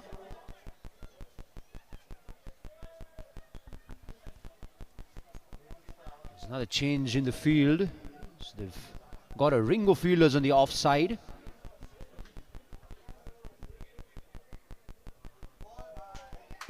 Just seemed to stop on him at the last moment. He had to change his shot. In fact, he didn't offer a shot in the end. So the last ball coming up.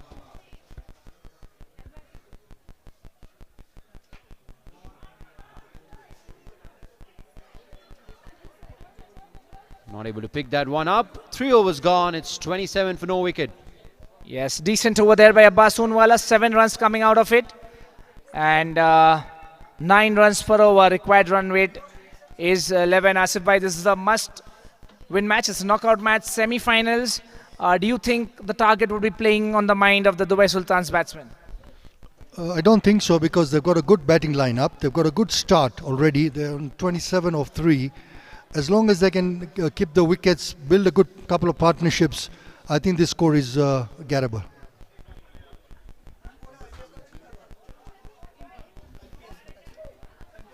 Well, we have the start of the 4th over. Michael Holding joining us in the commentary box.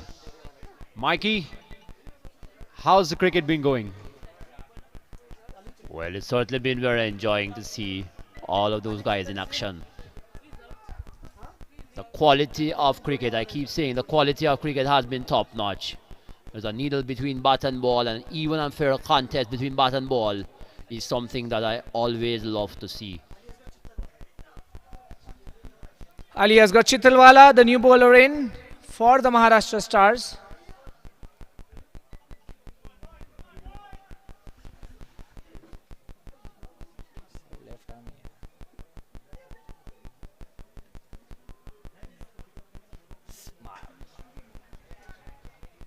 Short of a length. Try to smash that one away. Sometimes don't need to hit the ball too hard. Just need to time the ball well, place it well, and you get the result. Don't have to knock the leather out of every ball that you see.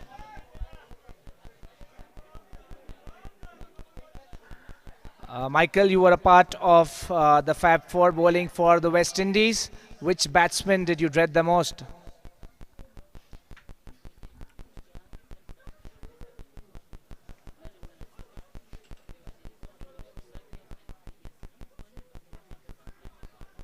Trying to hoik that one away, but only a single. Well, I believe the fast bowling lineup that we had, batsmen dreaded us more than us dreading a batsman. Well, I can tell you one thing from India, Sunil Gavaskar. There was one guy who played us really well, was Mohinder Amarnath. Was a great player of fast bowling and had a very good series against the West Indies. And of the international players, I would say probably Javed Miadan was a very good player as well. Australia had Alan Border later towards my career.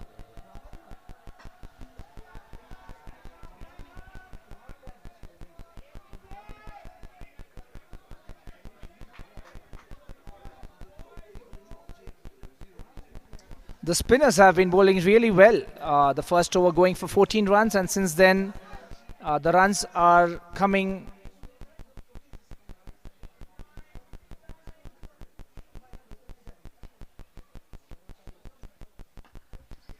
Wow, that's a good shot. That's a good effort on the boundary as well. Well, there's a chance of a run out, and that seems to be very close. Oh, and I think the third umpire is going to have a busy day. Well, everyone's out here on the box. And just waiting for the decision. That was an excellent display of fielding, irrespective of the result. That fielder diving on the boundary, and he threw right on top of the stumps, and the keeper did exceedingly well in knocking the bails off. The fielding was excellent, irrespective of the result, but we'll soon have the result on the screen. And everyone is glued to the screen. Such an important moment in the match. Oh, and they're showing the wrong end. Yeah. That is going to be close. Touch and go, touch and go. We need another one.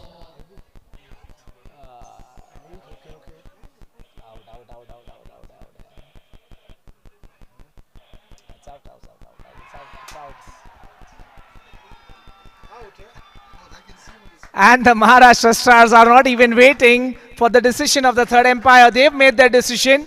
Looking at the footage on the screen.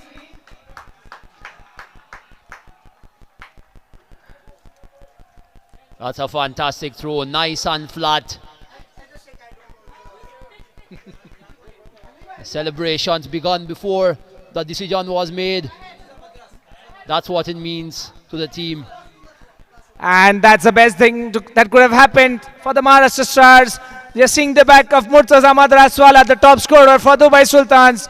And he's walking back with a well-played 18 runs with 1-6 and 1-4. And just what the Maharashtra Stars needed.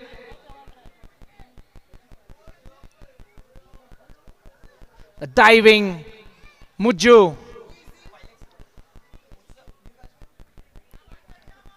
Full stretch dive, but that was not enough to save him.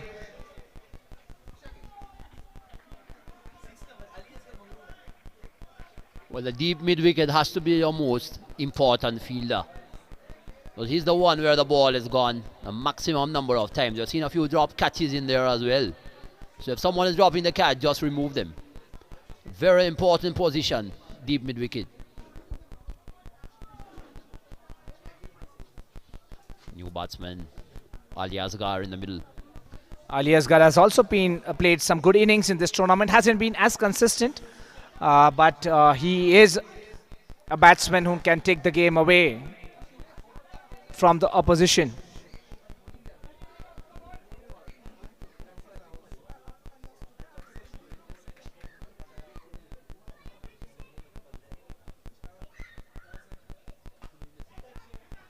There he goes again. Deep mid-wicket in action. Just a single. 32 for 1. It's a tense situation out here.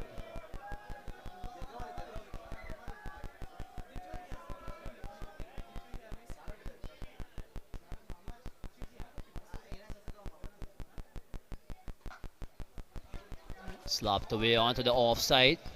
The sweeper will cut it off. They're going back for 2. And another one. Well, the third umpire is going to be in action, looks like again. No, but I think he's pretty confident that he's got in. The umpire not referring. The batsmen seem to be well in. 34 for 1 at the end of 4 overs.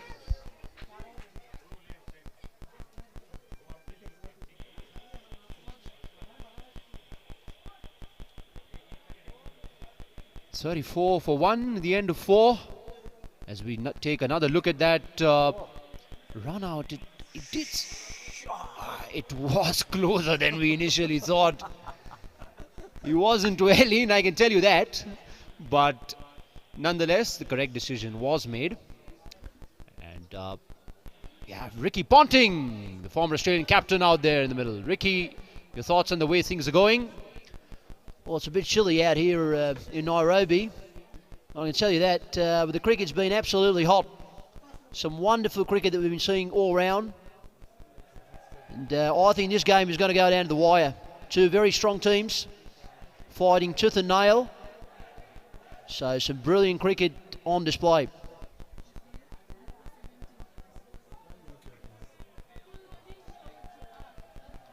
Abbas continuing his second over.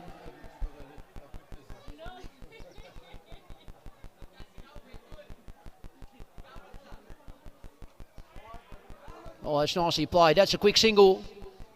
Oh, I've seen a few run-out chances coming through. And on that occasion, that was a very nice, nicely judged run. The spinners are going to play a very important role. Abbas has been very successful for Maharashtra Stars till now.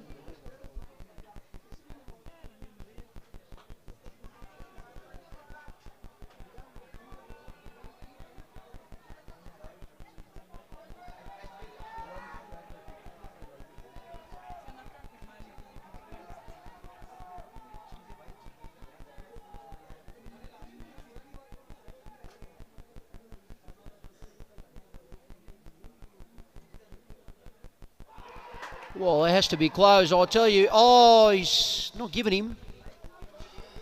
For a brief moment, I thought that went through him. The bowlers and the keeper seem to be very convinced, and we've seen teams appealing aggressively to get things their way. The umpire cool as a cucumber. Well, it seemed close, I can tell you that. As a bowler, I'd be a bit disappointed. Yeah, it was close.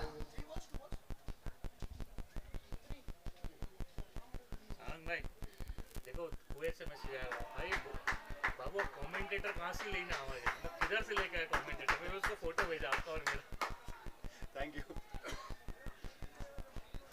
67 runs needed from 32 deliveries, more than 12.5 runs per over.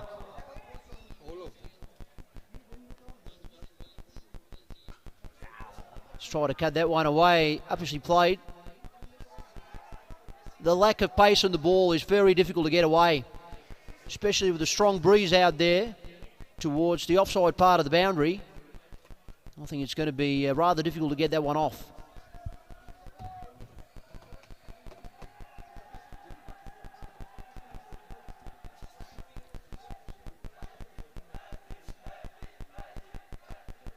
Tries to smash that one away. Deepman, we can play again.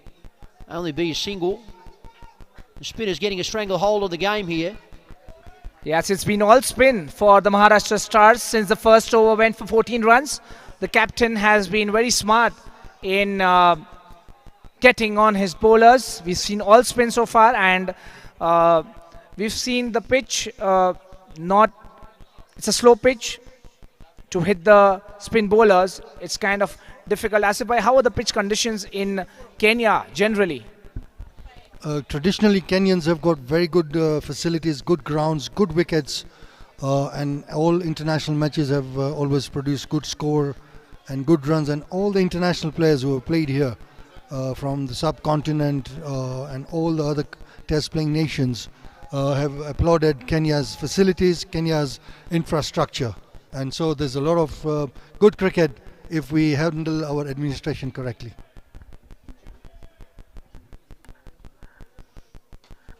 Oh, that one's gone in the air. There's a great chance. That is beautifully taken. Fingers pointing upwards. What a fantastic catch, and this is what it means to them.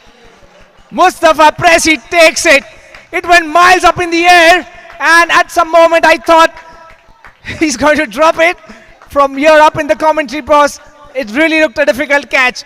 But Mustafa Presi, as you said, his fingers pointing up in the air, perfect technique to take high catches, and that's the second wicket down for the Dubai Sultans, and Maharashtra Stars are ecstatic.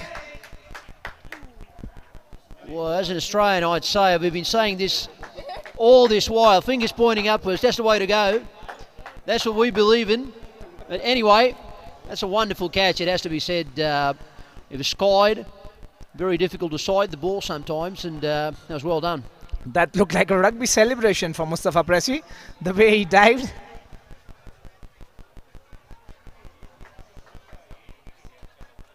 Well, it was a very important wicket, I can tell you that. 39 for 2.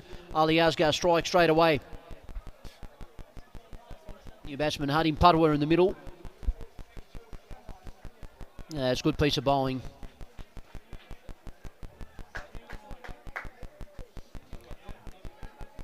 Maharashtra Stars, you'd think, would be the favourites to win this match now. And this could go down to the wire.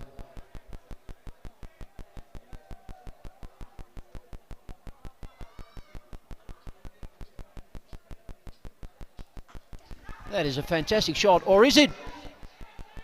Another one, oh my goodness me. And that is Mustafa Presi once again.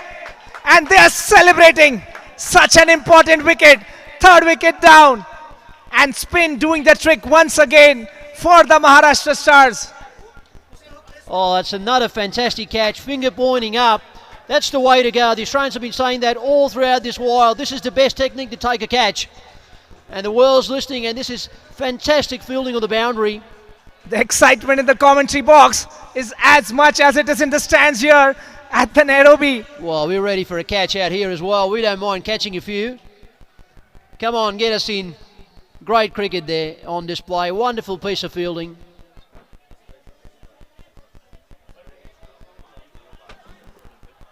Well, it's never a great feeling to get out on the duck, but he's got to make the long walk back. It's 65 needed now of 28 deliveries. as the Dubai Sultans lose their third wicket. Yes, Hatem Patwa, the captain, walking back, and we have the new man, Hasnain Kotalia, left-handed batsman. And the bowler is on a hat-trick. We've seen one hat-trick 2 days back. Can he get it in the semi-finals?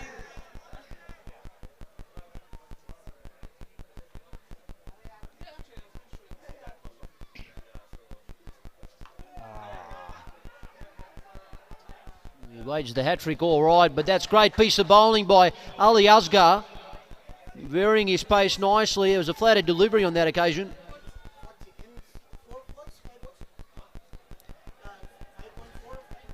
The catching from Maharashtra Stars has been absolutely superb. We're seeing kids of all ages with families who've come to watch this match. Kids as small as 1 year, 2 year olds.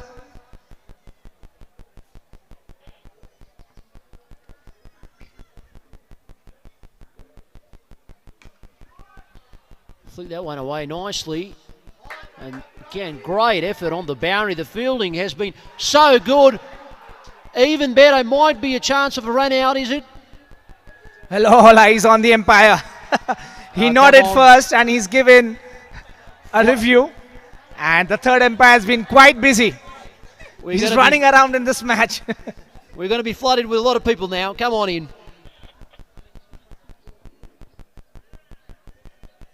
The Maharashtra Stars keeper is quite confident of getting his man, and it's the same fielder, the same position on the boundary that had the first run out.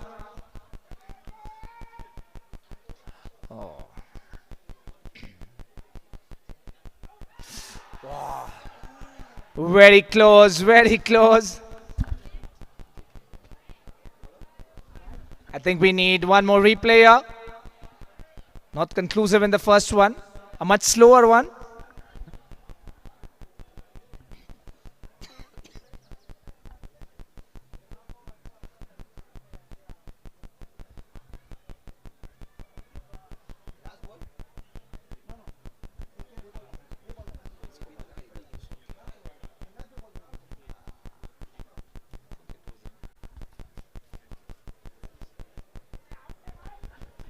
All eyes glued on the television right now.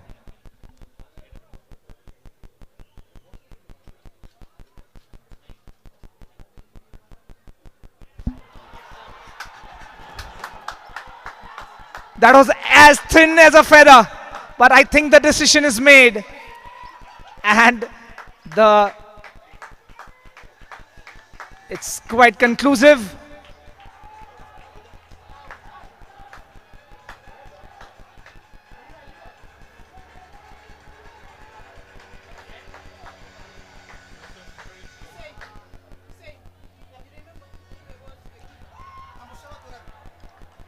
And that's one more wicket down for the Dubai Sultans, and the Maharashtra Stars fielding has been exceptional. Just one drop catch, otherwise two excellent runouts. I think those two runouts fielded on the boundary and the throw was right on the stumps, and the two catches by Mustafa Presi high up in the air. I think fielding is making a difference here, especially in a T10 match.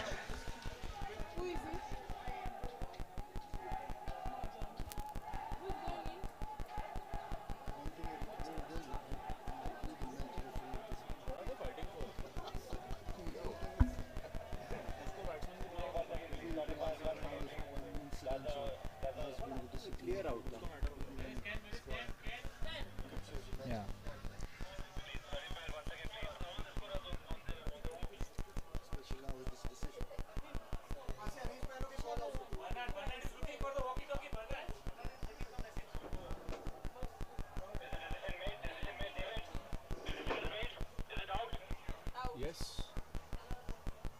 Yes, it is right. The decision is made. It's out.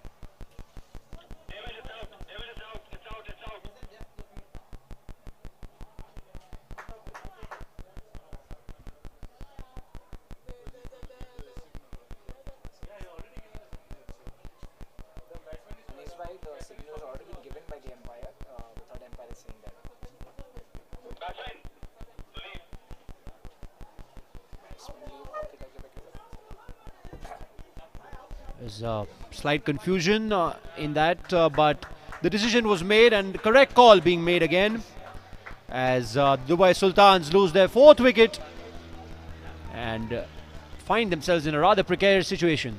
There's tense moments, and in such tense moments, the role of a match referee is very critical. And in fact, Mr. Asif Karim is the match referee today for all these important matches. Let us hear it from Asif Bhai, how he's handling the pressure. Well, fortunately, there has been no pressure. The umpires have done a fantastic job throughout the week, and the players have cooperated. The captains have done a very good job. Obviously, there were quite a few emotions during the matches, but a lot of maturity has been shown by the cricketers and by all the officials, including the organizers. So well done to everybody.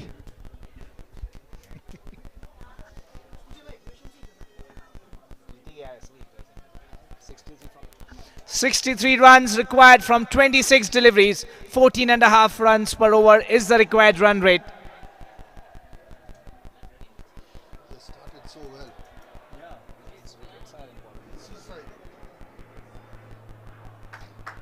Tucked away onto the onside for a single. Both the batsmen, Yusuf Lambati and Yusuf Kilo, on the 2 batsmen out there. Can these 2 Yusufs take their team home? Yusuf Lambati has been the pick of the bowlers for the Dubai Sultans. Can he repeat the magic in batting too?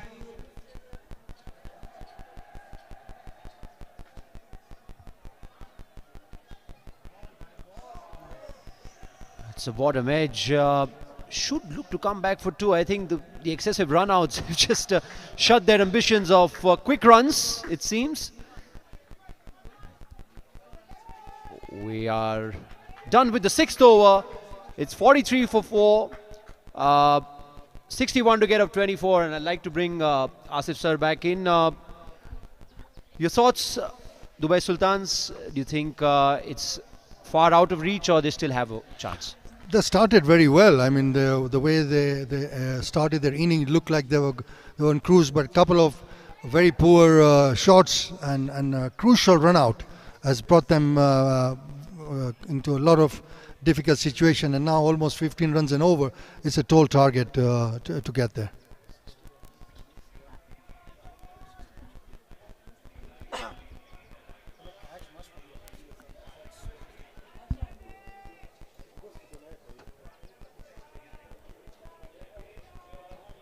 Welcome back, Tony Gregg in the commentary box. Well, it's been tough going so far for the Dubai Sultans. 43 for 4 at the end of 6. Started off really well, of course, but just getting off track just a wee bit.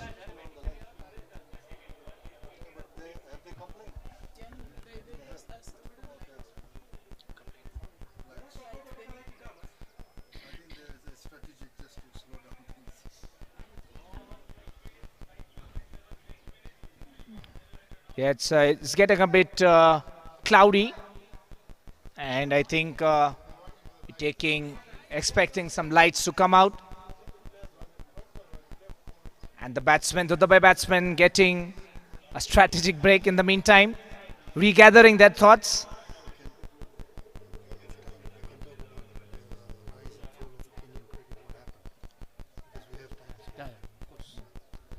So, as we are discussing with Mr. Asif Karim, Kenya has played 3 World Cups. The first non-test playing cricket nation to reach the semi-finals. It fortunately or unfortunately was against India, and I was rooting for India at that time, the 2003 World Cup, which was played in South Africa. But suddenly, we do not see Kenya on the world map, especially considering cricket. Your thoughts on that, Asif Bhai? Well, first of all, Kenya has played 5 World Cups. The first World Cup played was in 1996. Then that was held in India, Pakistan and Sri Lanka.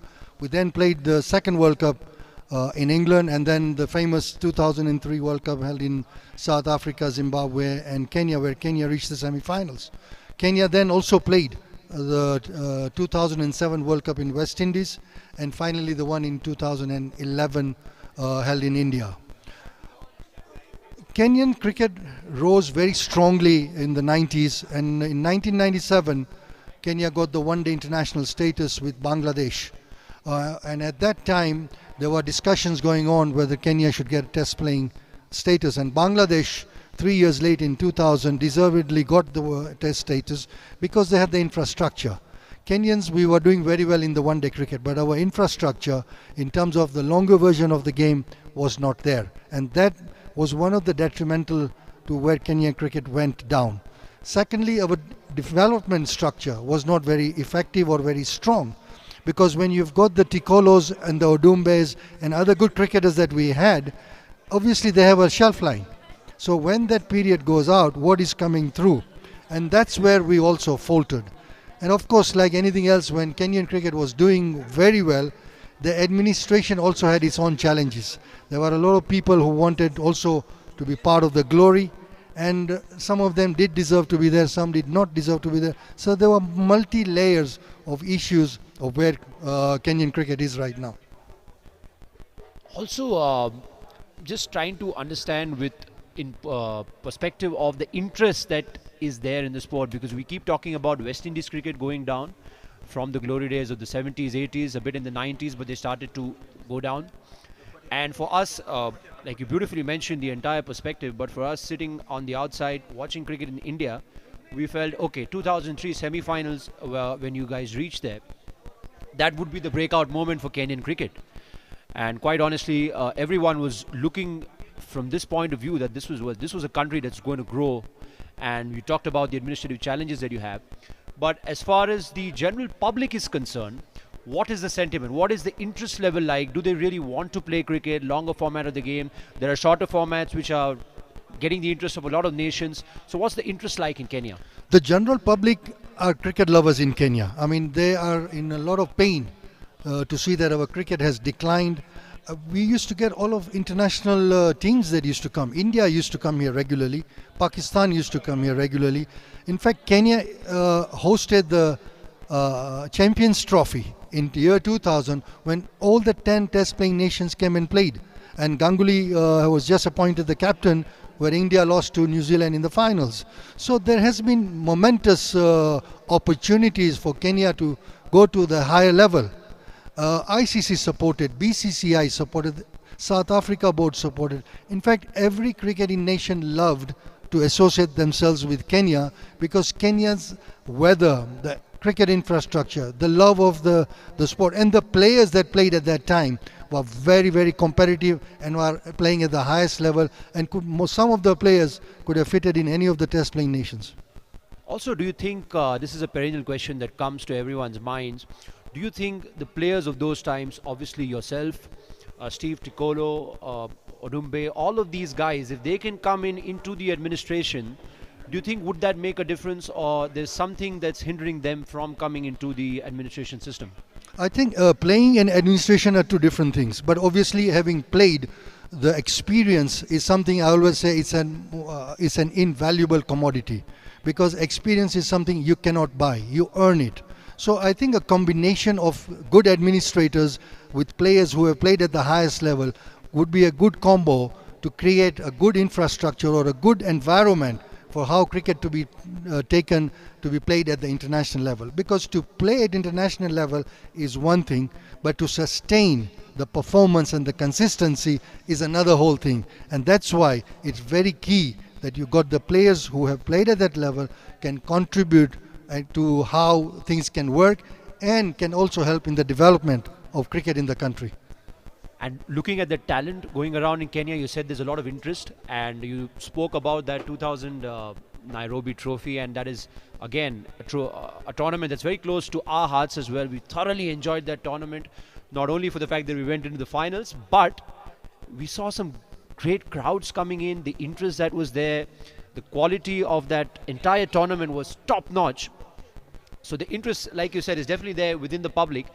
But do you see any new exciting cricketers coming through? And in the near future, can we see a strong Kenyan side coming through which will excite us all? The key to this whole thing is that we need to have a credible administration, and that's where we have a big problem, because like if you look at this very festival that has been organized here, you can see the interest even commercially. A lot of companies are supporting it. The crowds are coming in to watch. The people working behind the scene, why do they do it? Because there's passion for cricket at the moment. And so if our administration is handled correctly, yes, there is plenty of talent here, and if we can create a good domestic cricket, I mean, in the 80s and 90s when our cricket really flourished, we had a lot of professional cricketers coming from India and Pakistan. I mean, we've had players like Sandeep Patil, who has played here. We've had Chandrakant Pandit, who has played here. Balwinder Singh Sandhu, who has played here. Praveen Amre has played here. And so there have been many other good cricketers who have played. Gulam Parkar has played here. So Sanjay Manjrekar also has played. So the Indian fraternity and the Pakistan fraternity, and obviously it's the Sri Lanka, are more than happy to help, but we've got to get our house in order. And I strongly believe that if we put our administration correctly, that will be the first step towards the success that we can come back to in cricket in the country. So thank you so much for the input, because this is a very important topic that we wanted to come up with, because a strong Kenyan cricket is certainly what is needed for international cricket. And for all of you guys listening out there, if anyone can get the administration in line, that would be the most awesome thing for world cricket, because we need a strong Kenyan team. We need another Asif Karim to come our way. We need another Steve Tikolo to come our way. And we need a strong Kenyan team. Am I right? Absolutely. And as you can see, even the people sitting next to me are nodding to the statements I'm making, because everybody is hurting right now. We are in a lot of pain because cricket is the only sport in Kenya that has played 5 World Cups. There is no other team sport in this country that has played 5 World Cups. So it tells you that there is a lot of talent, there is a lot of opportunity. But as I said again and again, and I've said it in many of my interviews, that our administration needs to be in order. Thank you so much for the wonderful inputs there. That was an amazing discussion with the great, legendary Asif Karim, ladies and gentlemen. The lights seem to have been back in order. And tries the big slog sweep. 43 for 4, 6.1.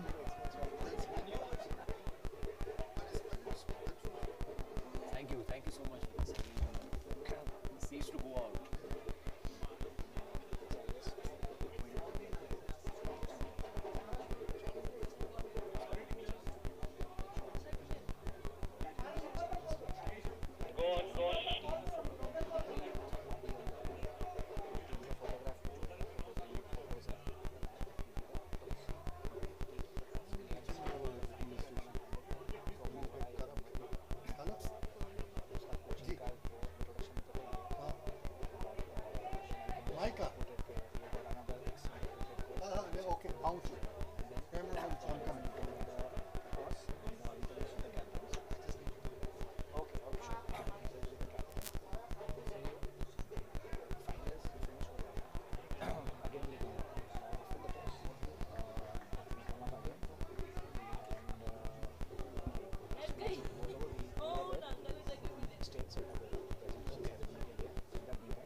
That seems to be a Skyer. Will fall safe. They should come back for 2 here, and they do comfortably.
Should be a wide.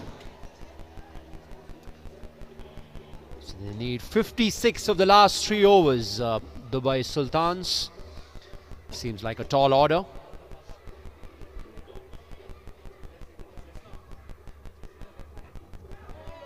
Sit that one in the air. It will fall short of long off. Once again, only a single. They really need the big shots out. They had a great start to their innings, but unfortunately, since then it's gone downhill. Yes, 55 required in 17 deliveries. Looks a bit challenging.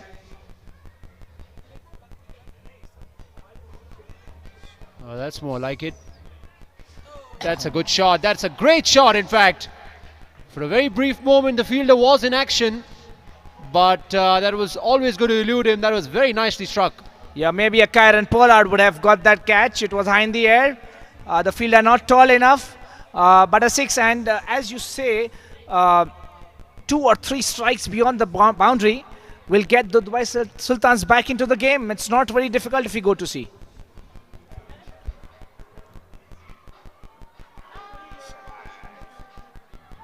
Well, just as we said, a couple of 6s. The unfortunate commentator's curse. I don't know if it works or not, but it certainly worked in favor of the Maharashtra Stars here. As he scoops that one straight to backward point, who does no mistake, gobbles it up this time round. And Dubai Sultans reeling further at 55 for 5. Mustafa Presswala, the bowler there, he's been having an amazing match. 2 brilliant catches and 1 wicket in this over. It's been a good performance so far. Tahir Bundi, the new batsman in for the Dubai Sultans. Can he do some magic? We've seen stranger things happen in cricket before, so never lose hope till the last delivery. That would be the call for the Dubai Sultans, but Maharashtra Stars have been impeccable till now. Yes, we've seen matches in which such totals have been chased. 3 or 4 quick blows and you're back on track. But who will take up the onus? Tahir Bundi, Yusuf, Lambati. Can someone step up and say, hey, let me do this miracle for the Dubai Sultans?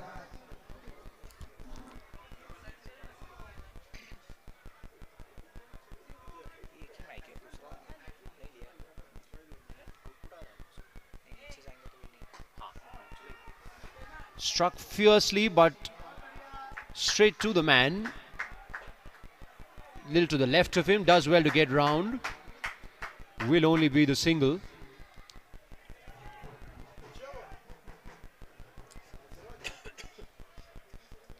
.57 the required run rate. And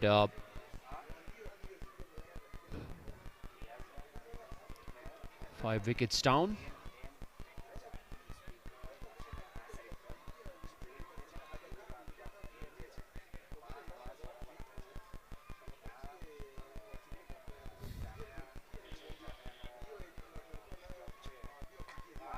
That's another sky, another chance. What an excellent catch. This time cup style.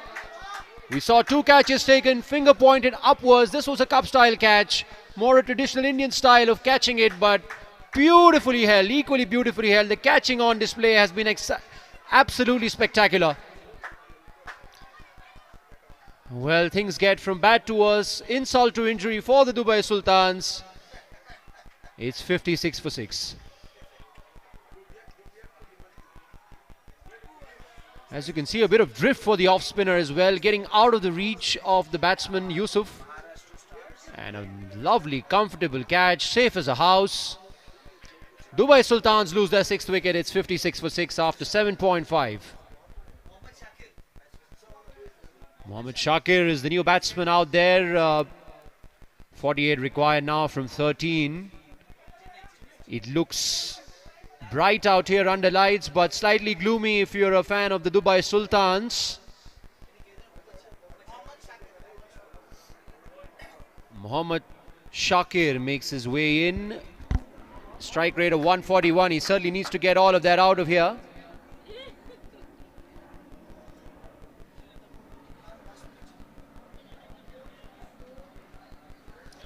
Out of the 8 overs bowled, 7 are spin.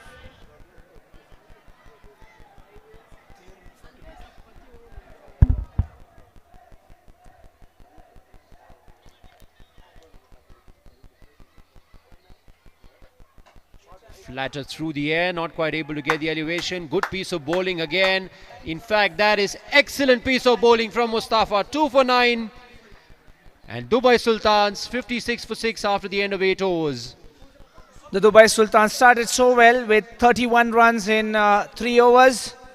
But since then, after the wicket of Mursa Madraswala, 6 wickets have fallen with just 24 runs coming in. 48 runs needed of 12 deliveries. Required run rate of 24.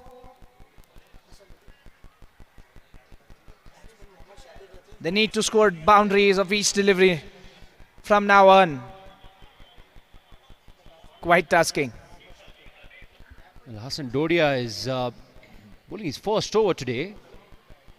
And we can see a lot of spin in action. That's why Hassan couldn't quite get his due with the ball. But he himself has been spectacular with the ball for the Maharashtra Stars.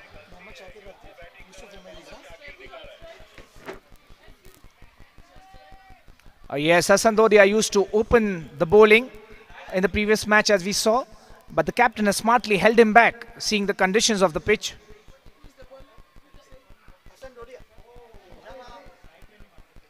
Oh, what a catch. Has he taken it? I think he has that as a...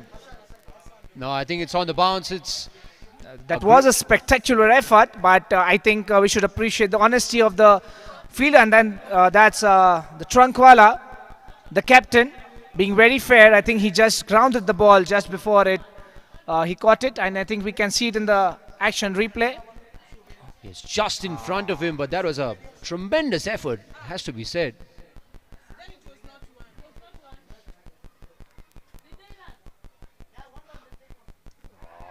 Back of a length, misses that one.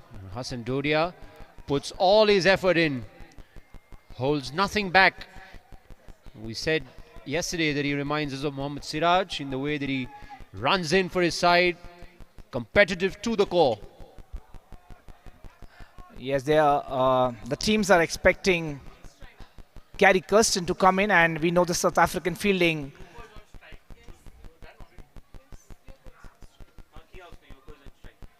The South African fielding has always been an inspiration for cricketers all over the world, especially in the 90s and the early 2000s. You didn't see many diving catches, and the way the fielders are diving now, especially Indian cricket and even other teams. They dive, they run around, and they're at par with the best fielding teams in the world. But at some point of time, it was only South Africa. And I think the fielding the Maharashtra Stars are doing right now, maybe it's an honor for Gary Kirsten to come and watch that.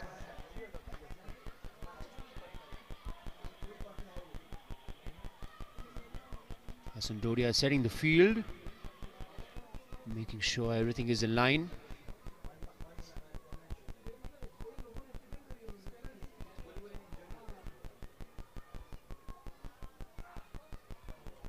Should be a wide. He'll have to re-bowl that one. You talked about South Africa's fielding, and all of those great bowlers that they had: Sean Pollock, Alan Donald, Mackay Antony, Dale Steyn later on, Morne Morkel. And the attack just, the quality of the attack was great, but with that fielding, it just took it to a different level altogether. And not just Jonty Rhodes, but they had Herschel Gibbs, who didn't quite get his due because Jonty was around, but Herschel Gibbs, in his own right, was a fantastic fielder as he struck that one very hard. I hope he's fine. Hassan Dodia, well, that struck him. That looks painful. Hassan Dodia. That was struck hard, and he's still in pain. Well, that doesn't look good for the finals. I tell you, I hope he's okay for the finals. Yes, the Maharashtra Stars will be needing him.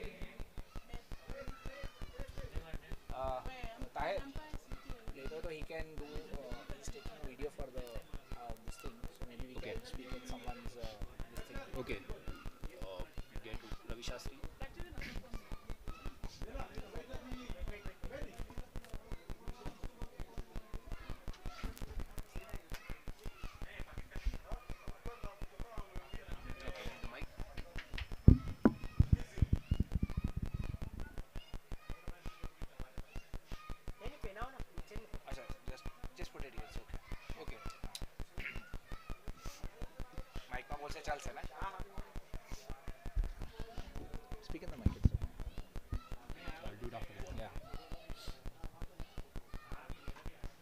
That's a handsome looking shot. Only for a single. But very impressed here by the performance from Maharashtra Stars. Very professional in the way that they went about. And the fielding, I think, has taken me aback. Absolutely top notch in both the games.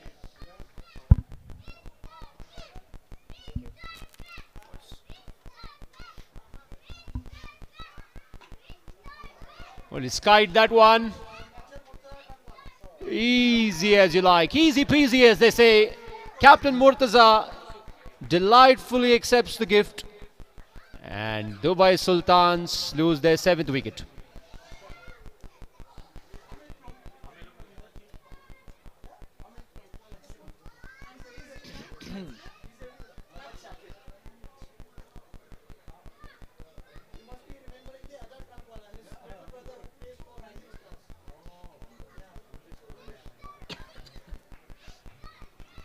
So the Maharashtra Stars all look to be in the finals facing the Gujrat Energizers, which will be played shortly.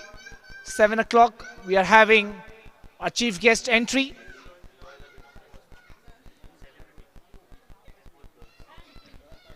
After that, some team photo shoots, the toss, and then we'll have the finals underway. 7 p.m.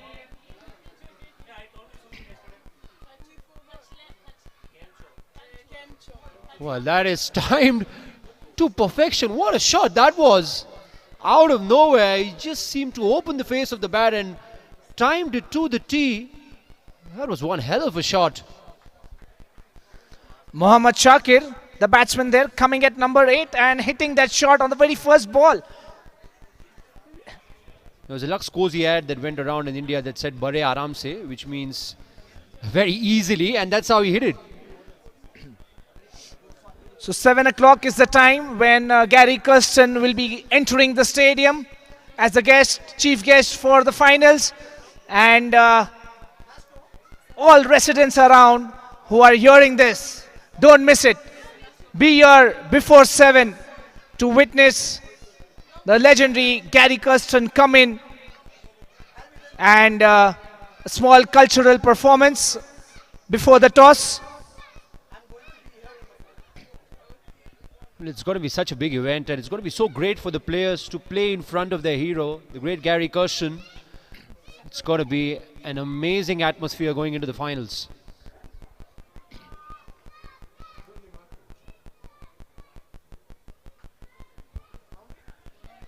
Should be cut off. Only a single. Slightly anticlimactic semi-final, but that's only because I think the Maharashtra Stars have just played a brilliant game of cricket. You've got to take your hats off to them. Absolutely, they've taken those key moments in their favor all throughout this match and in the previous matches as well.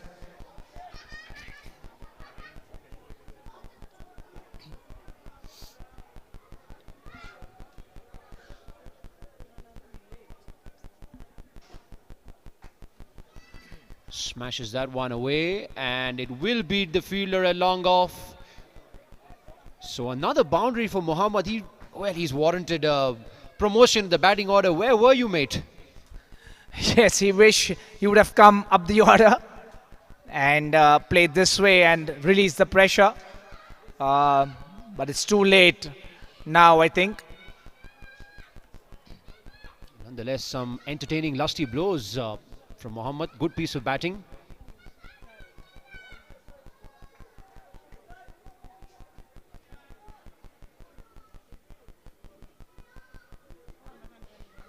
Quicker through the air this time. A cut shot.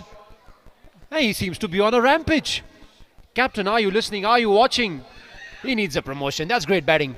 Coming down at number 8, 14 for 3, and all of these shots have been amazing cricketing shots. That wasn't an easy shot. He took it from off stump, so there wasn't a lot of width to play with.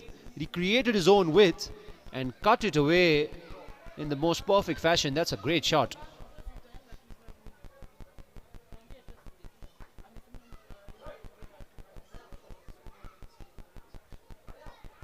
slower this time, which means you won't get a lot of pace on the ball. They scamper back for 2.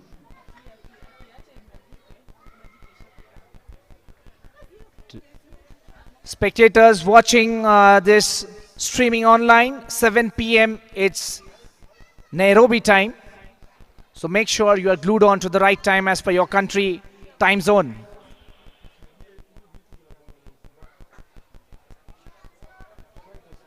Tries to pull that one away, uppishly, down towards deep mid wicket for a single.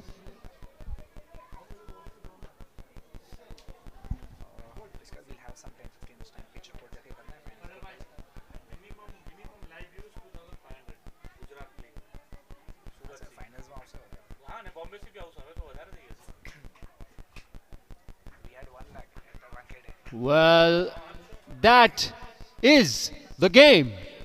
Maharashtra Stars very, very handsomely have entered into the night sky, into the finals of the SBT10 Cup. Congratulations to the Maharashtra Stars for the second consecutive final. And the Dubai Sultans played well all throughout the tournament and looked one of the favorite teams to enter the finals. But they had Maharashtra Stars to face in the semi-finals. Well played, Dubai. Good performances by their team, but in the end, the Maharashtra Stars will face the Gujrat Energizers in the finals right here at the ANJ ground in the Nairobi Stadium in front of the legendary Gary Kirsten, who's expected to be with us in the next 20 minutes. He'll be here for the toss, and there'll be short cultural performance after that. And there's some exciting program in the closing presentation ceremony as well. Would advise the spectators and the viewers to hang on till the end and not miss out on anything that is happening here at the ANJ Stadium in Nairobi.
उसके बाद तो फिर